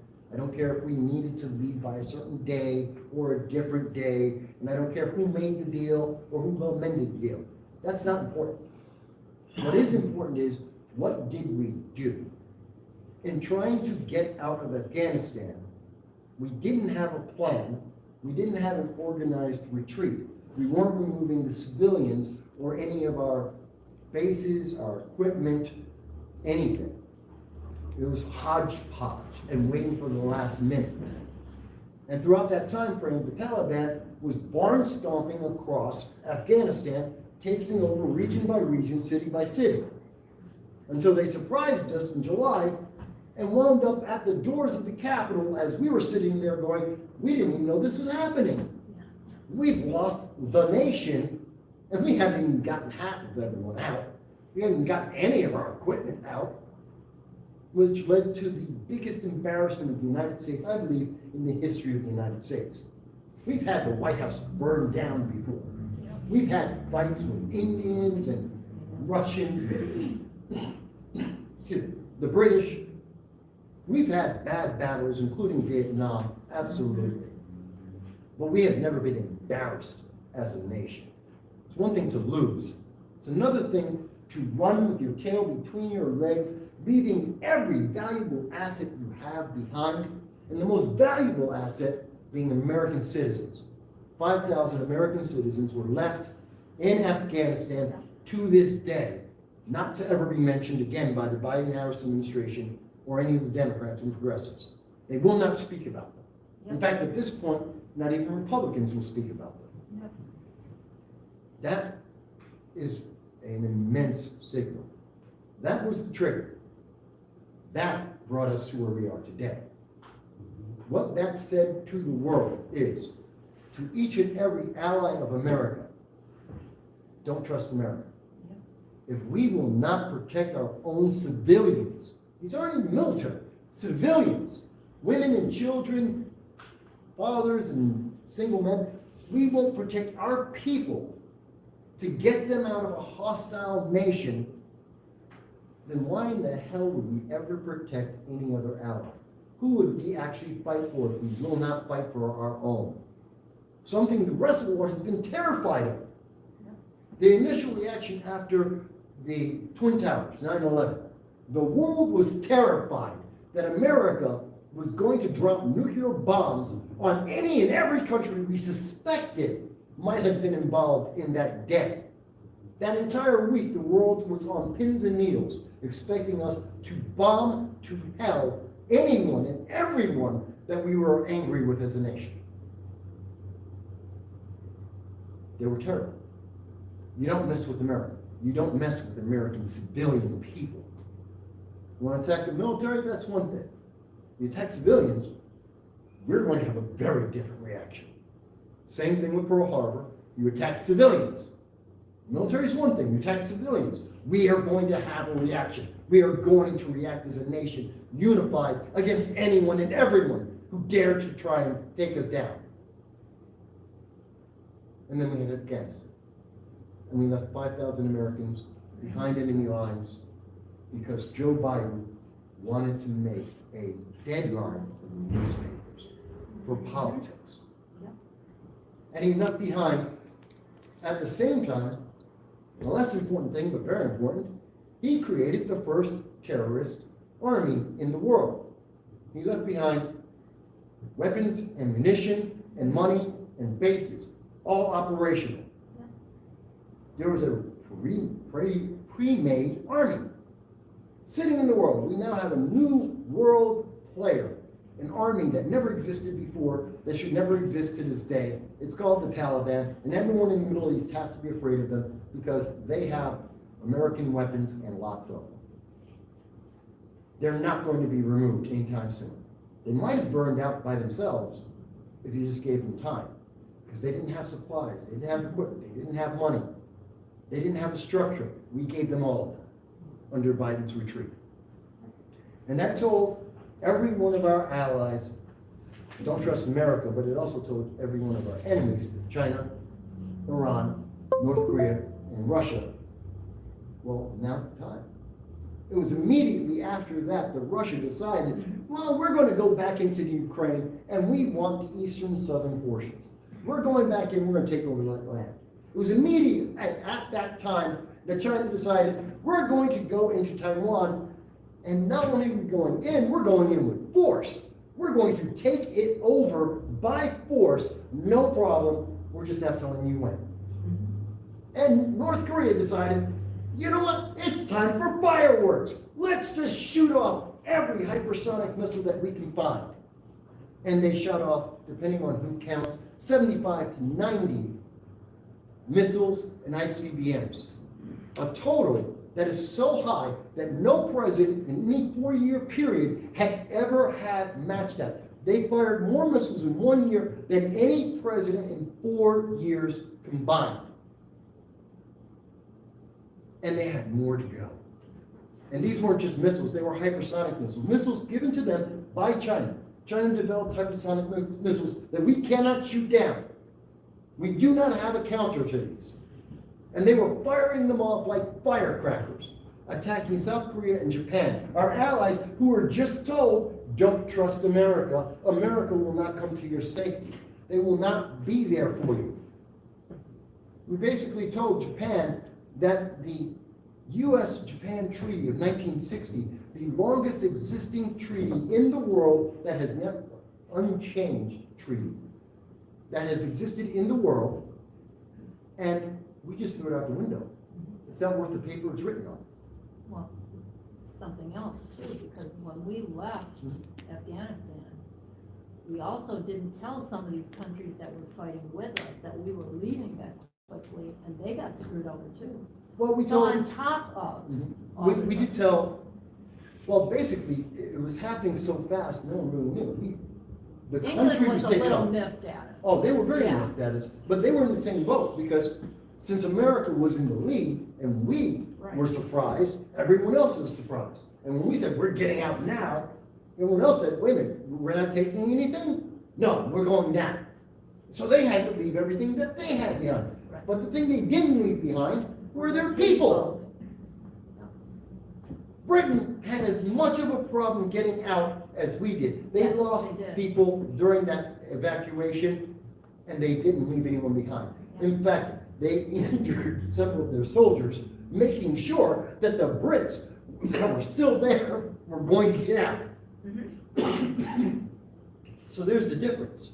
Yeah, That's a signal to everyone in the world. yeah, but that also told them that we wouldn't help them out either. Well, that's in the right. future, you know, I Right. mean, it's All of our allies. It said that. not just our own people, it's we're gonna screw you over too. Right, and that's what I mean by our allies, that they knew not to trust us, that in every treaty and every problem was, you can only trust America so far. And if you went any further than that, well, you'd be left out on your own. Yeah. So that's a big problem. Now, when we look at that, that leads us to the situation that we have right now, to some extent. Yes, sir. So why do you think Biden, despite the advice he was given by crappy people like Milley, but we were still told, don't do it this way, why do you think he did it? Because corruption doesn't strike me as the reason for that one. One, I don't believe he was not told to do it this way. I believe No, he was told. told, don't do it this way. There's dispute on that. He got many messages, some of them to say to do it. He was assured that in terms of Afghanistan, which is the critical point, this is the Right. turning point in the whole Correct. situation. Right. He had assurances by many of the foreign intelligence services and the military that the Taliban could not take over as quickly as they were, and that they would not be able to have as much control across the nation for, it would take at least 2 to 6 months for them to have full control. But he gave up Bagram, which once he gave that up, he knew he had no control over his military equipment. Yes, and they felt that, So how could he possibly protect it and keep it if he gave up the most valuable thing? Forget that it was a listening post for Iran and Soviet Union and China and all that. Forget all that. I understand. So the reason why he gave up Bagram, which is a good question, why did he give up one of the most critical bases that we had in the region? And the reason for that was it was expected that you could not fly commercial flights out of Bagram. We had to go into Baghdad to be able to do so, assuming the capital, not Baghdad, then in the wrong country. But we had to go back into the capital to be able to fly out with the commercial planes, and it was a more difficult process for American citizens to travel out to Bagram to then be evacuated out of the country. It was far easier for them to stay in the city and then get to the airport and evacuate out. That was the intelligence at the time, and they were moving very quickly, so they weren't double checking or reassuring their intelligence at the time. They were just acting on the intelligence they had right at that hand. And the answer was,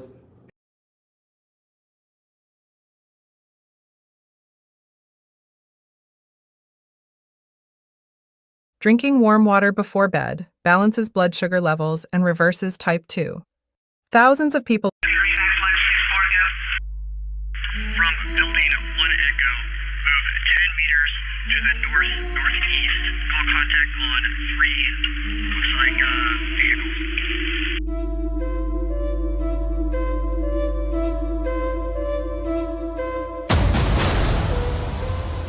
We will cut our enemies down in droves. Our fires will be the substance of their nightmares. We will protect our brothers and sisters. The fields of the dead will serve as evidence of our passing.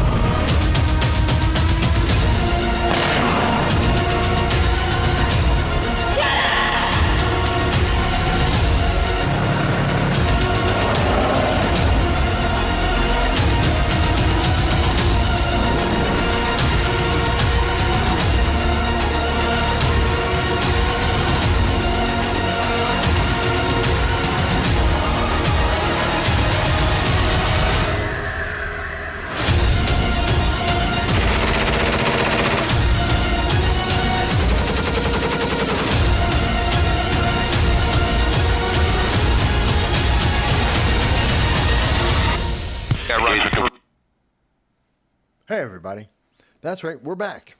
Thank you for being here with us and being patient. Thank you for letting me walk my dog. Khan is very happy for that. Yes, my dog's name is Khan, as in Genghis Khan. No, not like the movie. Yes, like the leader of the world, ancient world. And if you've ever seen my dog, all 20 pounds of him, you can understand why I named him Khan. He's a beautiful dog.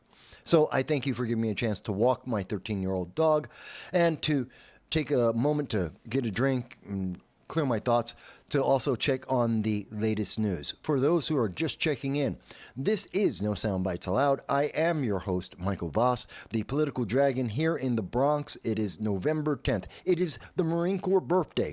249 years of Marines protecting America and the Constitution and our way of life.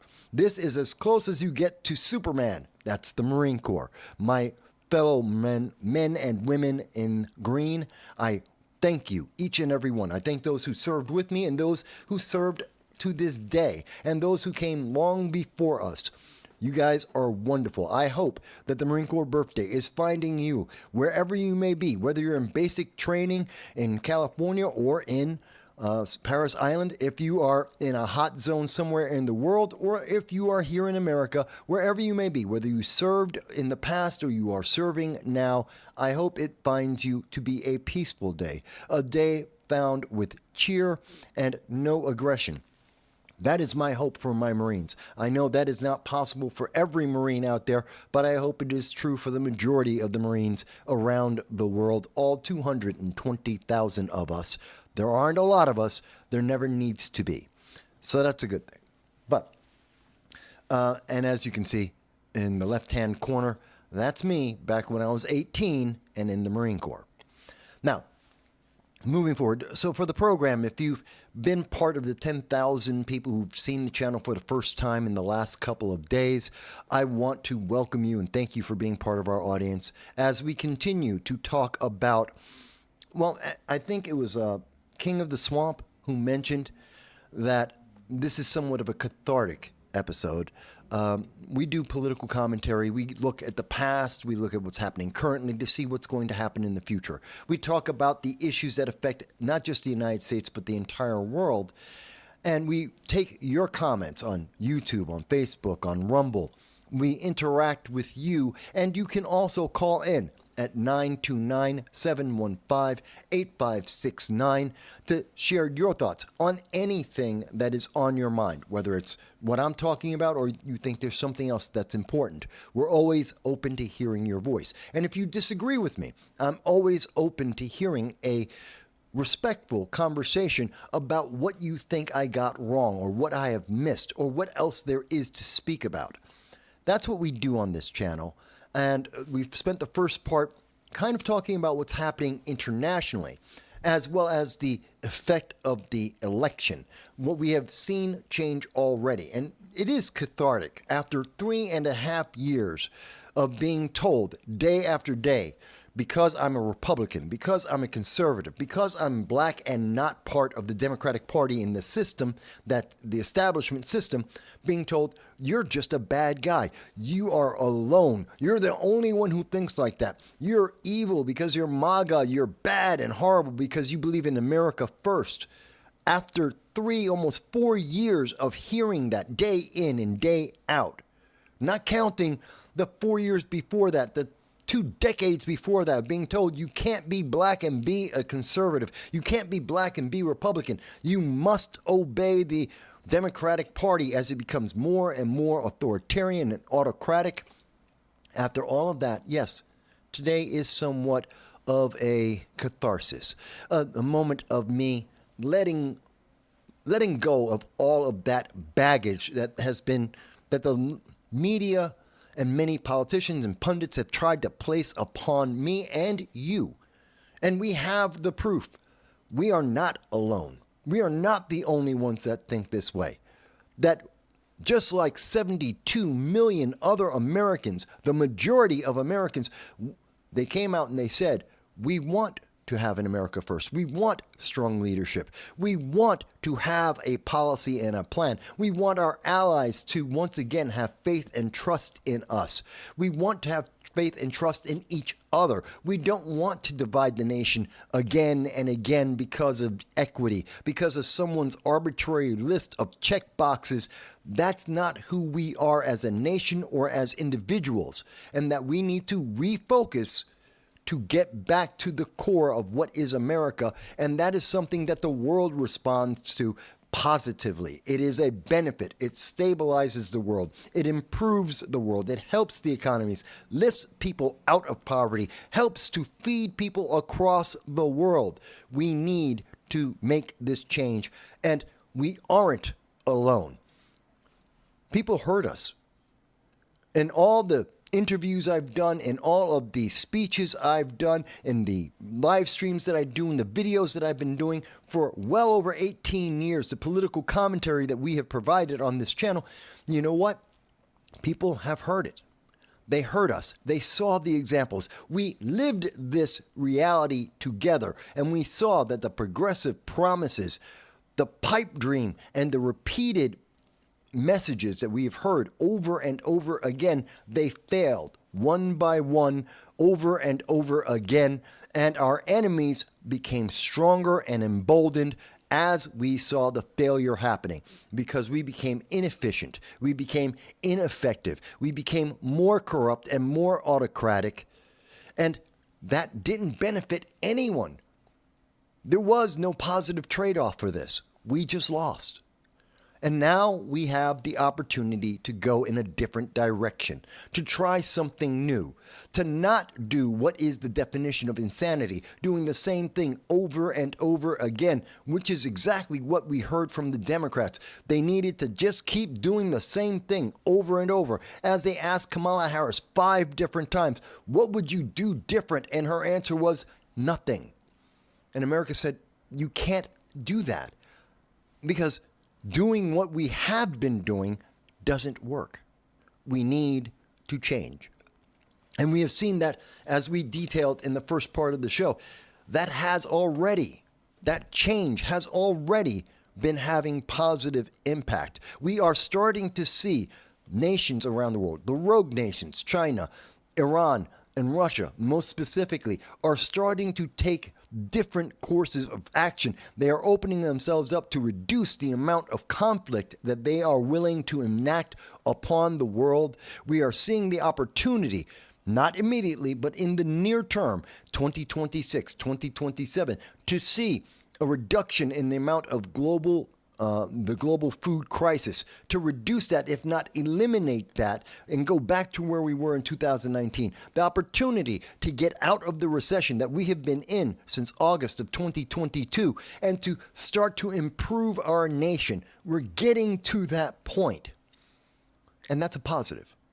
And so we should be happy. And I know there are some people, the minority of people, they may get a lot of the press. The news media may be focused directly on the protests in New York and DC and in Seattle and in LA, at the colleges over at Harvard and Columbia and Binghamton University, they may be focused on this negativity, but the nation is positive.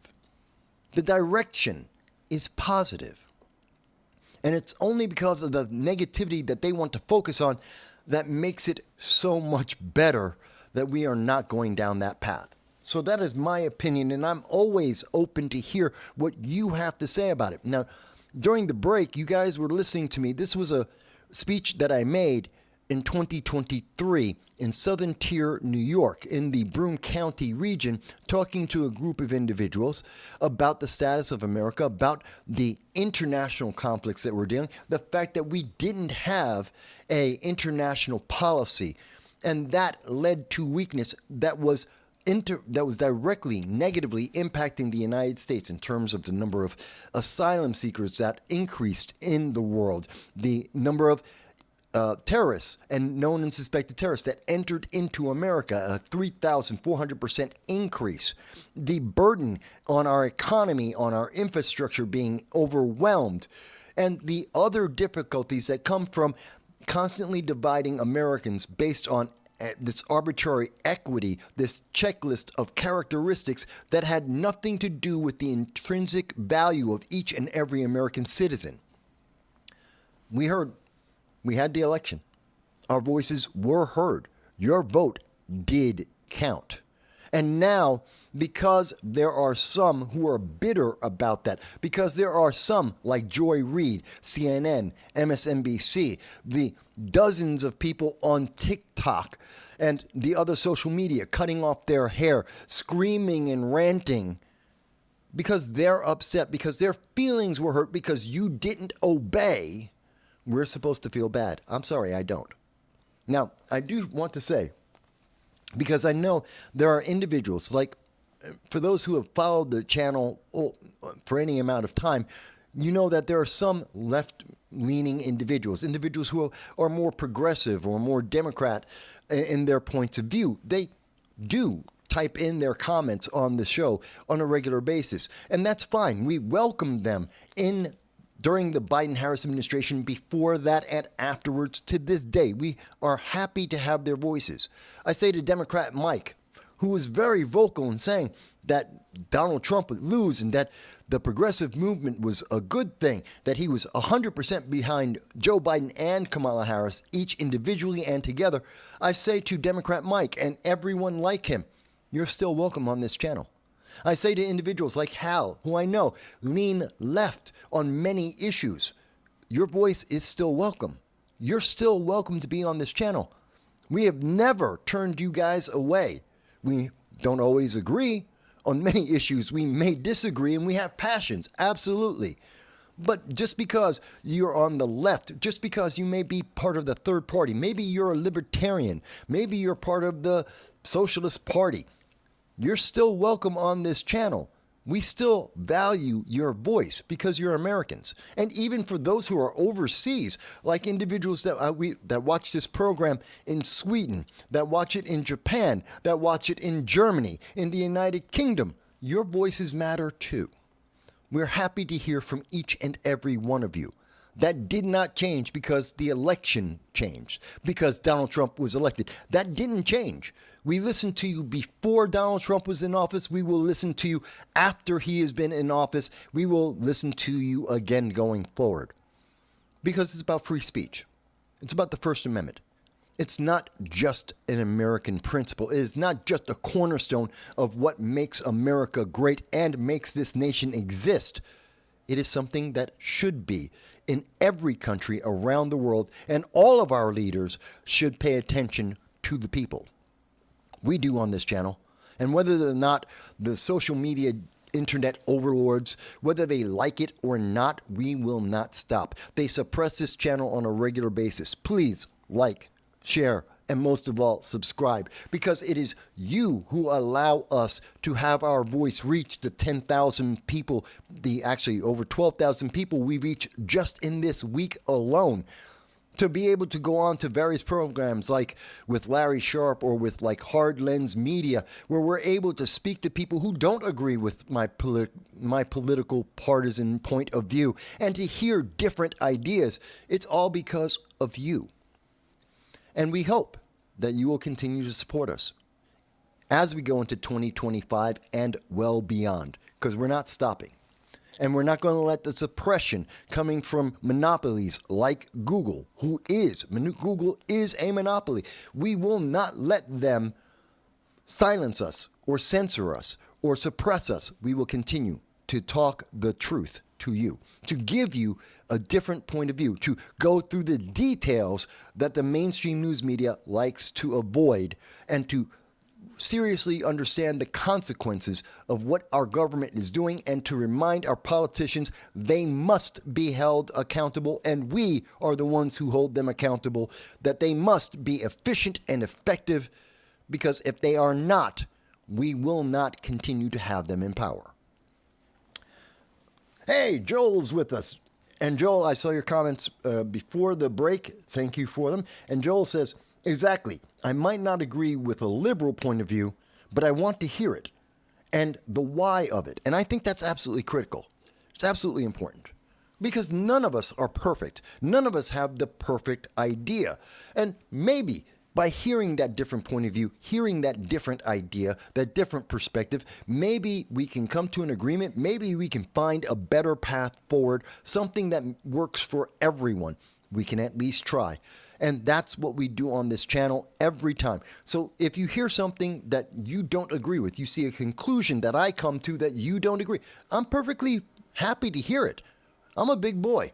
I got a thick skin. As long as you're respectful, tell me. Be passionate. Say you don't agree. Tell me why. Don't tell me I'm ugly or old or whatever. Oh God, the thousands of insults I've heard over the years in person and online. Don't give me that. I've heard it already. Tell me why. Tell me why. Because then we have something we can talk about and move forward on. And I will give you the respect that you deserve because you are an individual. You have value and your voice is valuable. Doesn't mean that I have to agree with you. Just means that we can hear each other and we can have the conversation. So, that being said, I mean, that's why I joined the Marine Corps, because I believe in our Constitution. I believe in freedom of speech. I believe in the Second Amendment to be able to defend ourselves even from the government if necessary. I believe in privacy. I believe in not punishing someone beyond what is reasonable for what they do if they commit a crime. I believe in borders. I believe in law. I believe in celebrating people's freedom. We can do these things. We have done them in my lifetime, and we can do them again going forward. All right, so, hello, Andrew. I've seen Andrew before. Andrew, you often are with Larry Sharp's channel, and thank you for taking a moment to even check out my channel. I hope you're enjoying yourself, and I appreciate you being here with us for the first time. Andrew says, repeat of 2016, just with less backlash. Well, that's what I expect will probably happen, both on the international level as well as domestically. Although we're going to have a little bit of an uphill battle in 2025. Let's be realistic. America has been in a recession since August of 2022. That's a fact. We went over that then and since, that they changed, the Biden-Harris administration literally changed the definition of what a recession is so that they didn't have to go into the 2022 midterm election talking about a recession that America was in. So they changed the numbers. We have been in a recession. The world has been in a recession. Most of the first and second world nations have admitted years ago that we are in a recession. And I guarantee you, when 2/3 of the world is admitting they are in a recession, the United States is not outside of that. We're not the exception of the rule. We're in the recession too. It's just that our media doesn't want to admit that because it could affect elections. But we felt it. Whether they said so or not, whether they changed the definition or not, we knew that just by going to the grocery store. And that doesn't end in a minute. That isn't going to change in January, on January 1st of 2025, or on January 21st when Donald Trump becomes the 47th president of the United States. It's not going to change on a dime. It will take some time, but we can start to get our way out of that. And what may help that is what we've been hearing, as we talked about in the first half, about Russia is looking for a way out of the war with the Ukraine. That we are starting to see Iran is terrified. They know that they will lose the funding that they have been getting from the Biden-Harris administration, that the sanctions that were released will be replaced, and they will not be able to freely fund Hezbollah and Hamas and the Houthis, that they will not be able to make and give them rockets and bombs and drones like they have been, and will not be able to distribute the chemical grenades that they have now made based on fentanyl, that they won't be able to distribute that widely. That terrorism will shrink in the world because the greatest sponsor of terrorism will have its funding cut. They know that. And they are afraid. That's why they tried to assassinate Donald Trump again. And they failed again. And we are vigilant about this. We are aware of what they are doing and why. And we know that we can defeat them. So these are the positives. Yes, I'm being somewhat cathartic today. This is a slightly different show, but it's different because I'm trying to look at the positives here, the upbeat. And I know that the mainstream news media is trying to convince you that we're going to be in World War III. They told you that in 2016. Didn't happen then. No reason for it to happen now. They told you that if you're black, you're going to be in chains. Didn't happen in 2016. No reason for it to happen now. They told you that if you're a woman, you have no more rights. Didn't happen in 2016. No reason for it to happen now. And all those who are freaking out because you have been sold nothing but fear for the last 8 years. Well, there's a rainbow in front of you. It's getting better. Your fears are in your head. They were fed to you by the news media, by the left and the pundits and the politicians on the left who had a political agenda. And I cannot make that more clear than pointing out to the fact that just listen to Kamala Harris, just listen to Joe Biden, just listen to the Democrats in elected office. They have all bent over backwards saying, okay, we're going to get the Trump administration in and we're going to get ready for the midterms in 2026. The fight is going to continue. What was it Gavin Newsom said, the governor of California? The fight didn't end. We're going to continue to fight. We're still going to struggle. Well, then you're not worried then. Suddenly the language has changed from the world is going to end and America will cease to exist if Donald Trump was elected. Now that he's elected, they're suddenly saying, well, America continues. Everything keeps going. The fear that they've been screaming at you evaporated. Why? Because they lost the election. Because they were hyping the negativity and fear because they thought that would get them the win. And they lost.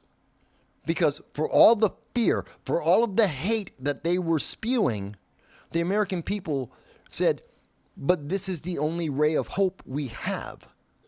This is the only option. This is the only path forward that is positive or has the potential of being positive. That's it. And they suddenly lost. The Democrats lost because we suddenly realized we aren't alone. That we are all feeling this struggle. We are all in this together. We are all looking for that positive outcome. And this is the best way to get to that. So yes, this is somewhat cathartic. And I'm not beating up on the left because we won. I don't need to gloat. This is good for America. I'm happy for America. I don't need to say, oh, the Democrats lost. They are pointing at us and saying, oh, you're evil. They're looking at Hispanic men and women and blacks and women as well and blaming everyone for their problems. Everyone, because they lost, except themselves. They had a bad candidate with bad policies based on a record of failure, and they lost. Just admit that. Move forward. Do better next time. Be more efficient. Be more effective. Have better leaders with better plans, and maybe you'll win. And maybe you may not. But at least then you're moving forward with positivity, because fear-mongering doesn't work. Unless you want to be a dictator. Unless you want to have authoritarian rule. Now, that being said, hey, Jess is with us too. Hi, Jess. I don't know. Everyone got done watching the football games, came over to watch me. That's fantastic. I love you guys. Thank you all for being here with us. So I wanted to take a moment to, before we go further, I want to jump over to some of the breaking news that occurred while we were away and you were listening to me speaking, having that public speech. And I'm going to go over this a little bit more, but it's just come out that Bernie Sanders has now joined the chorus of people who have been saying, there are some on the left who are terrified. They're afraid, oh my God, there's only 3 liberal justices on the Supreme Court. Sotomayor has to drop out. And mostly we have heard this, and I heard this immediately after the election. The very next morning, I started hearing from the left, individuals on the left, many of the Democratic Socialists of America, were starting to say, Justice Sotomayor has to drop. She has to resign from the Supreme Court. She has to step away. Not because she's too old, not because she has lost her mind, not because she's ill and about to die, things that were happening with Ruth Bader Ginsburg. No, they just want her out because she might get too old. She might become feeble-minded. She might get sick because she is older. So they want her to get out now so that Joe Biden, and more importantly, the Democrats that control Joe Biden, Nancy Pelosi, Barack Obama, Chuck Schumer, and the others, can select a new liberal Supreme Court justice, just like Ketanji Brown Jackson, someone who is based on check boxes and DEI, and they can install that person while they have the chance. Now, we've heard from many individuals, and this is maybe the most prominent, is Bernie Sanders saying that's not going to happen. We've already heard from Mike Johnson, the Speaker of the House. He's already said, no, this isn't going to happen. We've heard from several prominent senators, it's not going to happen. It's just not. It's a pipe dream. And many were saying, well, this is the way that we can get Kamala Harris. Literally, there is a theory out there that Kamala Harris will be able to, because she's vice president, so that they could put in another black woman, again, checkbox and checkbox, based on characteristics. Because she couldn't be president, they want to see her. She's an attorney. Well, that attorney, she's been DA and AG. So put her in as a Supreme Court justice. I've actually heard this theory. This is a legitimate theory out there amongst some in the left that they will supplant Sotomayor and replace her with Kamala Harris because there is a lame duck Congress and they have enough time to do that. Bernie Sanders has come out on Meet the Press, said it's not going to happen. It doesn't make sense. It isn't reasonable. There is no reason to do that. That's just fear. This is a reaction of fear. So people who are thinking, well, this might happen, no, it's not. If Bernie Sanders isn't behind it, none of the Republicans are behind it, many of the Democrats are not behind this, it's not going to happen. I doubt that Sotomayor is not going to be able to make the next 4 years. It is unlikely. So the Democrats will have a chance in 2028 unless the Democrat leadership is so befuddled that they are so inept that they cannot figure out who they could put, who could possibly win in 2028. They've got 4 years to figure it out. And if they think that they are so bereft of anyone who can appeal to the American people, that they have so few individuals with a vision to the future that is beneficial, that isn't based in fear and division like DEI, if they have no one in their bullpen with that capability, then yeah, I can understand why they'd want to get Sotomayor out now and replace her. But that means they're weak. That means they're ineffective and inefficient. I would like to believe that Democrats, as one of the major parties in America, as a party that is represented across many states and many offices, elected office, that they have more confidence and they have more vision than what this suggestion is, what this suggestion means, that they have nothing. That they have nothing to offer America or the American people or the rank and file Democrats. They have nothing. I'd like to think that they have something. And Bernie Sanders is saying they do have something in their bullpen. Let me see. Going back to the comments here. Joel says, oh my, imagine Justice Harris paper on a decision. No one would be able to read it. She wouldn't write it herself. All of the justices have interns, individuals that work with them. She'd get someone else to write it because hopefully someone better than her speechwriters, absolutely, to be able to write that. But yeah, I understand your fear of what Supreme Court Justice Harris would be like, bereft of anything. She would just agree with whatever the other conservative, whatever the other liberal justices would say. She'd say the same thing because she has no imagination. She has no origination of ideas. She just goes with the flow, whatever gives her power. She would absolutely say yes to this, but I don't think it would be good for America. Joel goes on to say, I do like the idea of 18-year terms for Supreme Court justice with a new justice appointed every 2 years. I don't like that. And, now that you brought it up, Joel, let's take a moment. Let's talk about that. Because I know this is an idea that many Democrats have heard and has been pushed through. This is part of what they were arguing about in 2020, to expand the Supreme Court, to increase the number of Supreme Court justices, which is not a new idea. They've been trying that for about 40 years, 50 years, and it's always been shot down. We don't need more Supreme Court justices. That's unnecessary.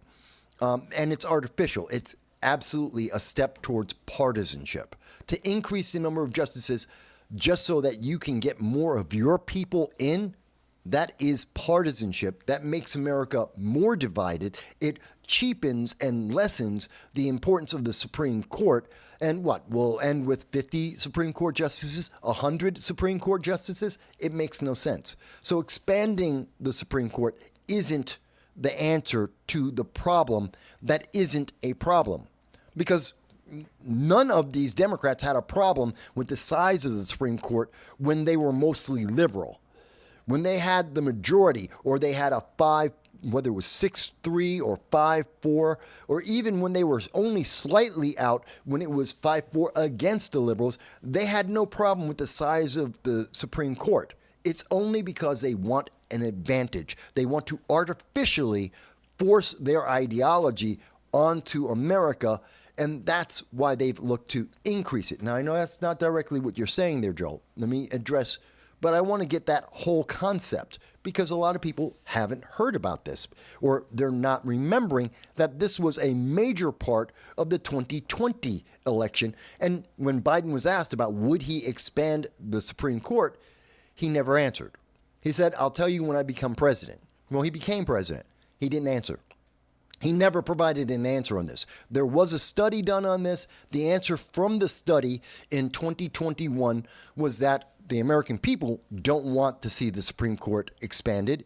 It's seen as just a purely partisan act, and it would cheapen the Supreme Court, and so he didn't move forward with it. And that's it, and he let it die. So now they're trying to bring back the idea, lame duck, let's increase the size of the Supreme Court. No. As for the question, which you did ask, Joel, the idea of having Supreme Court justices that are based on every 18 years, I don't agree with that. Because I do believe that again, creates a partisan atmosphere. It turns the Supreme Court from being independent to being dependent on politics every 2 years. So I understand why you're saying this, but I want you to look at it from a slightly different point of view. Let's assume that there's someone, doesn't matter which side, doesn't matter. It could be any party, doesn't matter who's in charge, but they're going to be looking every 2 years, they're going to be fighting usually, and even if you put it on an off year, so it's not during the midterm, it's either in between the midterm and the election, doesn't matter when you put it. But every 2 years, there's going to be a partisan battle, just as there is every time there is a Supreme Court justice being replaced. It's partisan. They're going to fight back and forth. They're always going to be looking for, how do I get the advantage? So you're constantly, every 2 years, looking to rebalance based on political ideology, not who is best, not who's the best person for the job. And you have checkboxes both on the left and on the right that are suddenly going to become more and more important. And you're always going to be looking for that next person. No matter who gets in now, the next person is going to be, okay, who are we going to get? And it's going to be a partisan checklist. And they're going to be nominated based on their purity to any of the political ideologies. It becomes absolutely obsessed, and it becomes no different than when senators are reelected. It's going to be the same kind of partisan battle, and you will see billions spent on each person who gets elected or gets nominated and appointed as a member of the Supreme Court, which brings in more money, which brings in more corruption, which makes the Supreme Court less trusted by the American people. I don't agree with that. We have the right configuration. Yes, it's a lifetime appointment because that reduces the potential for corruption. It reduces the likelihood of anyone being so corrupt. I'm not saying that there is no corruption. We're human beings. I'm sure there is always some on every side to every person to some degree. If you throw enough money at them, I'm sure some people will be. But because they have a lifetime appointment, it is virtually impossible to entice them to be partisan on every issue that they deal with. It is almost impossible to make them partisan all the time because they don't have to worry about getting reelected. They don't have to worry whether their party likes the decision or not. Chief Justice Roberts voted in favor of Obamacare and supported Obamacare, which didn't make sense to me. And his argument, I think, is absolutely ridiculous that it's just a tax. I think that's stupid. But even so, he's a Republican. He's on the part of the conservative wing of the Supreme Court. And he had the ability, without fear of being replaced, without fear of any kind of persecution from the parties, the conservative wing of government, the Republican Party, they could not shake him or move him. So he voted what he felt was correct. That's why we have the right system, because there is less politics involved. There is less opportunity for money to sway individuals. There is less bickering and gamesmanship in the appointment than we see now. So I hope that makes sense. Oh, okay, Joel says it's a good point. That would put activist judges in red or blue. And that's correct. And that's my fear. And I understand why people say they want to see that change, but I think most people aren't thinking down the line. I mean, the first judge, the first 2 or 3, maybe they're without any partisanship, but given time, there will be partisanship that will be put into that. It will become political, and therefore our Supreme Court becomes political, and therefore it lessens it. And that's why I'm against that. I would never support that. So now again, you made a good point, Joel. I understand why you said that. I understand why there's a lot of people who are looking for it. But I hope when people are hearing this, you now have a different viewpoint to say, well, okay, let's weigh that. Is it worth becoming partisan to have that time frame, that rotation of justices? Is that worth it? Or is the corruption, the potential of corruption, the potential of partisanship, is that too significant? And for me, it's too significant. It's too likely, and it is too damaging to America overall over time. So that's why I'm against it. But that's a decision every individual needs to make. I guarantee you, this is not the last time that we're going to hear about this idea. Just like you brought it up, Joel, Others are going to bring it up. It will be said again in 2026. I guarantee it. It will be a theme and an idea that is going to be promoted by Democrats in 2028. Guaranteed. Whether Sotomayor is there or not, they are absolutely going to bring this back up again, and they are going to push this. They're going to push trying to expand the Supreme Court. They're going to promote trying to have term limits, and they're going to say it's going to be great for America because one side or the other is going to say it's not fair. Well, guess what? As long as there's been a Supreme Court, there has been one side or the other saying it's not fair at any given moment. That's just the nature of things. It's never perfect. But I think it's the best system we have right now. But again, now people have something to judge it by. They have an idea. You can tell me you agree, you disagree. That's completely up to you. Bear with me one second. And by the way, when I said that it's not just Bernie Sanders, this is from Josh Hawley.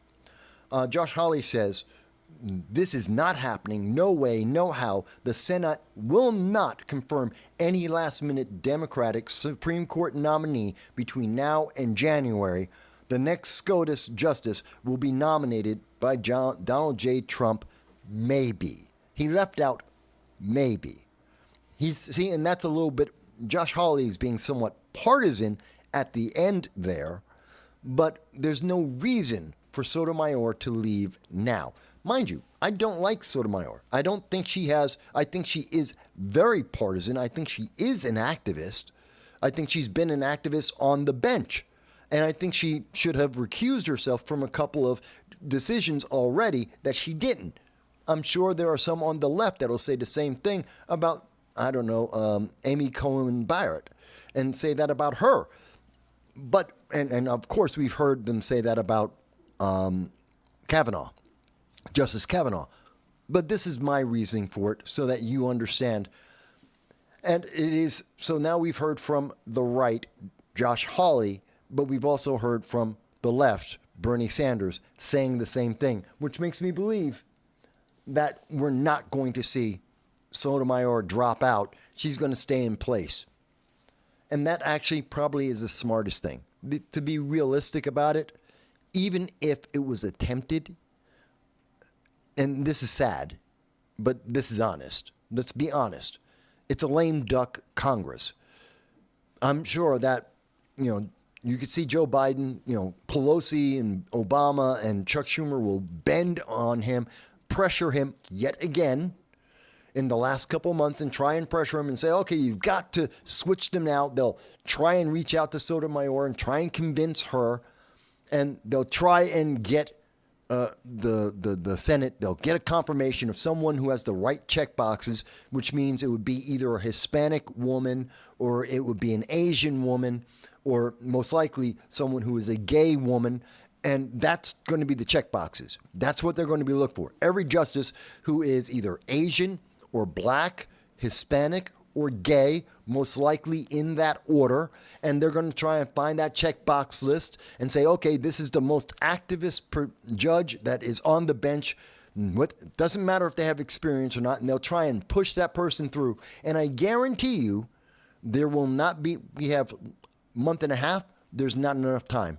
They will never be able to push anyone through with that kind of criteria. Someone who is just based on check boxes alone, they will not get confirmation in time to get through the nomination process in a month and a half. Never going to happen. So it's actually better for America not to do that, because then it will be just a horror show. It will be a political horror show. And it's not worth it, because that only hurts the Supreme Court, which then hurts the government. So don't even do that. Let it naturally happen. Sotomayor will retire probably in 5 years when there's a Democrat, if there's a Democrat. And if there isn't, she'll do it in 5 years because she's too old. That's realistically what's going to happen. That's my opinion. Jess says that she agrees. Hang on. She says she agrees and she thinks that it is partisan. Maybe Amy Cohen Barrett as well. but she definitely, Sotomayor is definitely partisan. I'm not saying that Amy Coney Barrett isn't, or even Kavanaugh. I'm not saying that there aren't justices that aren't partisan as is, but we can only make the system worse by playing these games. Jess goes on to say, well, they surely won't be looking for a gay minority if they're conservative. Yeah, you will not see a gay Republican at all. They will not make it to the Supreme Court. Doesn't matter if they get nominated or not. Doesn't matter which president it's under. If they're, as long as they're conservative, doesn't matter if they're black, Asian, a woman, white. It doesn't matter. They could be gay. They could be trans. Doesn't matter. The word that the Democrats are looking at is Republican or conservative. Absolutely out. They will not confirm them, if at all possible. Which tells you how much they really care about diversity. Because if you say that, and we've seen this over the last 3 years. We saw this in this election. And I know many people, let me be fair. I know people who are trans. I've spoken to the trans community, both for research and just because I happen to know people. And I know a large number of trans individuals. And I've listened to some of their podcasts and their conversations online. I've even joined a couple of them, talking to them, asking them questions. And I can tell you that when trans people, some of them are conservative. Some of them are not just right-wing, but they're conservative or they're third party, and they just want to be people. And when people find out, oh, but you're conservative or you're third party, they get demonized as badly as anyone else, if not more. And that's kind of sad. That's really sad. Because if these liberal viewpoints were actually as liberal as they like to make themselves sound like they are, then they wouldn't care. But they do. And if you don't think so, ask anyone in the trans community and say, hey, what about the conservative trans? What about the conservative gays? And they will tell you, they don't speak. It's not that they don't exist. They don't speak. It's like Hollywood. Hollywood is a great microcosm of that. How many conservative actors have you heard of? By pure numbers alone, by just the statistics, there are so many people in Hollywood that at least a handful more than we know of should be conservative and or Republican, just by the numbers. Unless it's completely a bias, unless there's a complete bias in Hollywood, unless it is absolutely breaking the law by not allowing individuals based on their political ideology from getting a job, unless it is that kind of a closed shop, which is illegal in America, there are more than just a handful. There is a huge swath of Hollywood that is Republican and or conservative, and yet they can't speak up. If they can't do that in Hollywood because of entertainment, because every time that any entertainer says that they are right-leaning, they get ostracized. You don't believe me? Think of what happened to 50 Cent. Think of what happened to Ron Silva. Just look at the list. Look what happened to Woods. Look at how they're treated and how the roles they get. Look at Kurt Russell. He got beat up and he was the one trying to say, I don't want to talk about politics. He didn't want, because he personally doesn't talk about his politics. He's from the generation of actors that don't talk about their personal lives. And he was forced to, and then he got ostracized and beat up for that. Think about it. If that's how they treat entertainers, imagine someone going for a political office of importance. That's not very American, is it? So, going on, Joel goes on to say, merit-based selection should naturally reflect the makeup of the population. We don't need DEI. Well, I agree with that 1,000%. DEI is dehumanizing. I truly believe that. I've said that before on the channel, and it has nothing to do with an election. DEI is dehumanizing. Because if we are equal, if we are to believe that we are equal, It is based on merit alone that that equality shows through. Everything else is artificial. If the government or a political organization are picking the winners and losers, then you aren't getting the best, and the results will be less efficient and less effective than in anything other case. That is always the truth. The Marine Corps is, as an example, Marine Corps birthday, the Marine Corps is about what is effective and efficient. You move up in the Marine Corps because you are effective and efficient, not because of your political ideology. No one asks any Marine, I've never known a Marine to ask, what's your political ideology in a foxhole? When we're in training, when you go to war, you don't care whether that's a Democrat or a Republican next to you. And yes, I do know that overwhelmingly more conservative-leaning people tend to be in the military, tend to volunteer for the military. I understand that. But that doesn't mean there aren't Democrats and leftists in there. Kit Cabello, as I mentioned, he's Hard Lens Media. And I've been on his program. I've talked to Kit. We both love Warhammer. We're regular people, like sci-fi. And guess what? Kit is leftist. I disagree with Kit on certain fundamental issues that are very important. And we can have passionate disagreements about that.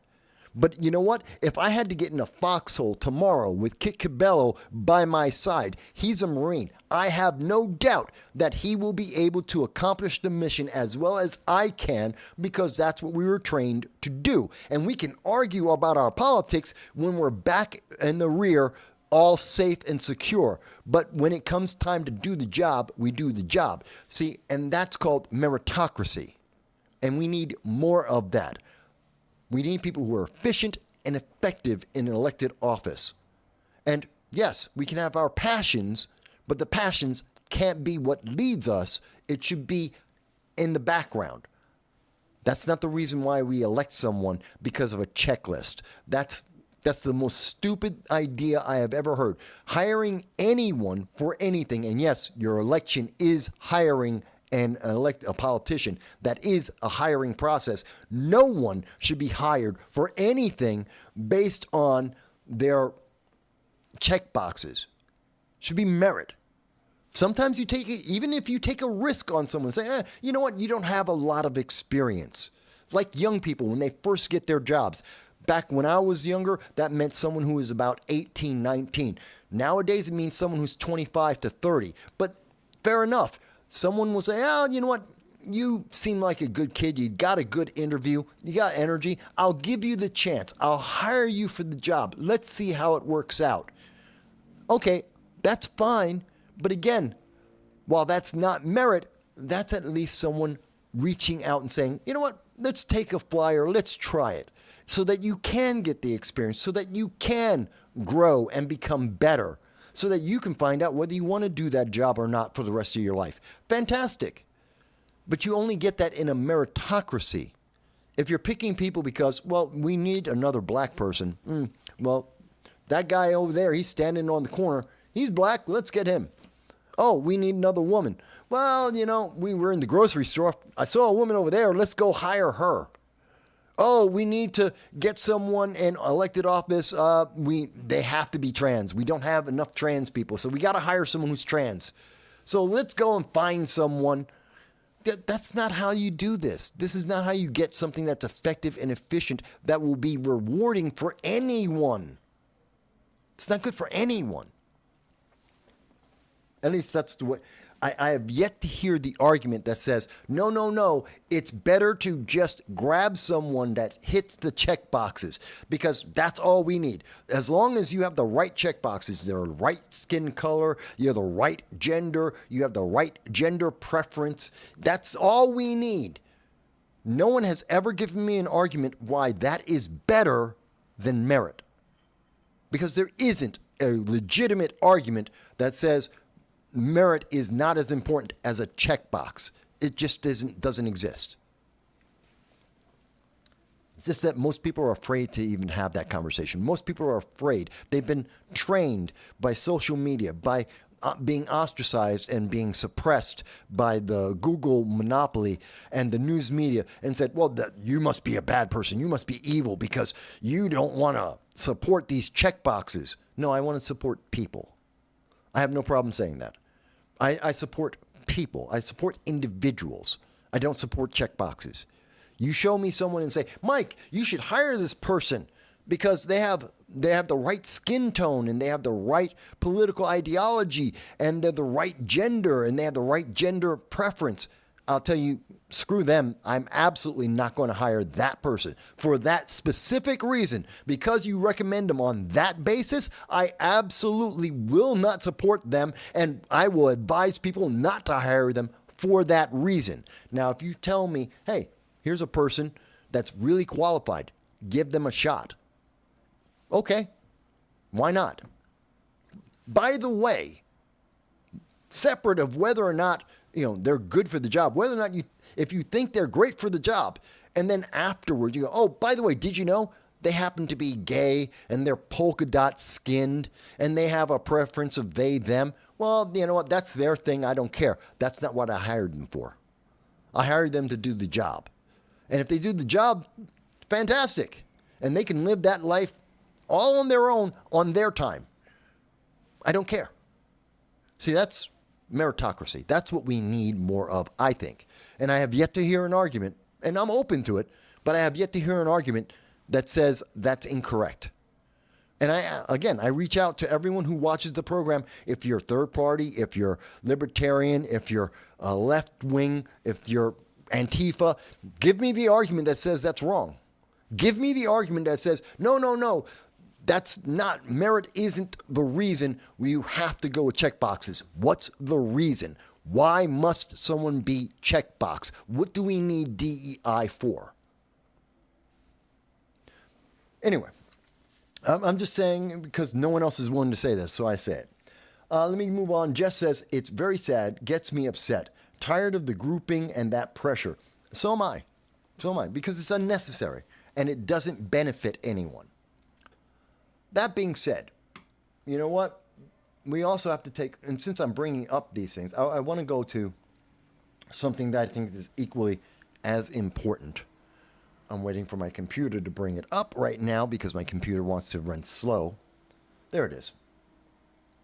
Since the election, we have seen a lot of this. Now, I want everyone, don't pick on anyone for this reason, but I want you to see this. Now, this has gotten well over 3,900 likes with several hundred, and my computer's just running slow for whatever reason, but it's gotten several hundred hearts. People love this. Thousands of people like or love this one image. And this is a problem we have to fix in America. We have to really do something about this. This should not be loved. There are more people who love and or like this than are laughing at it. And that is sad for America. We have a problem in our nation, and it's not Donald Trump. It's this image right here, where we have a communist and Antifa looking to light a fire and to firebomb something in America because Elmer Fudd is MAGA. That's a problem. That's a problem. That's insurrectionist. Absolutely. Okay. So this is the issue that we have to deal with. And I think this is a very important issue that we need to deal with in America quickly. Just like the issue of merit, we have to deal with this because I think it's incredibly problematic. And as you can see, 4,166 likes with 1,360 love with only 451 people laughing at it. That is a problem for America. That is a big problem for America. And we can see some of the people who have been liking that are the very same people who are in New York City right now who are saying that it's hateful to vote the way that you believe, to vote to improve America, to change the course that is failing right now. America is failing now. That is true economically. It is true in terms of our unity. It is a fact that we are living through. And they lost And they refuse to accept that. And now they're saying, we have to change. We are wrong. You heard that from The View. You're hearing that from Joy Reid. You're hearing that from Nina Turner. We're hearing this from the left. We're seeing this on social media. This is scary, folks. This is really terrifying. Yes, Jess, the ignorance is incredible. It is incredible. And people think that mob mentality is saying that this is a good thing. It's scary to me. And it's just like what we saw here. You may have seen this. This professor, minute 39 minutes. She is a retired political science academic. She taught our generations. She taught I don't know how many hundreds of students, trying to convince them of her political ideology. And here she is laughing. This is the part. This is why we need to change America, why we need to go more towards merit, why we need to focus on efficiency and effectiveness, why we have to give up on DEI and intersectionality. It's not because she's a woman. Look at what she has to say. I'm going to play this very briefly. I want you to see this, okay? Okay, so we're closing in on almost 5 p.m. Eastern time, and I've been This is from the election. This is election night Tuesday. tracking everything that's been going on across the country today. And my most important encounter was when I went out to get my champagne. I'm not upset that she went to get champagne. Fantastic. She thought she would win. She wanted to celebrate. Fantastic. I hope she also bought some vodka to wash down the loss. But she was absolutely confident she would win. So she wanted a bottle of champagne. Okay, fair enough. Got no problem with that. I was talking to the guy in the store, of course, asking him, did he vote? And he said he did early voting, and he asked me if I early voted. And he asked me, why I was getting the champagne. And I said, because I'm going to be toasting Madam President tonight. So far, all fine. She's got her opinion.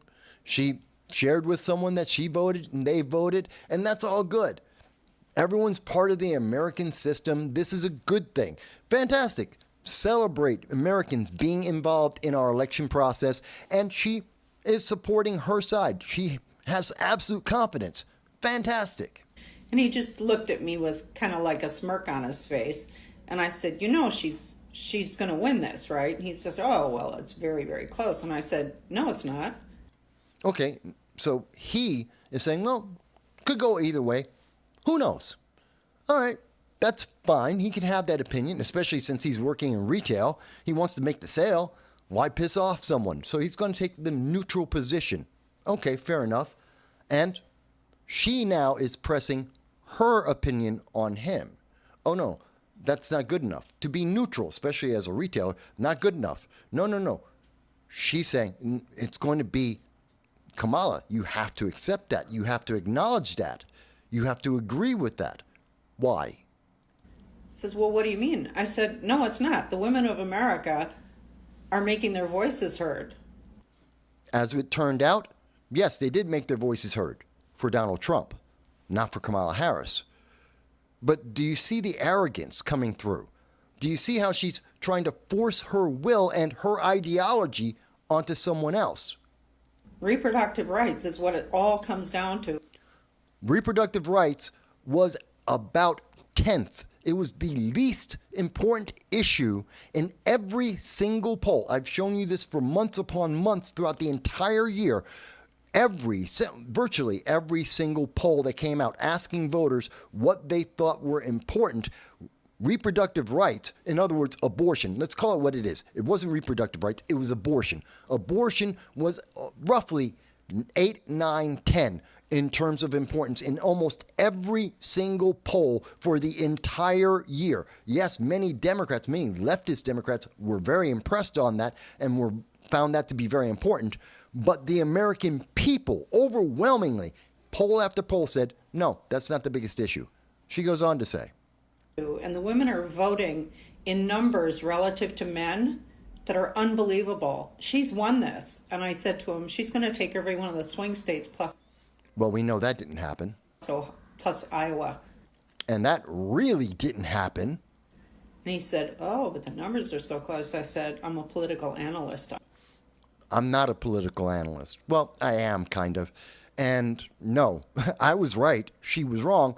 But more importantly, look at the arrogance that is on display. How she is trying to nullify, she's trying to negate this individual who said, well, it's close, and I'm not sure. And maybe he's being polite, but she's trying to force her will and say, I'm an authority. You have to believe me. You should be going the way I want you to go. I have a feeling, and my feeling is backed up by my authority. This is the problem with America. This is the problem with our colleges, especially. I'm telling you right now, the numbers are there. She's taking this election. And then I said to him, you realize, and he didn't tell me who he voted for, but of course I knew. Oh, the arrogance. I knew who he voted for. Maybe, maybe not. He could have voted for Jill Stein. He could have voted for Chase Oliver. He could have voted for Dr. Cornel West. He could have voted for RFK Jr. You don't know who he voted for. There were 6 people that he could have voted for, depending on what state you're in. Might have even been more. There might have been local choices as well that were in 1 or 2 different states. You don't know who he voted for, and he didn't want to tell you. For whatever reason, whether he's being polite, whether it's because he's trying to protect the sale that he's making in his retail job, maybe because he doesn't agree with your ideology, but she is looking down on him. And she is insulting him, and she is arrogant because she has an opinion and she's an authority. This is the problem. This is why the left lost. I hope they pay attention to this. This is why we are seeing them put out things like this insurrectionist message saying, oh, we need to burn down America because we didn't get what we wanted. You know what that is? There's a word for that. It's called not just arrogant. It's called authoritarian. But let's go on and see the last bit of this. And I said, you do realize you wasted your vote, right? Wasted your vote. Oh my God, she's nullifying his vote. She's insulting. She's denigrating him. Just because he had a different reason. We don't even know who he voted for, but it wasn't what she wanted. She assumes it was different. And so she's going to denigrate him. Maybe he did vote for Kamala and he just doesn't want to talk about elections. Maybe he thinks it's private. Maybe he thinks you don't need to know because you're just a customer. I don't know who you are. Why should I tell you about my vote? Most people are like that. And she's berating him for not acknowledging her feelings, and he has no reason to. This is the problem with the left. Right? And I didn't care. And she didn't care. She doesn't care that she's denigrating. She doesn't care that she's arrogant. She doesn't care that she's trying to nullify him and to diminish him. She doesn't care how she treats others if they don't agree with her, if they're not part of her ideology, if they aren't moving the way she wants them to move. Well, she doesn't care. And these are the people who are now angry at us. These are the people. She is part of the crowd that is in New York, that is in D.C., that is in L.A., that is at Harvard, that is at Columbia, that are telling us we're the bad guys, we're wrong. This is The View telling you that you're a bad person. This is Joy Reid on CNN telling you that you did something wrong. You're not smart enough to understand. How dare they? No wonder they lost. How dare they say this? This is insulting. This is this is such aggravation to me. I walked out with my bottle of champagne and happily walked home. Do you think she's laughing now? Do you think she still has that same cheerful tone? Do you think she's happy right now? Or do you think she's crying and shaving off her hair? Bye-bye. Bye-bye. Ha-ha. Look, you guys... And I'm going to get to the comments in 1 second, but and I do need to step out because my dog, again, needs to walk out. And I'm going to extend this. I'm going to do a longer show today. But I want to make sure you understand, in this entire show, yes, I'm happy that I won. I am happy that I got my predictions correct. That's true. You have not heard me denigrate people for picking Kamala Harris. I don't understand it. I think she's a bad candidate, but I never have said you were bad to pick her. I said I don't understand why people may pick her, but I've never said you're a bad person, you're evil, your vote doesn't count, that you should just go and hide yourself in disgrace. I have never said that, and I never will, because it was your vote. It was your choice. I only asked people before the election, and I say it now. I just hope you had a reason for voting for her that isn't a checkbox. As long as you didn't vote for her for a checkbox, if it wasn't just Orange Man bad, then I am happy for you to vote however you wanted. And I'm not going to denigrate people because they lost. I have spent the entire show trying to tell you about the positives about the outcome and how this may improve America going forward, even though we still need to hold our politicians accountable on the right and the left. And this woman pissed me off. This pissed me off. Seeing that image that is floating around with 5,000 people liking and loving the fact that they're talking about violence because people didn't agree with their feelings is the problem with America. This is why we need to change direction in America. Because that's unacceptable. You don't have to agree with me. You don't have to vote with me. You can tell me you have a different opinion, you have a different reason, you see a different outcome. Fantastic. We can have that conversation. I've had many conversations with people who do not agree with me on various issues over my 56 years of life. That doesn't mean that they are to be treated like dirt. Never.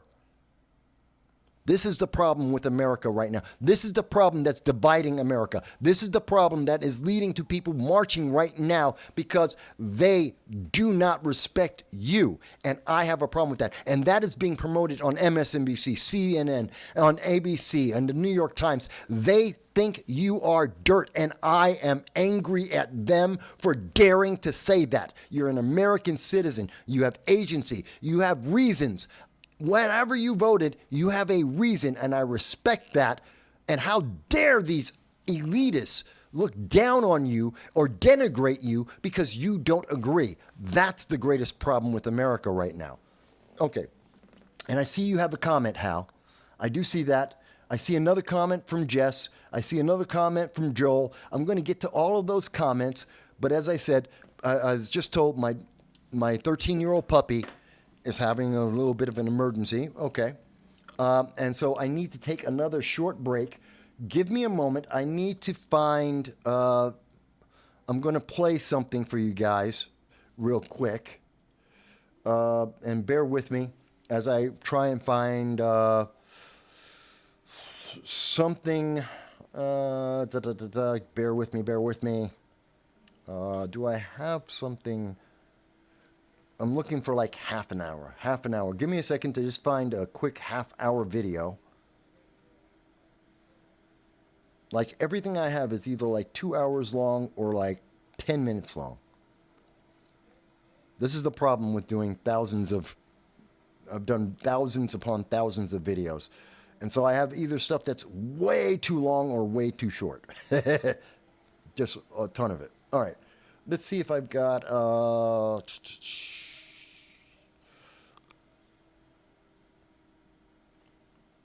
Hey, here we go. Oh, wait a minute. Maj? Do I have one for Maj? No, not long enough. Okay. So I'm going to take another quick break here. Bear with me. And I just want you to hold on.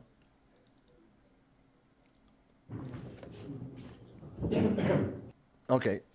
This is from... Come on.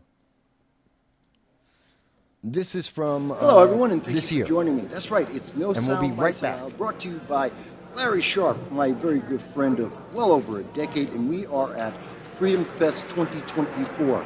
Now, you may hear some sounds in the background. That happens to be RFK, which we are recording live for people right now. But we're also taking the opportunity, while everyone else is not paying attention, to get the real scoop, the real interesting details on what's happening around the rest of the world. Not just the American election, the rest of the world is moving forward. And to do that, I have with us today Preeti Upala, and she's going to be speaking with us about India, Southeast China, everything that is going on. And you've heard me talking about the third region that may be in a war, hopefully not by 2028. Let's talk about that. Let's understand this with someone who has far more knowledge than myself. Preeti, how are you doing today?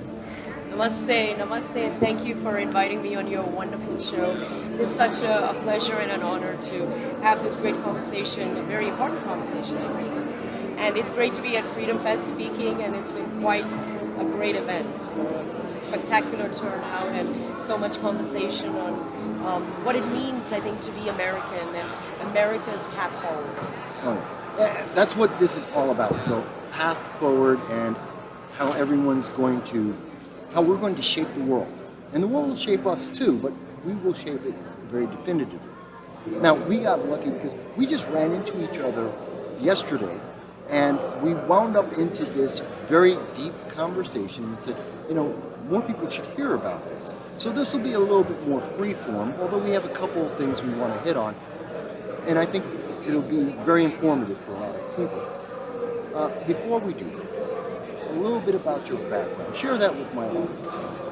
Well, I'm a former investment banker from Australia, but now I work in media, politics, and entertainment. I'm married with 3. So I'm a geopolitical analyst, speak around the world on those issues and others.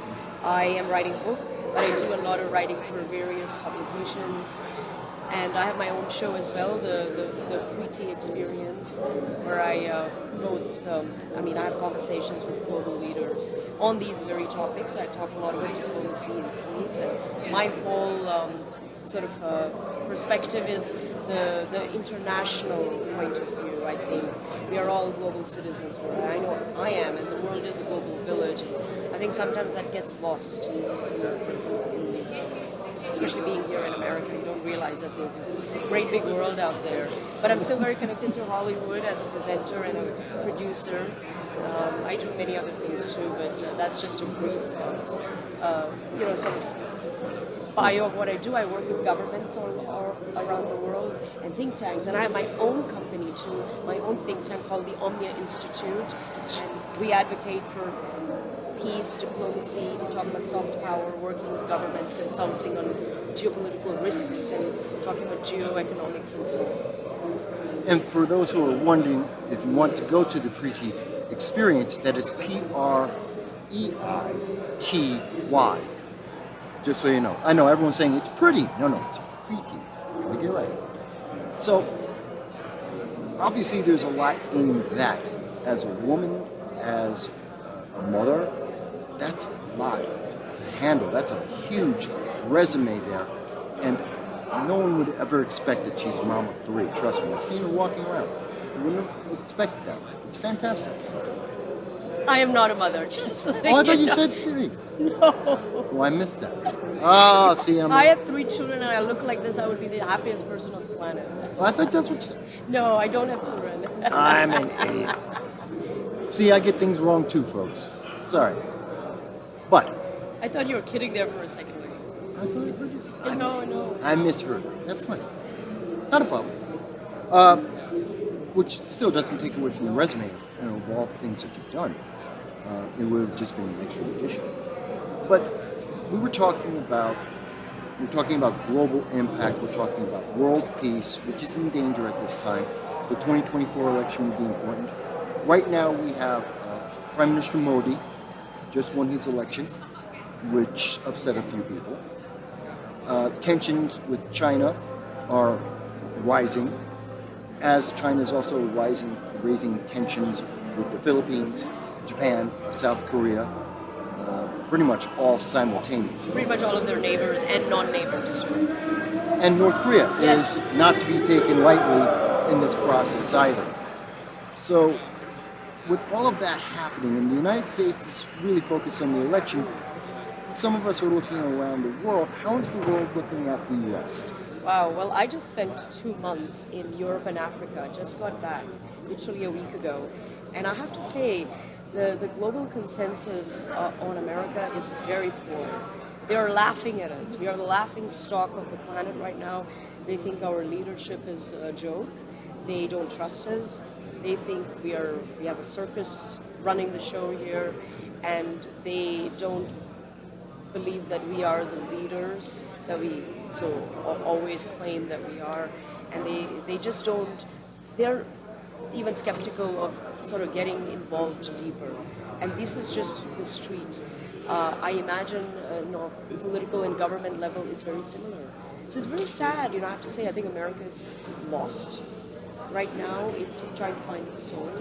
It's trying to find its path, the next step forward, to really claim its power, its identity, and its integrity, and be this great leader that we all know it is meant to be and can be and has been in the past, but is not today. So the verdict, the prognosis for the U.S. is not good. I think U.S. tourists traveling everywhere, they're not very proud to say that they're from America at the moment. So it's been interesting. I think Europe also looks at America in a different lens. They're very insular there themselves.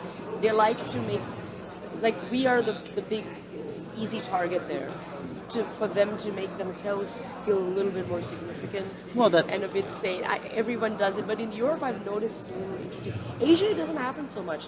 And Africa, it happens in a different way, which is funny. But Europe is very specific. They really have they still think their old world is still around and this empire still exists, which it doesn't, thank God. UK is the same thing, they're like... Oh yeah. UK has a chip on it. Absolutely. That'll never go away. Because I think America has gone so much further ahead. Oh yeah.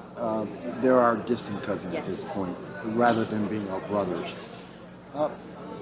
Now, one of the things that have been very recent history, looking at the Sudan, looking at Afghanistan, India's been very good about protecting its people, and I think that's one of the contrasts that the world has seen. In Afghanistan, Joe Biden abandoned 5,000 Americans. Ukraine, 10,000. In the Sudan last year, 16,000, 40,000 in Haiti this year. But we have a comparison. India got all of their people out of Afghanistan in flying 747s non-stop to do so.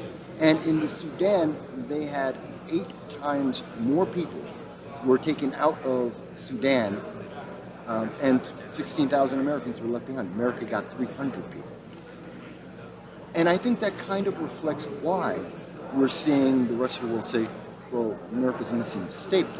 The leadership have failed because India, not to put India down, it's a major nation, but when people look at world powers, they don't go India, America in that order. It's coming up that way. It is moving up. It's moving up fast. So I wonder...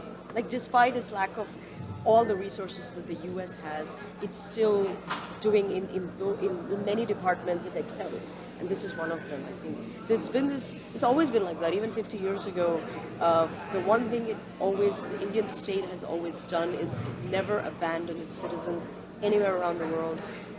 I'm surprised, across governments, across different prime ministers and leadership. I don't know what it is. It's just something about, even though we are this huge country, 1 billion people in India, and this diaspora is, I think, the largest diaspora in the world, almost 50 million, I think, globally. There's an Indian out there that needs help. The government, the MEA, the foreign office is so good at instantly doing, whether it's passport or helping somebody who needs help or evacuating someone from crisis, war zones. They've been so good at that. And the funny thing is, the only country that was able to stop that conflict in Russia-Ukraine was India. For 6 hours, it managed to halt in the middle of a war. It halted it so the planes could go in and get the 20,000 Indians out. And once they were out, it resumed. And both Russia and Ukraine unanimously agreed and respected that request.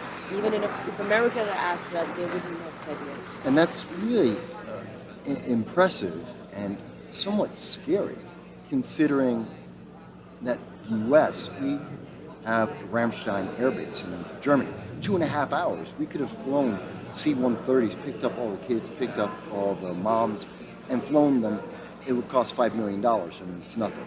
And yet we didn't, but India did. Priorities. It's not the priority for them, I think. And I've heard this time and again from U.S. citizens around the world in trouble, and they just haven't been helped in the way that I think other governments have helped their citizens. This is not new. We keep hearing stories like this all the time. But that brings up Modi, who's not, well, he's mixed. He's got a lot of mixed views, both in India and around the world. And there are a lot of concerns with him. And some have said that, I've read, I believe it was in Deutsche Welle, where... That's not a great outlet, by the way. They love to do a lot of misreporting, especially on India. I don't know why they have this, something with their editorial board. The narratives that they take for some reason on India are some of the worst, in line with Al Jazeera and state-sponsored ragtag outlets. Yeah. Okay, be careful. I was not aware of that. Yeah. And now your audience knows. Yeah. And Deutsche Welle, for those who don't know, is the German news. State, yeah. And they are considered a credible news station, but every organization, definitely. New York Times is very left-leaning, so yes. they all have their... Similar thing. But they had mentioned that Modi could be part of the factor of why there is a conflict right now between India and China on a mutual border. And it's been pushing, shoving, literally, armies pushing and shoving each other, hitting each other with sticks and stones. Because they don't want to fire bullets and kill each other that way. Right. Yeah, so they both agreed to not fire a shot. Yeah. But it escalates. And the tension, more importantly, on the political level, is virtually at war. And is Modi helping that, or is he making that worse? I think it's ridiculous for Germany to, in a conflict between India and China, to think that India is the rogue actor here. I think the whole world knows that China has conflicts with all of its neighbors. It has 55 different border conflicts as we speak. Half of them aren't even with countries that they share a land border with. So they're doing this all around the world. They're aggressive. They want to expand. They illegally occupy territory. They're doing this with everybody.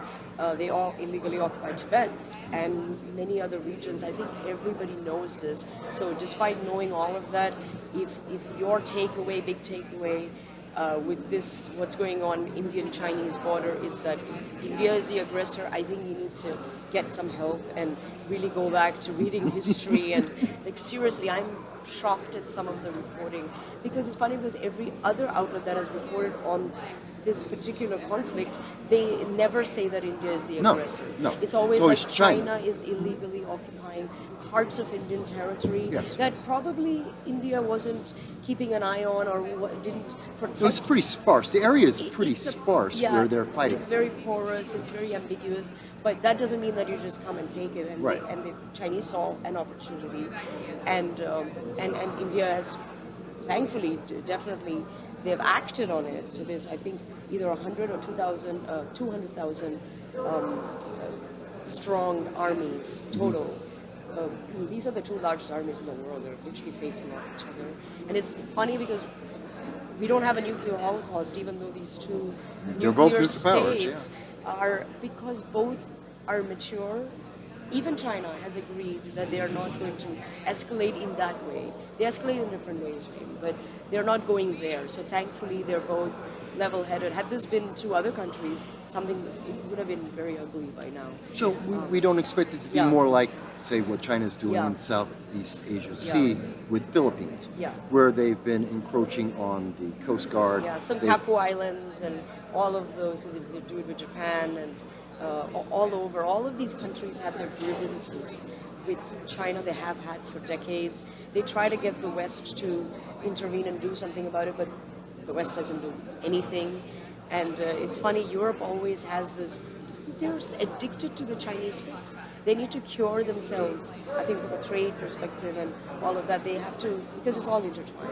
And you have to look at all of this in a very different light and really look at it from a geopolitical, humanitarian, like good, bad way, and do the moral thing, for God's sake. It's not all about business and power, and you don't have the balls to call out, I guess, a a bigger country than yourself with a bigger army and a nuclear power. But that's on you. Because they're hurting you as well as much as they're hurting everyone else. And tomorrow that's going to be you. But Modi has, I think what the Indian government is doing, and it's not just his decision as a military and intelligence as well, but they are very careful not to escalate it.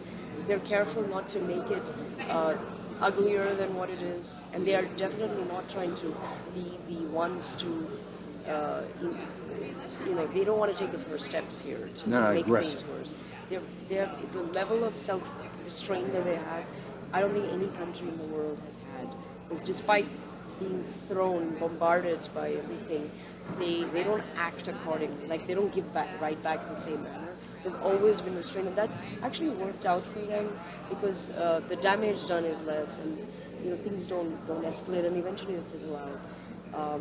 But people in India are upset because they don't want Indian territory to be illegally occupied, and most definitely not by China. So I think people are a little upset about that. But as far as reporting goes, I think you should read some of the top English language Indian outlets. There are several. I know there's a Hindustan Times. I see them often. Yeah, India Today is very good. Indian Express is good.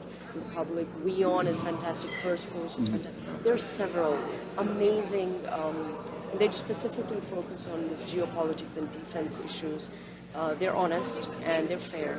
And I think going to the source is much better. And whatever you do, don't read the Chinese state media. They will turn everything on its head.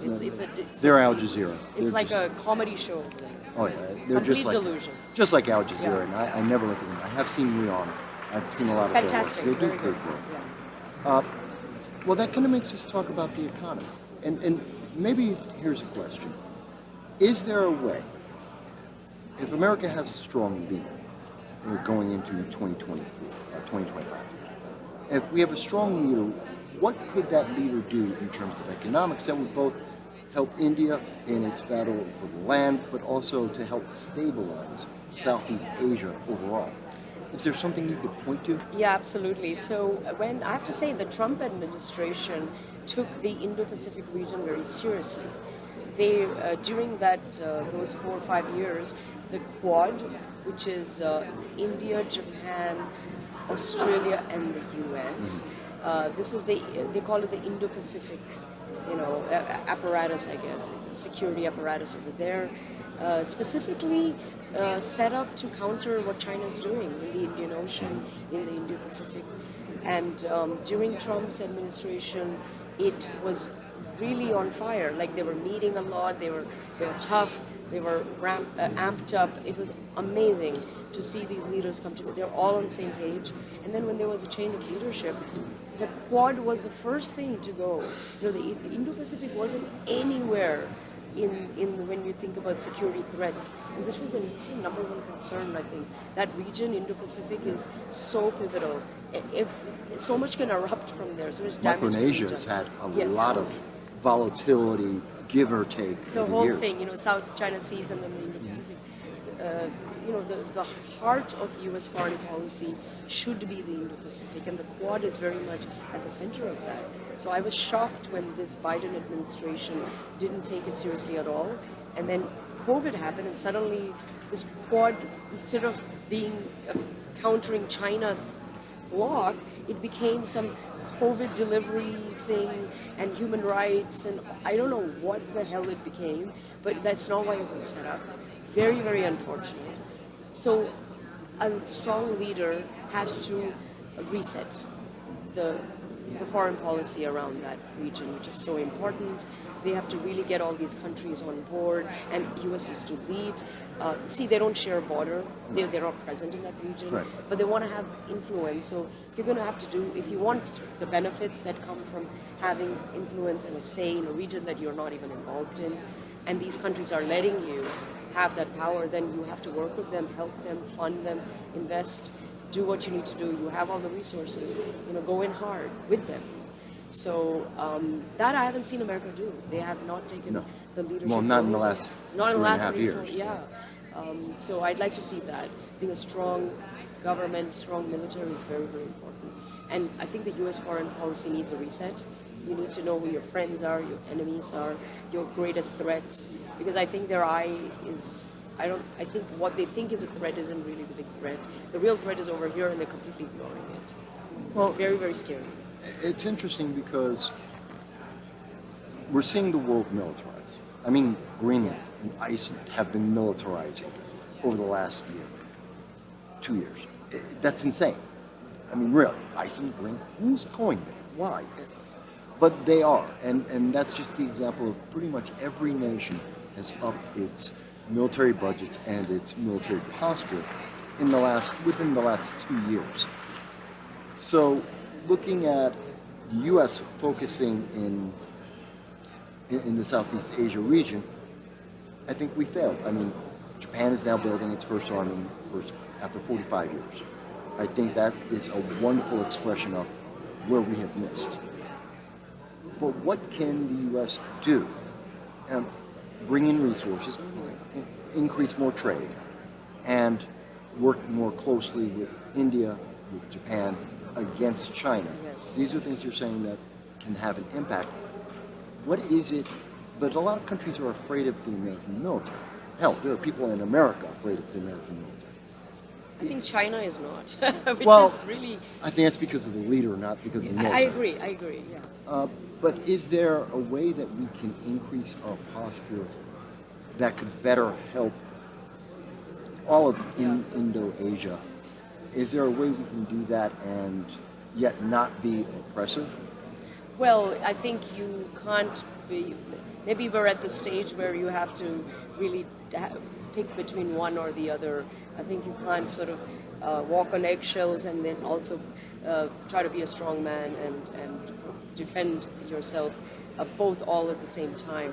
I think the U.S. needs to send a very strong message that any illegal activity, occupation, taking over all these border conflicts that China is involved in and will be or wants to get involved in. It's not just Taiwan. People, they don't even know much about what's going on that side of things, but they'll just say, oh, we're scared that it's going to take. I mean, you don't share a border with Taiwan either, and yes, they are an ally, but that's not a concern, and you should be concerned about the larger, what's going on in Southeast Asia and South Asia, and how that affects terrorism, and your adversaries really getting very empowered and against you and stuff. So they should, where's the sanctions? I mean, they're so hell-bent on all these ridiculous sanctions against Russia that don't work, by the way, and yet on the Chinese front, nothing. Crickets. Well, there were, and they got removed. And I have to say, Trump, you may like him, you may not. He made China his priority. I'm sorry, but he fought, in his mind, they were public enemy number one. Well, guess what? They are. So, and I think Americans during Trump's presidency, they also viewed China as such, and it was helpful because everybody got that message. Today, it's the other way around. There is no focus on that, and people have really taken their whole perspective around China has changed, and they're almost too scared to poke the bear, so to speak, while they're poking another bear. It's so silly. So I think you need, whether it's sanctions, trade, you have to counter it in whatever way. There are many ways to do it. You have to work closely with your allies, build better partnerships, gain their trust. I can tell you the trust between India and the U.S. is they're very close on the one hand, but the trust from the Indian side is very low. They don't trust U.S. to come to their aid, and also the U.S. has some funny bedfellows that you think, why are you in bed with these rogue? You're in sleeping with the enemy. Come on, after Afghanistan, you're still there. See, that brings up something, and I know you were just talking in a prior meeting with someone else, interview with someone else, about... You're not a child, you're a man. So stop wearing so many layers to go outside and get the bearskin. From building 1 Echo, move 10 meters to the northeast. Call contact on 3. Looks like vehicles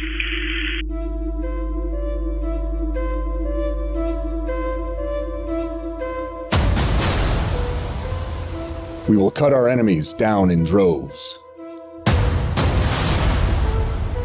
Our fires will be the substance of their nightmares. We will protect our brothers and sisters. The fields of the dead will serve as evidence of our passing.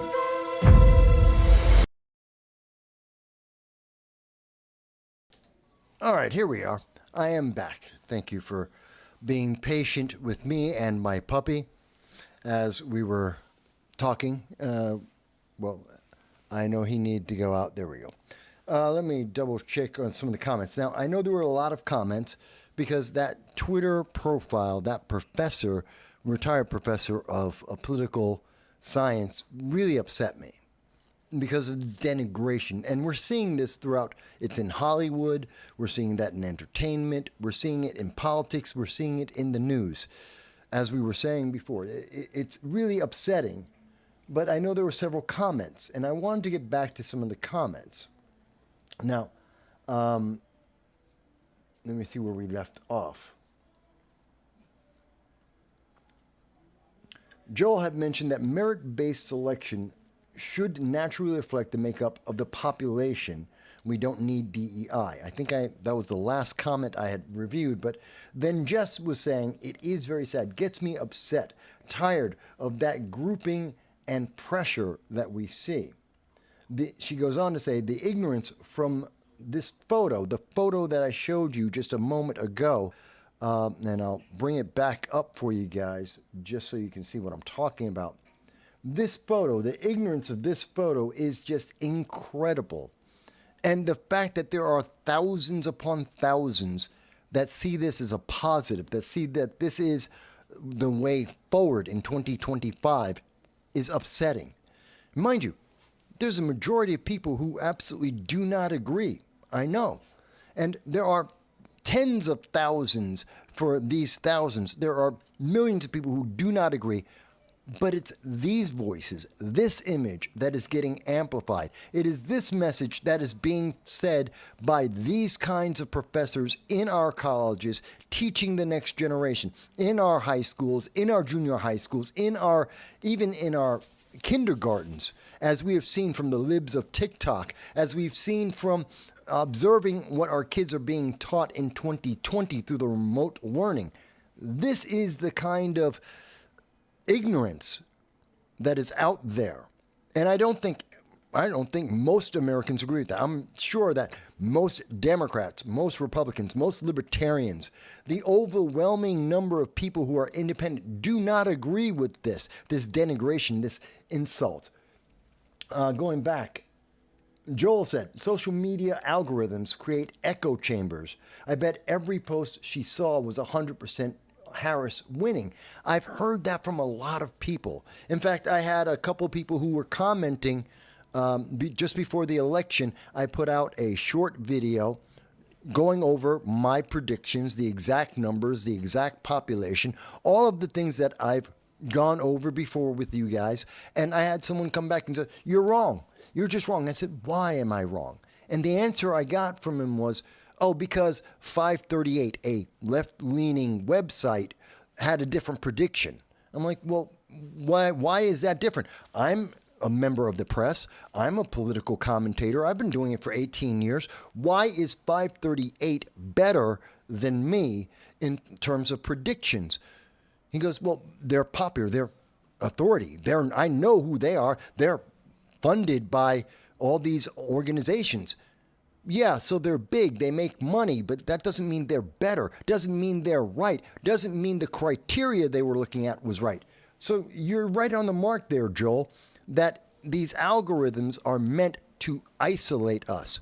Look, I actively listen to, and my algorithm's probably different than a lot of people. I actively go out and listen to members of the left. I actively go out and listen to libertarians, as well as conservatives and Republicans and people on the fringe. I actively listen to the arguments being made, and I listen constructively. I listen in detail to the debates and to the interviews and to the policies and the legislation that's out there.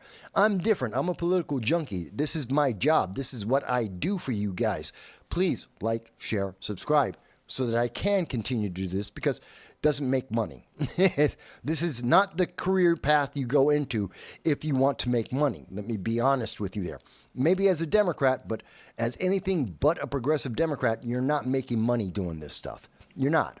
But you have to hear other voices.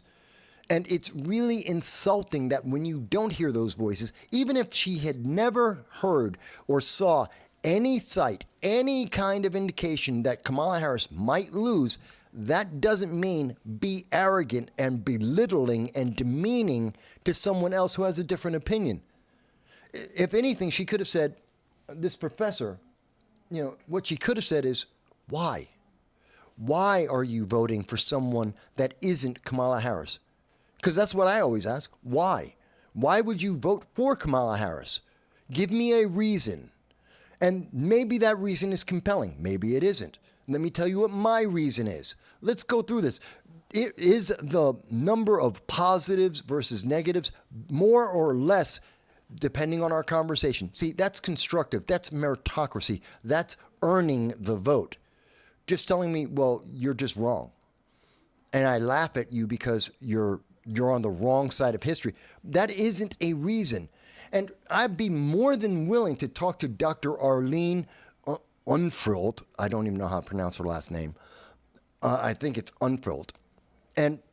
Or is it Dr. Arlene Unfiltered? I'm not sure. But I'd be more than happy to have her on the program, do an interview with her and say, okay, so explain to me why you think that Kamala was the best. Why do you think that ideology is the best? And if she can't, I want to hear why, because I hear the arrogance. I hear this, ha, ha, ha. I just know things. So do I. I'm as qualified as almost any political analyst, any of the talking head pundits out there. I've got just as much experience, if not more experience, than pretty much everyone on CNN, MSNBC, most of the big major media. I've been doing this longer than almost all of them. And so why is their opinion better than mine when I'm using the same sources, same information, and the same data? I have a different conclusion. But it's this woman saying that you don't have an option. And how dare you? She's looking down on us as if we are peons. And I am absolutely sure now she doesn't want to be found. Now she wants to be silent. Now she just thinks that you were wrong. You just don't understand. Which is what we've heard from them. I mean, again, I point to The View. You just don't understand. Sonny Hostings telling us this. We're hearing Joy Behar telling us how we don't understand. Of course we do. I have a bank account. You have a bank account. We pay our bills just like everyone else. But let me go on. Let me go back to some of the other comments.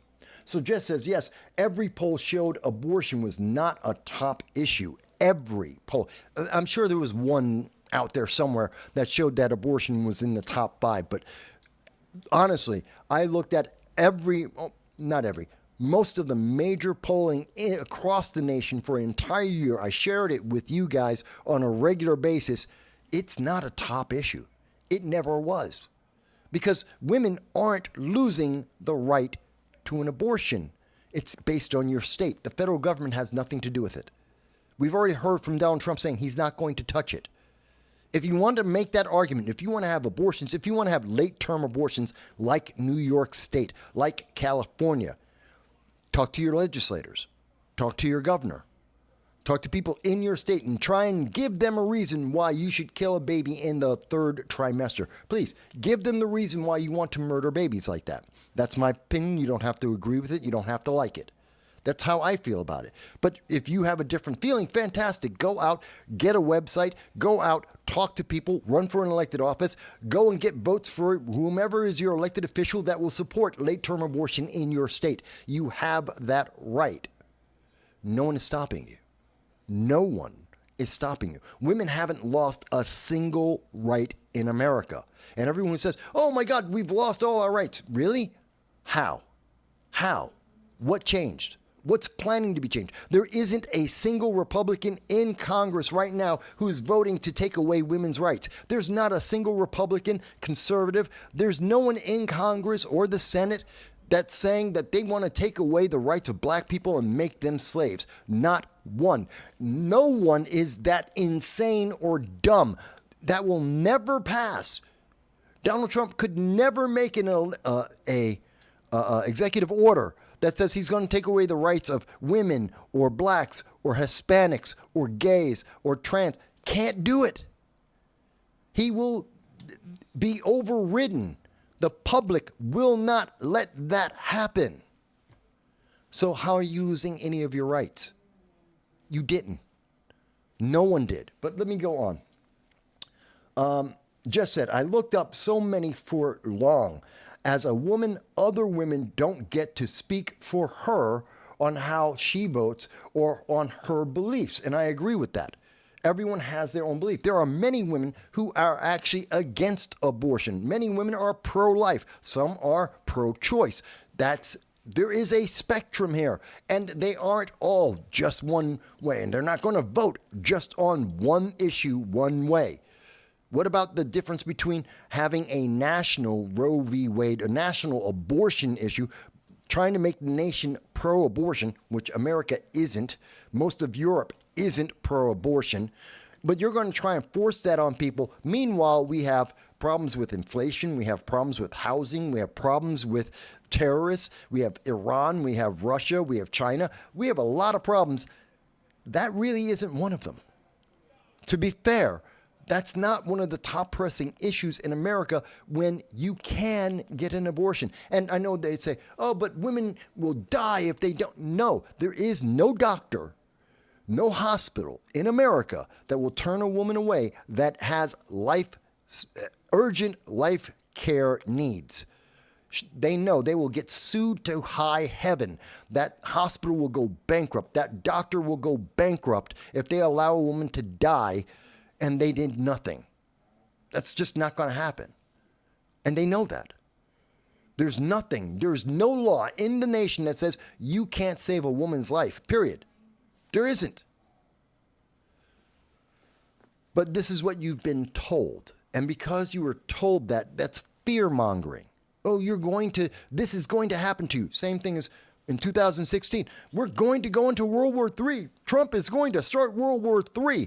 5 times they went all over the news media. He's going to start World War III with Russia. Now he's going to start it with China. He's going to start it with North Korea. Oh my God, we could go to war with Iran.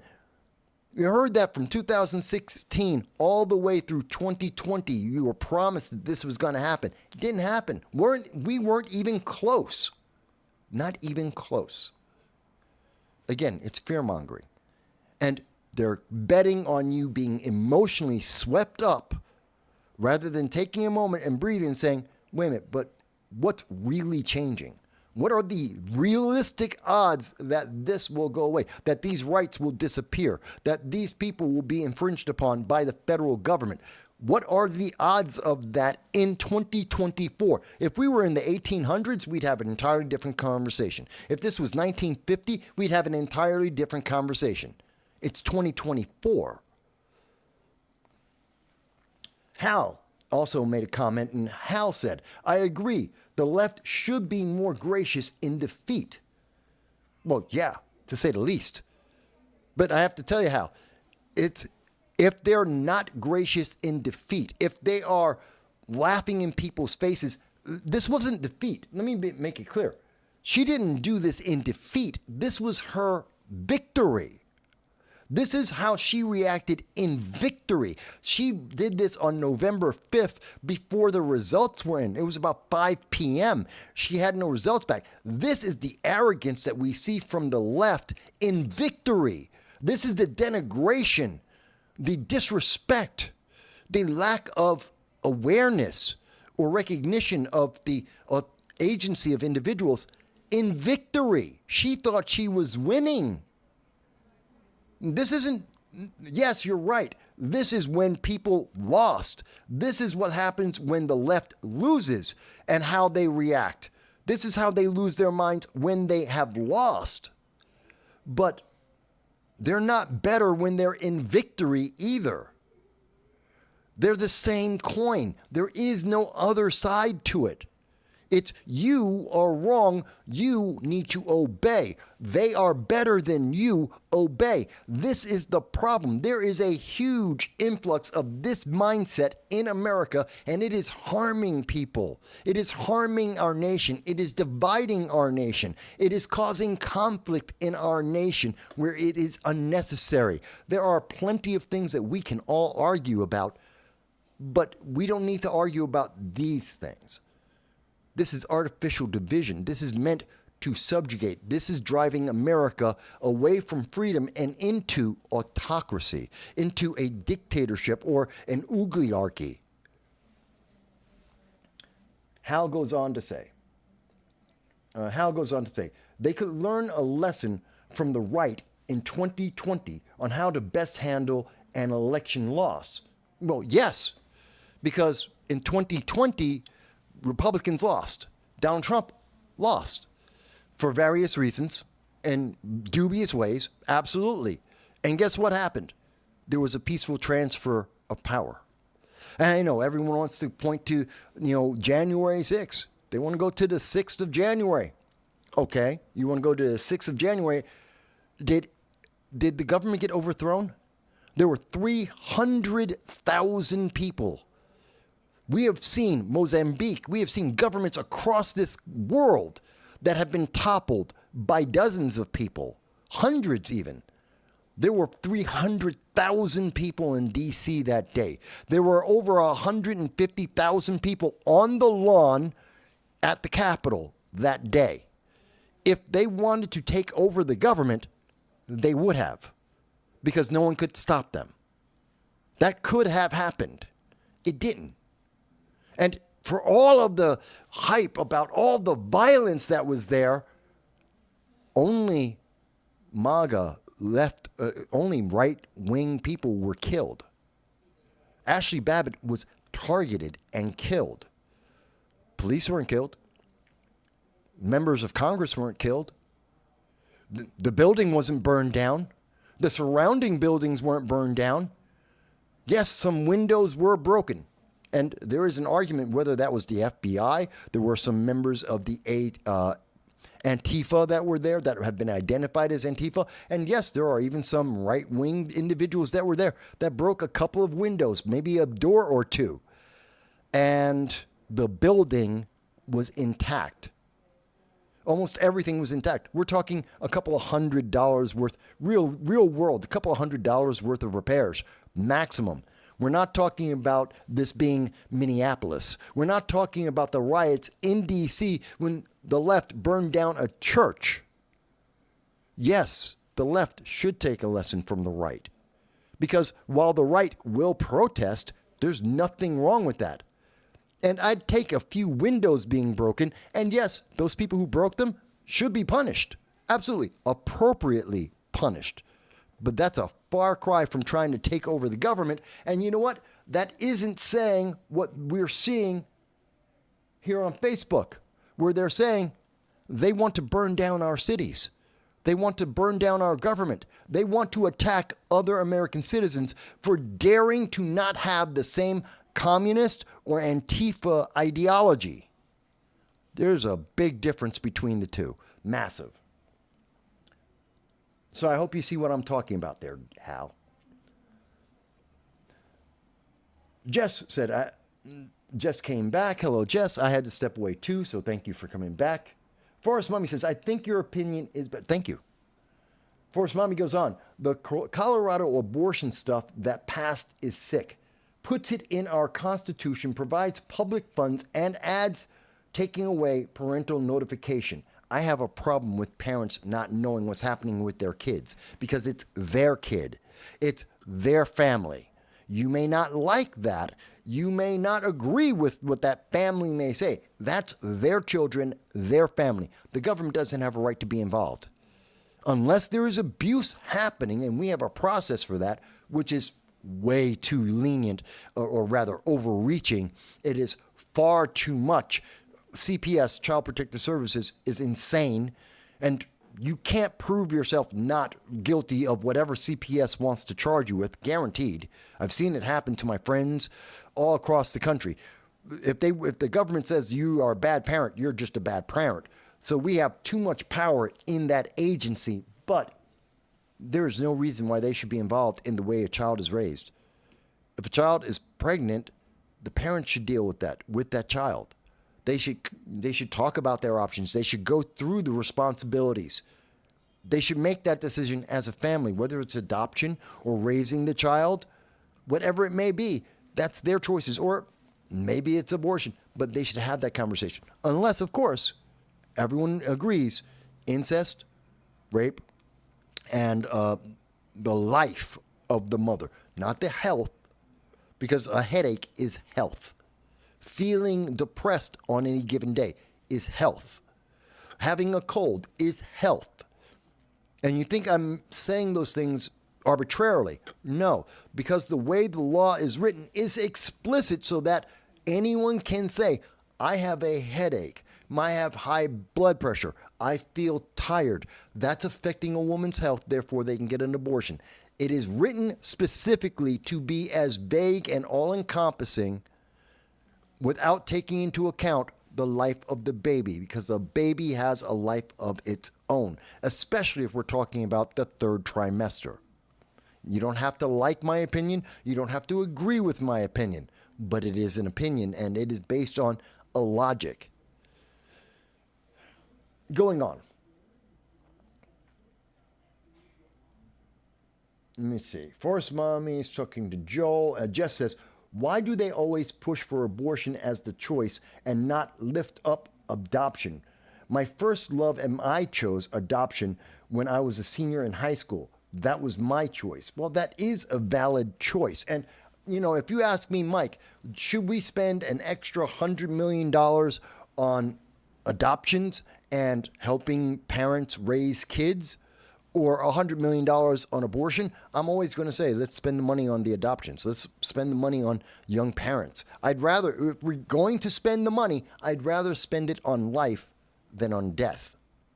And I know no one likes to talk about abortion and death, but it is death. It is the end of a life. We need to be realistic in having these conversations. That doesn't mean you cease to have an option. It's just a realistic conversation about it. It's like talking about war. War isn't a comic book. It isn't a cartoon. I have far too many friends who've been in the military that have suffered. You know, I've been in the military. I didn't have to go to war. But I've had lots of friends of mine who who have been in war, who have been in direct conflict. And you know what? They are heroes, and I appreciate that they have come back with PTSD, many of them. Many of them have had difficulties readjusting or having injuries. I'd rather spend the money on that. Why are we not taking care of them? It's not a cartoon. This isn't Hollywood. There is reality here. And we ignore it because we don't want to talk. We don't realistically. People will flock to see an action movie all the time and to see war movies all the time. And we will see those movies make hundreds and billions of dollars. But you want to have a real conversation about fixing the VA, which is absolutely abysmal. You want to talk about vets who have mental issues or are homeless. People run away like crazy. They don't want to have that conversation. Guess what? That's a real conversation, real consequences. Why are we afraid of talking about the real consequences? Why do we have these cartoon arguments? Because some people, especially on the left, but some on the right as well, don't want to have an honest conversation about the consequences. They want to have rose-tinted glasses saying it's all going to be all right. Don't talk to me about the details because it'll work itself out. No, it doesn't. It doesn't. If we're not dealing with it, it doesn't get fixed. The leak turns into a break, which leads to a flood, which means the ship sinks. It doesn't fix itself. It just doesn't happen. Let me go on. Forrest Williams says, they don't even talk about prevention anymore. That's true. You don't hear that. The answer is abortion. Abortion is the prevention. That's it. That's realistically, that's all you hear about. Oh, well, here's a pill. The morning after pill. That's it. There it is. We fixed the problem. No, why did... There's a lot more to it. But the choices that people are making. And when we make the choices weightless, when they have no meaning, when they are frivolous, when we talk, and this is true about almost anything in life, if you don't have a value to it, if it is not meaningful to you, you abuse it. We see that now with illegal aliens. They abuse the fact that they're getting hotel rooms to stay in, that they're getting credit cards worth $13,000 for food, that they're getting a stipend for breaking into the country. They're living better than most American citizens. And we see not every illegal alien, but enough of them are abusing that right and those abilities. We've had them flaunting, going on TikTok and on YouTube, waving around hundreds of dollars in our faces saying, hey, I'm an illegal alien. I'm just going to break into people's houses and live there, and the government's going to pay me. Did you forget that happened this year? That was this year. That we have gangs of Venezuelan gangs that are going around in Colorado taking over apartment complexes. I can understand. It's not every Venezuelan. It's not all the illegal aliens. It doesn't have to be all of them. It's happening. We have gangs in New York City and in Chicago and in LA, in Boston, that are around the country that are taking over neighborhoods, that are bringing in drugs and crime and violence. Is that every illegal alien? No, but it's enough of them. We need to have these serious conversations about the prevention, about closing the borders, about bringing weight to the issues and not just saying, I'll throw money at the issue and we'll deal with it later. No, we can't. Joel says, can you imagine how many people would have responded if Trump actually called for an insurrection? Well, if he actually called for an insurrection, you would have had millions in D.C. Remember, he got 74 million votes in 2020. He could have he got 72 million this year. He would have had millions if he was actually looking to start insurrection. If he was actually looking to take over the government, he would have had millions of Americans flooding into D.C. There were hundreds of thousands, 300,000 people there, and he was not trying to take over the government. He was just asking questions. He was saying that he had issues. The same thing, mind you, this year, now in 2024, we're hearing from Democrats who have some of the same issues that were being asked by Americans in 2020. They have some of the same questions. And in 2020, how dare you? No, everything's perfect. The system's fine. There is no problem. But they're asking the same questions. Matter of fact, here's an article about it. This is from Snopes. Oh, there's 20 million missing votes. Do you remember hearing about that? Missing votes. There's 20 million missing votes. That is one of the latest rumors and crazes that's going around after the election. They're just missing these votes. And then they go, oh yeah, well, you know what? People were saying, why are there so many votes in 2020? And that it was an aberration. And it's pretty accurate that, yeah, it broke all the trends, both for Republicans and for Democrats, but especially for Democrats, the numbers did not make sense. They didn't. But hey, there's 20 million less votes in this election. What could possibly be the reason why there's 20 million? Because Kamala Harris was a bad candidate. How about we start there? How about apathy, voter apathy? Because in all these other years, there's a bunch of people who aren't voting. Some 30, depending on the year, 30, 40% of Americans aren't voting. So there are tens of millions of people that don't usually vote. Now, supposedly in 2020 they did, but in the rest of the years, tens of millions of people didn't vote. Voter apathy. They didn't like any of the candidates. They didn't like the third parties. They didn't think their vote would count. Whatever the reason. And in this year, we know for a fact Democrats didn't come out to vote in part because Kamala Harris was a bad candidate. Because the Democratic Party disenfranchised the Democratic Party members, the rank and file members of the Democratic Party, by removing Joe Biden and replacing him with Kamala Harris without asking their permission first, without even trying to be democratic about the system they used.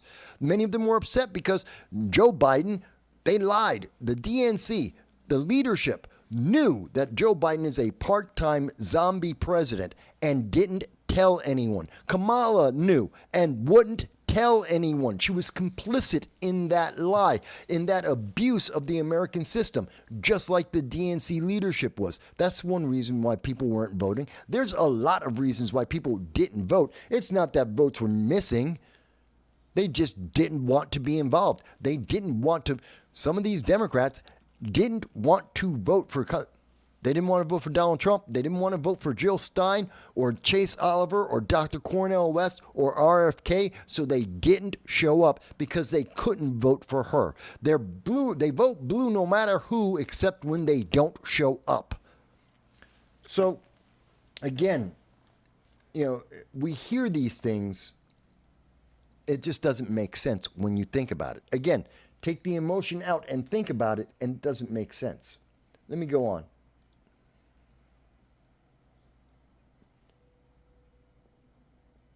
Forrest Mommy goes, I'm sorry to talk about abortion so much. Don't be. This is a conversation with the public. I'm open to talk about whatever you guys want to talk about. If the chat wants to talk about, people want to call in or talk about abortion, then we talk about abortion. I have issues. I cover a lot of stuff. But if you think it's more important to talk about something else, we'll talk about that. I'm here to talk with you guys. I know almost every topic of politics over the last 4 decades. There's almost no subject of politics I can't talk about. So I'm not worried. We can talk about any of the issues. And I'm well versed on all of them. So I don't mind. I don't need more than a moment's notice. Just tell me the topic and we can talk about it. And I want you to be able to have that freedom. That's why I do this show. Because I know people will ask things about abortion. They will ask issues about what happened in 2020. What is a autonomous zone and how that impacts, how these things are connected, how they interrelate, how is that affecting international policy and American policy. I'm more than happy because I am well versed, because I do my homework, because I'm not a partisan hack. I can have the conversations with you. Now, that doesn't mean you're always going to agree with the conclusion I come to, but at least you can have that voice. You can have that conversation. We advance nothing by not having conversations, even when they're uncomfortable, even when we don't agree with each other. We gain nothing by not having a conversation. And I do wish people would vote more often, even if they don't like the candidate, write in. When I took my ballot in New York, just so people know, and I have a photo of it. If someone wants to see, I'll show you. I took a copy of an image of my ballot, and there were judges, local judges for New York State, for New York City, and there were 6 judges that were up for election. They were all Democrats. Not one of them was anything but Democrat. Democrat straight down the line. They weren't Working Families Party. They weren't Third Party. They weren't conservative or Republican. They were just Democrats, and they had no opposition. Nobody ran against them, which is insulting. I don't agree with that. I wrote in because we have the right. We have the right, inalienable right to choose who we want.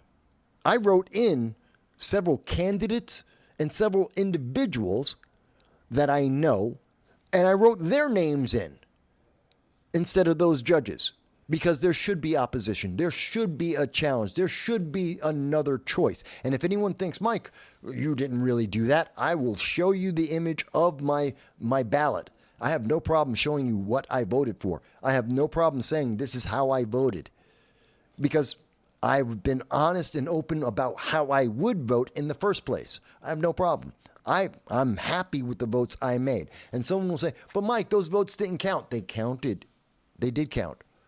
Because there are members of the Democratic Party that are reading through all of those votes and they're looking for the total. How many times did people write in names? What names did they write in? How many people were angry that there was only one choice available? How many people avoided picking any of those judges or some of those judges because there was no other option? There are many people in the Republican Party, the Conservative Party, and the Democratic Party, and all of the parties that are counting those numbers. They're looking to see what the opposition is. They're seeing how long can they get away without having anyone challenge them. How far can they push it? And they do that in every single city across this nation. And it makes sense. I know why they do it. They're trying to see what they can get away with. Oh, we can have 6 candidates that have absolutely no opposition. They'll win, of course. They're the only one on the ballot. But how many people are upset about that? That's the thing. Because if there's too many people upset about that, they're going to pick another candidate. They're going to get some opposition. And that means that we have to then earn that vote. We have to earn those candidates. And they want to be prepared. They want to have the money set up. They want to take on those potential challengers long before they show up. They're looking, everyone's been picking, Larry Sharpe or Kit Cabello. They've just been writing in Larry Sharpe and Kit Cabello every time that they see that there's a candidate that's unchallenged. They're writing in this libertarian Larry Sharpe, or they're writing in Kit Cabello, this leftist. Oh my. Who is this Kit Cabello? Who's this Larry Sharpe? We got to find out. Do some research on them. Let's bring up some dirt on them. Stop them before they can get elected. This happens in every single election with every single party. Your vote absolutely matters. People just don't know it. People don't know. The average person doesn't know this happens behind the scenes. This is what those millions of dollars that you donate every year for every election in every single state, for whatever party you're in, where do you think some of that money goes to? It's called opposition research. They have teams of people who do, there are consultants, political consultants that do exactly what I'm describing, exactly what I've done. They go through all this data to tell them, oh yeah, in your candidate, they're going to be a challenge next time. They have this kind of odds if we have a generic halfway decent person on the opposition who has some money, they're going to beat your candidate or they'll lose to your candidate. Yeah, this is what happens. Your vote matters even when you're writing in a candidate. And I say that it doesn't matter if you're a Democrat, Republican, Libertarian, it doesn't matter who you are. Your vote always matters. Always matters. You just don't necessarily see it right away. Forrest Mommy goes on, by the way, I didn't finish the thought. Forrest Mommy had said, in addition, that she used to be way more pro-choice, but these people are ghouls and using public funds is now directly included in the government. See, and that I have a problem with that. It's one thing to say, okay, we're going to have abortion, like Planned Parenthood, which is just an abortion shop. They're a baby killing shop. Now, you may disagree. And I know Planned Parenthood claims, and they do have other services that they provide. Okay, I have no problem with that. But there should be no public money going to Planned Parenthood. They're a private business. And they can make a profit. And they can get donations from all of the left. If the left is so in love with abortions and want to make sure that they're fully funded, fantastic. Make your donations to them. Donate to them. Have the DNC donate to Planned Parenthood. It doesn't need to be my money. My money doesn't need to go there. I don't agree with it. I don't agree with their main business, which is killing babies. That's what Planned Parenthood does. That is their number one job. That is the number one service, according to their own records, what they do. And they make money doing just that. Killing babies, selling the parts. That is a fact. That is a fact that is documented in the financial records of Planned Parenthood. There is no other way to interpret that. They are in the business of killing babies and selling off the parts. That's what they do. I do not want my money to go to that. There's no reason why the government should be funding them. Now, if you want to fund Planned Parenthood because of either you agree with that or you see that they have other services like mammograms, which they very rarely do, or other health services that almost no one uses them for, fantastic. You have the right to do that. Take your money, donate it to them. I'm all for it. Go right ahead. Donate as much as you want to Planned Parenthood if you think that is worthwhile. I will not tell you how to spend your money. I'm only saying I don't want my money to go there. So therefore, the government should not take my money to put it to something that I am antithetical to, that I have deep anger with, and I do not support. It's simple. Just don't take the federal, and again, that's the federal government picking winners and losers, and they're supporting a controversial organization that they don't need to. Planned Parenthood can support itself. It's a private industry. They make money. They don't need government money. They want government money because everyone wants government money. But no, they don't need that. So I agree with you there. I truly do have a problem with Planned Parenthood getting the money.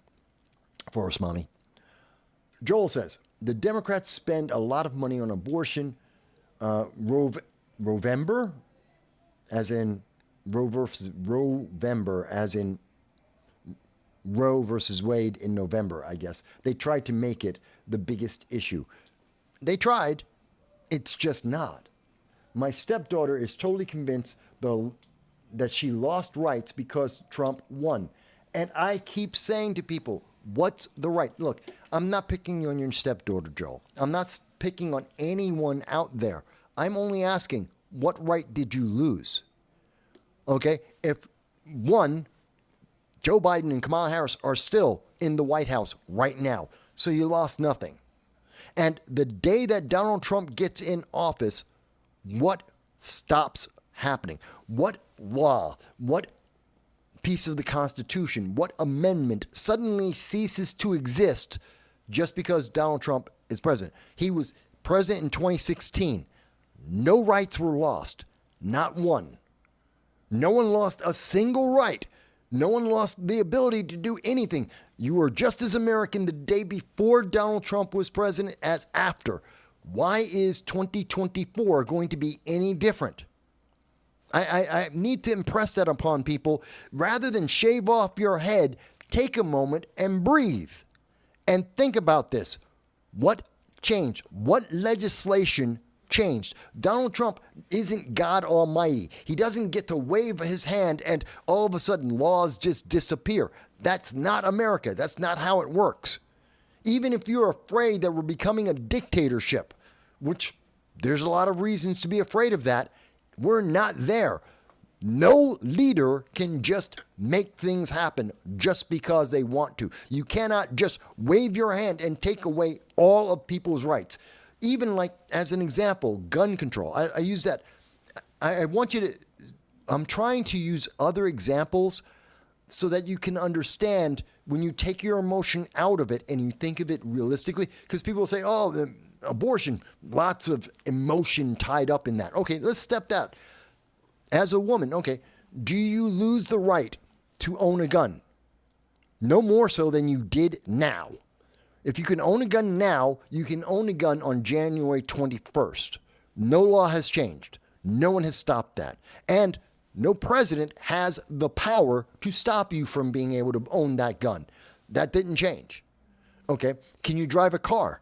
Again, same thing. No law has changed. No right has changed. Can a president force businesses to fire their employees on the basis of gender? No. They never had that power. they will continue to not have that power. He can't write an executive order and say all women have to go back into the kitchen. Cannot do it. Would not be legal or constitutional if he did. Will not happen. What rights did you lose? I hear this from black people as well. Oh my God, we're going to lose all our rights. What right? What are you losing? How are you losing a right?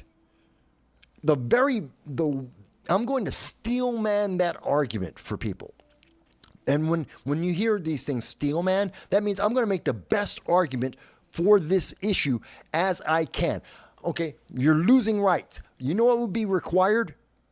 That you'd have to have Trump come up with an idea, present it to Congress. It has to be passed by the House of Representatives with all of the Democrats going along with it or not stopping it. It has to then go into the House, and all the Democrats there have to agree with it. And that's assuming that all Republicans who have different constituencies and have different points of view, including people like Thomas Massey and Rand Paul, they all have to agree to either be absolutely silent and let it go, or they would have to vote for it, because that's the only way it would get through. They have to all let this go through. It has to get through the Senate. Then it would come out and it has to be signed by Donald Trump. This is a process that takes time. It's not going to happen overnight. You will be told about this by every news media organization in the country. I guarantee it. If women are going to be sent back to the kitchen, every single news media is going to be talking about that to get the eyeballs. Absolutely. You will hear abortion or gun rights or driving a car or going to work. They're all going to talk about it. So you will not be uninformed, especially since it's Trump, which the media has a hard on for him and they hate him. So they're absolutely going to make sure everybody hears this 24 hours a day, every hour on the hour. You're going to be told about an update that's taking away all these rights from you. And every single Republican that voted for it is going to be put on a list that's going to be on all social media all day long, everywhere you turn. You're not going to not know this is happening. You will have many opportunities to stop it. And then, assuming that it somehow gets through Trump, goes through the House of Representatives, goes through the Senate, gets signed by Trump, I guarantee you, 2 seconds after he signs it, there will be a lawsuit from the DNC, from the ALC, American Liberties Union, ACLU, the ACLU. You're going to see every leftist organization and quite a few of those who are on the right and libertarians as well saying this is government overreach. Everyone who's concerned about government overreach will be jumping together in a lawsuit saying that this is unconstitutional. It will go into the courts instantly and it will be stopped. It's just that simple. You lose nothing. And the process I just described in its fullness would take months, if not years, to happen. Because our Congress is absolutely inefficient and ineffective. You can't rush anything through. How am I so confident? How could I know that? In 2009, Barack Obama entered into the White House. The day he got in office, he had a super majority. He had so many Democrats in the Senate and in the House that there was nothing that Democrats wanted they could not pass. They could pass any law and all the laws that they wanted to. If they wanted to have a path to citizenship, if they actually thought that there should be illegal aliens should be made into American citizens, they could have passed that in 2009, the entire year. They had an entire year and a half, to be exact, where they had a super majority and they could pass anything. I don't care what your issues. If they wanted to have a gun ban, they could have passed it. If they wanted to make guns illegal, they could have done it. If they wanted to have illegal aliens become citizens, they could have done that. If they wanted to get rid of the border, they could have done that. There was no issue on the left that they could not have passed in a year and a half with a supermajority. They had it all. They did nothing except Obamacare. And that took over a year to pass. They actually had to go into backroom deals, twisting the arms of Democrats who are iffy on that, like Joe Manchin, and giving them special deals to make them vote yes, with a supermajority of Democrats all across the board. And you mean to tell me that somehow, in the same dysfunctional government that we have, Donald Trump is going to get every Republican on board on every detail of every law that he wants to take away people's rights, even though many of the conservatives, like the Freedom Caucus, people like Rand Paul, like Thomas Massey, who are absolutely adamant that they think the government is too big and do not want to see it get any bigger. You mean to tell me that they are going to be right on board with this and just go, yep, it's just checkmark this right on through, rubber stamp the whole way through? Are you kidding? It's not realistic. It's just not realistic. And I understand the fear that Joel, your stepdaughter, and many other women feel because they've been told, they have been ingrained in them. It has been put in every video game. It has been put in every movie. It has been put in every book in all of our schools, at every level of education and higher education in the colleges. We have heard politician after politician promise that this is the case, and we've had the news media jumping on board, breaking their credibility to push this propaganda down your throat. So I understand why so many people think, more importantly, they don't think, they're feeling like it's true. They feel that way because they haven't stopped to think about the issue. And I'm not saying that they can't think. Don't mix up my words. I'm saying they're not stopping to think. They're only feeling, because that's what the media, it keeps pushing to keep those emotions high, so you never get to pause and to think about the issue. And that's why people are afraid, because they haven't stopped to pause, to actually think it through, like I just did with you. If Democrats with a supermajority couldn't do anything that they wanted, even though they had the ability to do so, you think Trump, with just a simple majority, is going to be able to do it? I don't think so. I don't think so.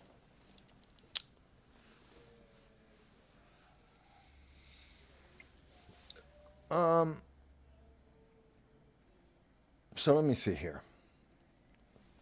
Just says, yeah, but they are called talking about Planned Parenthood. What a joke their name is. Absolutely, I agree with you. They don't assist in helping people plan to be parents. No, they don't. Theoretically, they have that service, but in the breakdown of where they make money and where they allocate money, they don't, that's like negligible. It's almost non-existent. No, they make their money killing babies and selling the baby parts. That's where they make their money.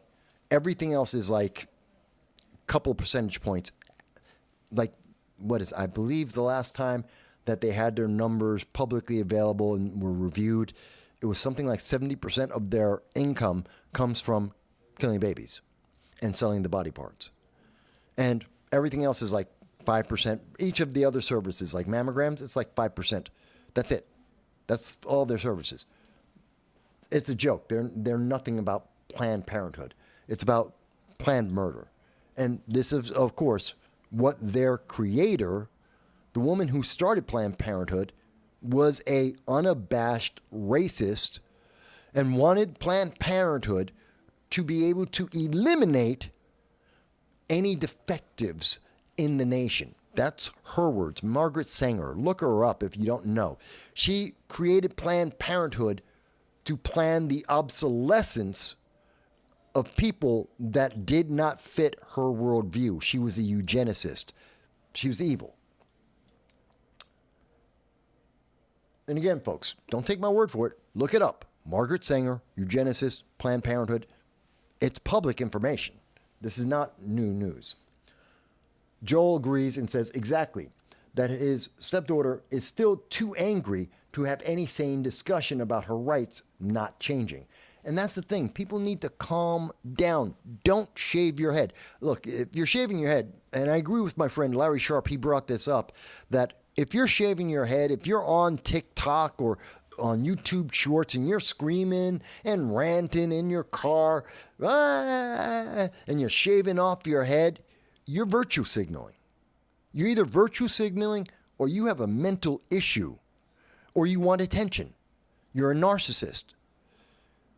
That's the only reason why you would do that. Because, there was a still photo of someone in 2020 who was genuinely losing her mind. And she didn't know she was being photographed. That's the girl in the black cap and the green jacket. And she was just anguished. She was just letting out her anguish. And it just so happened that she was photographed and she was recorded. She didn't know that. She wasn't posing for that. That was her genuine anguish. Now, well, people know they're going on TikTok on purpose to share that. It's not like someone just happened to catch them as they had this meltdown. No, they're purposefully saying, let me show you me having a meltdown. Don't you feel for me? Give me likes. I'm sorry, that's not genuine. That's a cry for help. It really is, in my opinion. That's a cry for help. No, you don't do things like that when you actually genuinely are anguished. And if you really want to make change, that's not the way to get it done. That's the way to get attention. And that's because nowadays, the difference in the line between fame and infamy no longer exists. And that's sad. That's because of Hollywood. That's because of entertainment. That we don't have a line, a division, an acknowledgement that fame is not the same thing as infamy. Just because you're well known isn't good. It doesn't mean that's a good thing. Sometimes you're known because it's evil or bad or wrong. And trying to get attention because you don't agree and you're going to harm yourself. People who are shaving off their head today because Donald Trump won an election that he's not even going to be in office for until January. We still got months before he's going to be in office, and you're cutting off your head today, and you're screaming about how you lost rights today while Joe Biden and Kamala Harris are still in the White House. We still have the same Democrats in Congress, in the Senate right now. No one has changed, and you're telling me you lost your rights now? Now, November 10th, and you've lost your rights already? You aren't thinking straight. There's a problem, and the problem is yours, not mine. It's not Donald Trump's. It's yours. You have an issue if you believe you've already lost your rights and nothing has changed.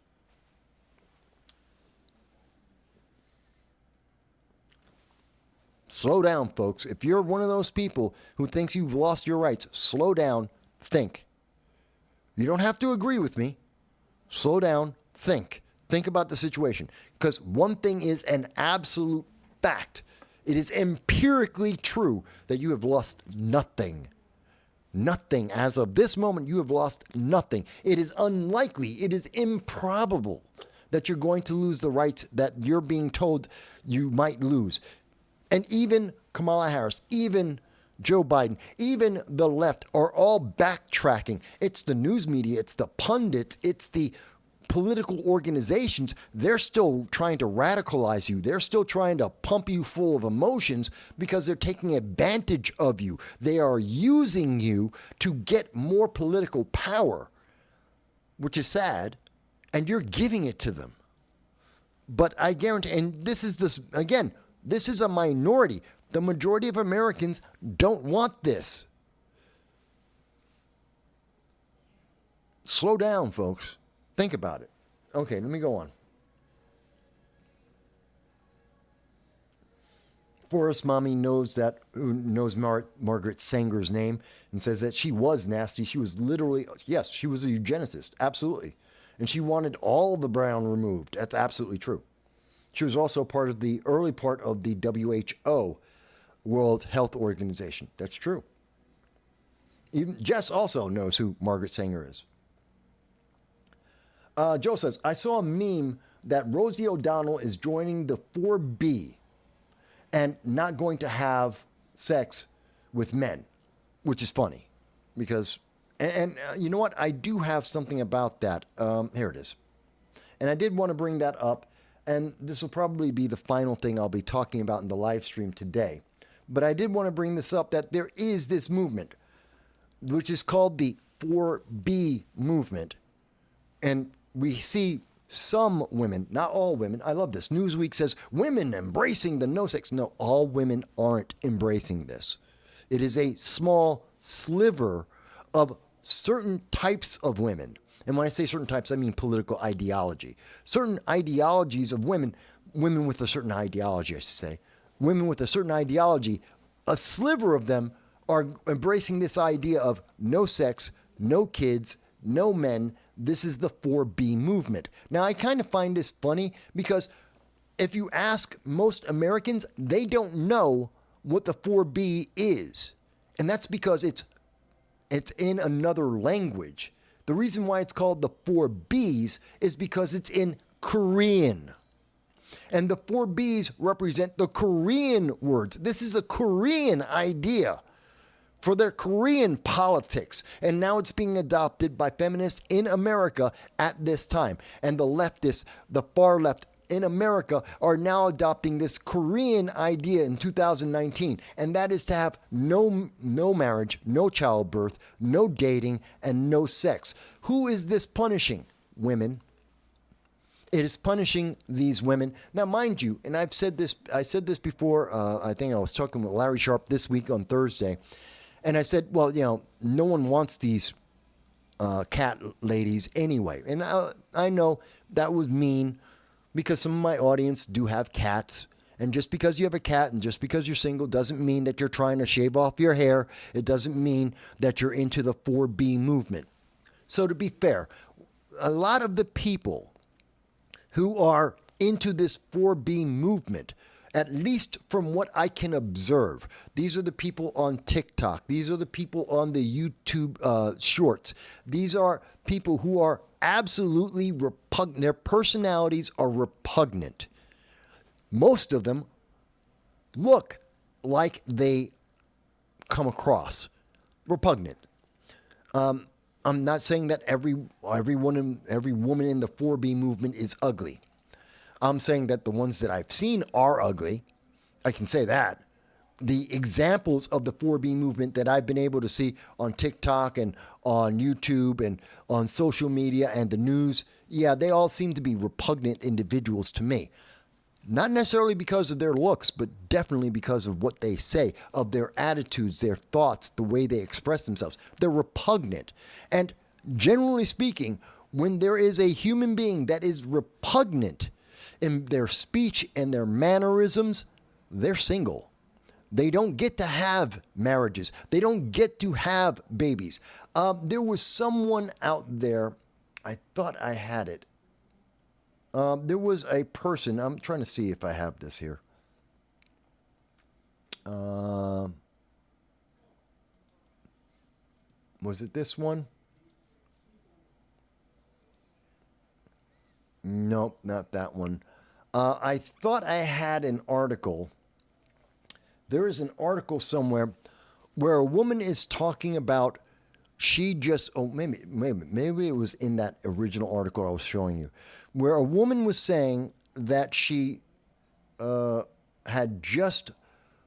boyfriend was a Republican, and she broke up with her Republican boyfriend because Donald Trump won. Now, that has nothing to do with whether, we don't know, and I'm trying to find, it was a tweet, but we don't know if her boyfriend voted for Trump or not. He just happened to be a Republican. And so she decided, I'm not going to have sex. I'm not going to get married to him. I'm going to leave him because he's a Republican. Guess what, chick? You would have left him anyway. If you're leaving him because you think he might have voted for someone you don't like in politics, you are going to leave him anyway. And to that guy, and I can't find the tweet right now, but I know this tweet exists. And to that guy, where his girlfriend left him because he's a Republican, you are a winner. Good for you. Be happy she has left you, because if it was something that trivial that she was willing to leave you for, she was going to leave you anyway. You're better off that you don't have children and that you did not procreate with that woman. Otherwise, you would be miserable for the rest of your life. Now you don't have to be. This is a good thing. But I can't stand this movement, this idea. I don't know, besides the fact that it's unreasonable and it only punishes the women, because now they're going to turn around and they're going to complain, why am I single in my 40s? Why doesn't anyone love me? Men are so evil, they don't want to date me. Well, you made yourself undateable. You made yourself unpleasant. You made yourself repugnant. No wonder you have no social life. No wonder no one wants to date you. No wonder people do not find you to be engaging and interesting and worthwhile to be around. You're repugnant. You're repelling human beings with this attitude and this mindset, and you're doing it to coerce people. Here's the other part of this whole 4B movement. When you think about this 4B movement, you're being repugnant and you're repelling people to punish them. You are trying to force people. That's called coercion. You're going to withhold a service or something that you would normally provide to someone, whether that's friendship, dating, marriage, children, sex, whatever it is. You're withholding this that you would normally provide because you want someone to obey you. This is controlling. This is about power dynamics. This is by definition coercion. It is a crime. And there's no good reason for it. Look, let me say that. I'll ask the women. I asked the women out there. Left, right, center, third party, don't really care. Let me ask you, what's the point? You're going to, if you agree with this idea, I don't know if anyone in my audience does. I'm sure somebody in my audience does, and you're a woman. Fantastic. Who are you hurting? Okay, so you won't date me. You weren't dating me in the first place. You're not going to marry me. You weren't marrying me anyway. You're not going to have sex. I wasn't having sex with you anyway. How am I hurt? Now, let's assume, okay, well, no, I'm not. They're not having sex with me, so no, it's someone else they're trying to have sex. Okay, you were having sex with them. And you mean to tell me there's no other woman? If you found that person interesting enough, beneficial enough to go out and date with, you mean no other woman on the face of the earth would also find that person to be attractive and useful and interesting to be around? You've just undersold yourself. You just took yourself off the market. There's someone else. There's more women than men in the world. I mean, if we want to go just by the numbers. So you took yourself off the market and someone else is out there. And if the guy is actually worthwhile, and if they were good enough to date you, and you're into this 4B movement, I guarantee you there is a slightly more conservative leaning woman, a woman who isn't into the 4B movement, that will think that same guy who put up with all of your crazy, they're going to go, this guy is a gold mine. They're going to grab up those guys in a heartbeat. Why? If he's willing to have patience enough to deal with all that kind of crazy, then every other woman is going to be a godsend. They'll be simple and easy to deal with. Those women will be happy to have that guy. That guy will be more happy because life will be a lot simpler. He'll have less arguments because I guarantee you, if you're fighting over 4B, if you're trying to withhold everything because you're trying to control him, to turn him into a pet or a slave, every other woman is going to be easier to deal with. He's going to be a much happier man. So who's going to win in this? It's not going to be the 4B movement. In fact, it's not going to exist in a year because guess what? This isn't new. It's from 2019 in Korea, and they tried this in 2020. Did you forget? I didn't. In 2020, when Donald Trump won, excuse me, not 2020, correction, 2016. They tried it in 2016.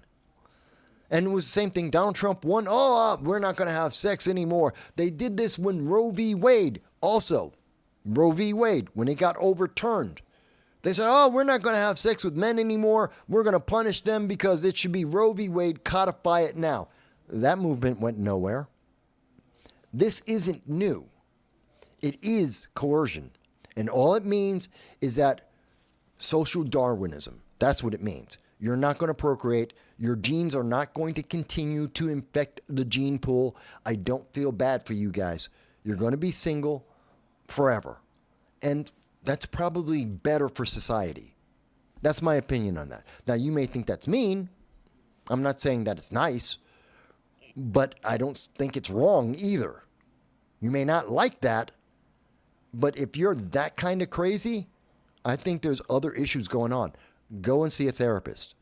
And this is coming, I don't think most people need a therapist. I think there is an overuse of therapists out there in the world. There's over-medication from therapists and doctors in the world. I don't recommend any of that. But I will tell you, if you believe in the 4B movement, if you want to coerce men and or women, because you could be dating, 4B also applies to women who are gay or lesbians. It'll apply to you. It applies to trans as well. So if you're in this 4B movement, and I don't care what your partner is, guess what? You need help. Go see a therapist. If you are cutting off your hair on TikTok for people to watch as you scream and shout and say, oh, Trump, Trump, Trump, go see a therapist.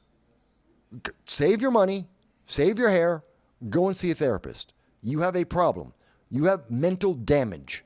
There is an issue with you. Before you procreate, before you pass on those genes, go see a therapist.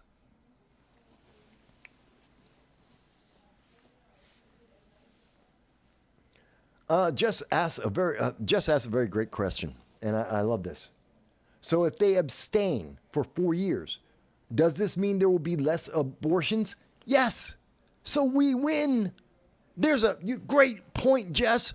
We win. There will be less abortions, which is something that I want anyway. So please abstain. Stop having random unprotected sex. Don't date men. Don't date women. Sit there with your cat or whatever your pet is and rot. And I'm okay. There'll be less abortions and I'm happier. And we don't need Planned Parenthood. You know what? It's a great plan. Please follow the 4B movement. If you're that kind of crazy, go follow the 4B movement. Don't go out into the dating pool for men, women, trans, anything. Don't date anything that's alive. Just go out and hang out with your pet, your cat, whatever it may be. And you know what? We will help the dating pool. It will improve the dating pool. It will improve the society, and it will improve the genetics of the world. Fantastic. And there will be less abortions. Thank goodness. I'm all for it. You know what, Jess? You have convinced me. That is the reason why the 4B movement should exist. Go for it. Everyone on TikTok, forget what I just said. Don't see the therapist. Cut off your hair and go on the 4B movement. Go for it.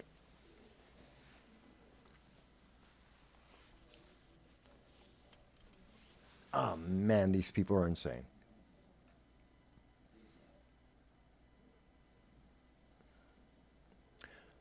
Forrest Mommy says they secretly know that conservative men are actually a good thing and they resent them for it. Because they believe they can do everything on their own. Well, they're going to do everything on their own from now on, according to the 4B movement. But I remember, and don't hold me, I don't remember exactly. I can't quote this. But I believe there were several studies that were done that have shown that conservatives, men and women, are better partners in relationships than progressive. The more progressive you are, the less beneficial you are as a partner. There was a study that came out with that. Mind you, I go back to my caveat that you can have a study that proves almost anything. Any one study, like almost any one poll, can prove just about anything you want. But I do remember that there was at least one study, there might have been more, that did indicate that the more progressive you are, the more mentally unstable you tend to be.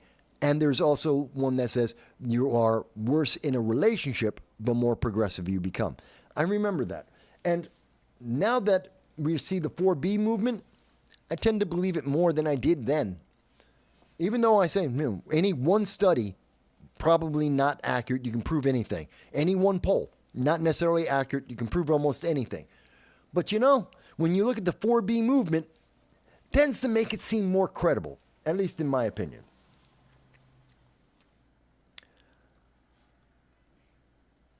So, okay, folks. Wow, we've been talking for 6 hours. On and off, of course. Had our breaks, had to take care of my puppy in between, but it's a full day. And I can see there's more people who've been checking in as we've been going. I hope people find it to be interesting. Now, let me say, whether you agree or disagree, I only ask that you give us a like, a share, and subscribe because it's free speech. Because you too can, Hal and others, you've seen Hal and Jess and Forrest Mommy and so many others, Hot Chicks, have all been commenting throughout the day, and you can too. It's about free speech. It's about the issues that affect us all across the world. And you may not agree with the conclusion, but at least you should know the information. You should at least know that the argument exists and know what the argument is. To be able to be informed is to know things, even things you don't agree with, even things you don't like, so that you can make better choices, so you can hold our government accountable and make sure that they make the best choice possible. That is on you. That's what this show is here for, to present these ideas to you, to present this information to you, information that sometimes is only found overseas, and if you don't know where to look for it, Google isn't going to show you. And that's why we try to make sure we're giving you as much information and much insight as we can. Not that you will always agree. I never said that. I never believe that you will always agree with me. No one should always agree with me. But I do want you to listen. I do want you to hear. And I do want you to have another viewpoint that you may not have had before and understand the reasoning, so that you can then mull it over your mind, go through the links, and make your own decision. Because I do believe that you're an adult, that you can make decisions for yourself. You don't need CNN or the government to tell you what to think. I am absolutely confident you're a grown adult. Unless you're a part of the 4B movement, you can make decisions credibly. At least that's what I think. And I think that's a good reason to support this channel. And to support us, you can do it for free. That's a like, a share, most of all, subscribe. You can leave a comment. And if you have an extra $1.50,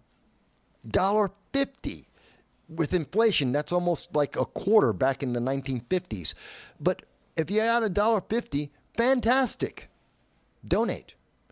Join my Patreon, and it's $1.50 a month. It helps to make sure that I can do things like go out and have speaking engagements and go to various colleges talking to college students about the alternative view on some of these very critical issues. It allows me to go out like I did last week, Saturday, to go out to when the Conservative Party of the Bronx is having a rally that the news media did not want you to know about. And I can go and live stream that, show you everyone who's speaking, let you know what all of the candidates are actually saying without edit, to be able to do interviews like we do as often as we can with candidates from every political party, every ideology, to let you know the choices that you have available, to look at the bills and legislation that is being presented in our Congress so that you know what is actually happening in our country and how they are affecting you. To understand how what's happening overseas is going to have an impact on your life, whether you're going overseas for a vacation, for work, you're going to see family, or more importantly, because they may be coming here as an illegal alien, a legal immigrant, or any other reason. We do a lot here, and all we ask, a like, a share, subscribe. And if you can afford it, in this recession, if you can afford it, join our Patreon for $1.50 a month. I don't think it's a big ask. And if you've been able to go with us for the last 6 hours, come on, tell me I haven't earned it. Definitely more entertaining than The Acolyte, more entertaining than Agatha, more entertaining than Madam Web.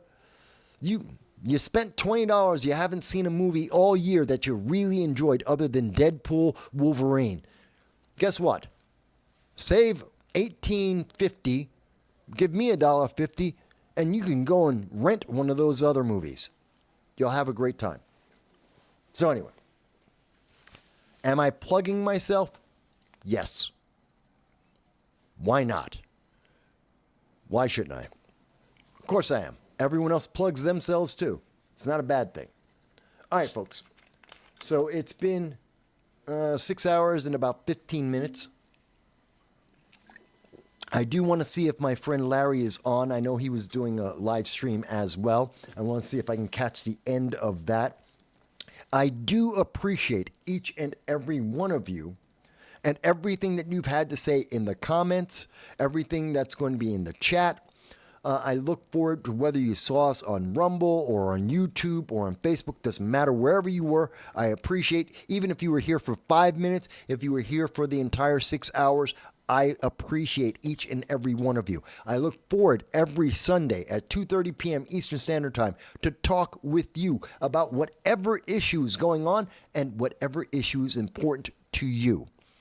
I look forward to hearing from all of you. And also, I do want to mention, every Saturday, 3 o'clock, we have our sci-fi challenge whenever possible.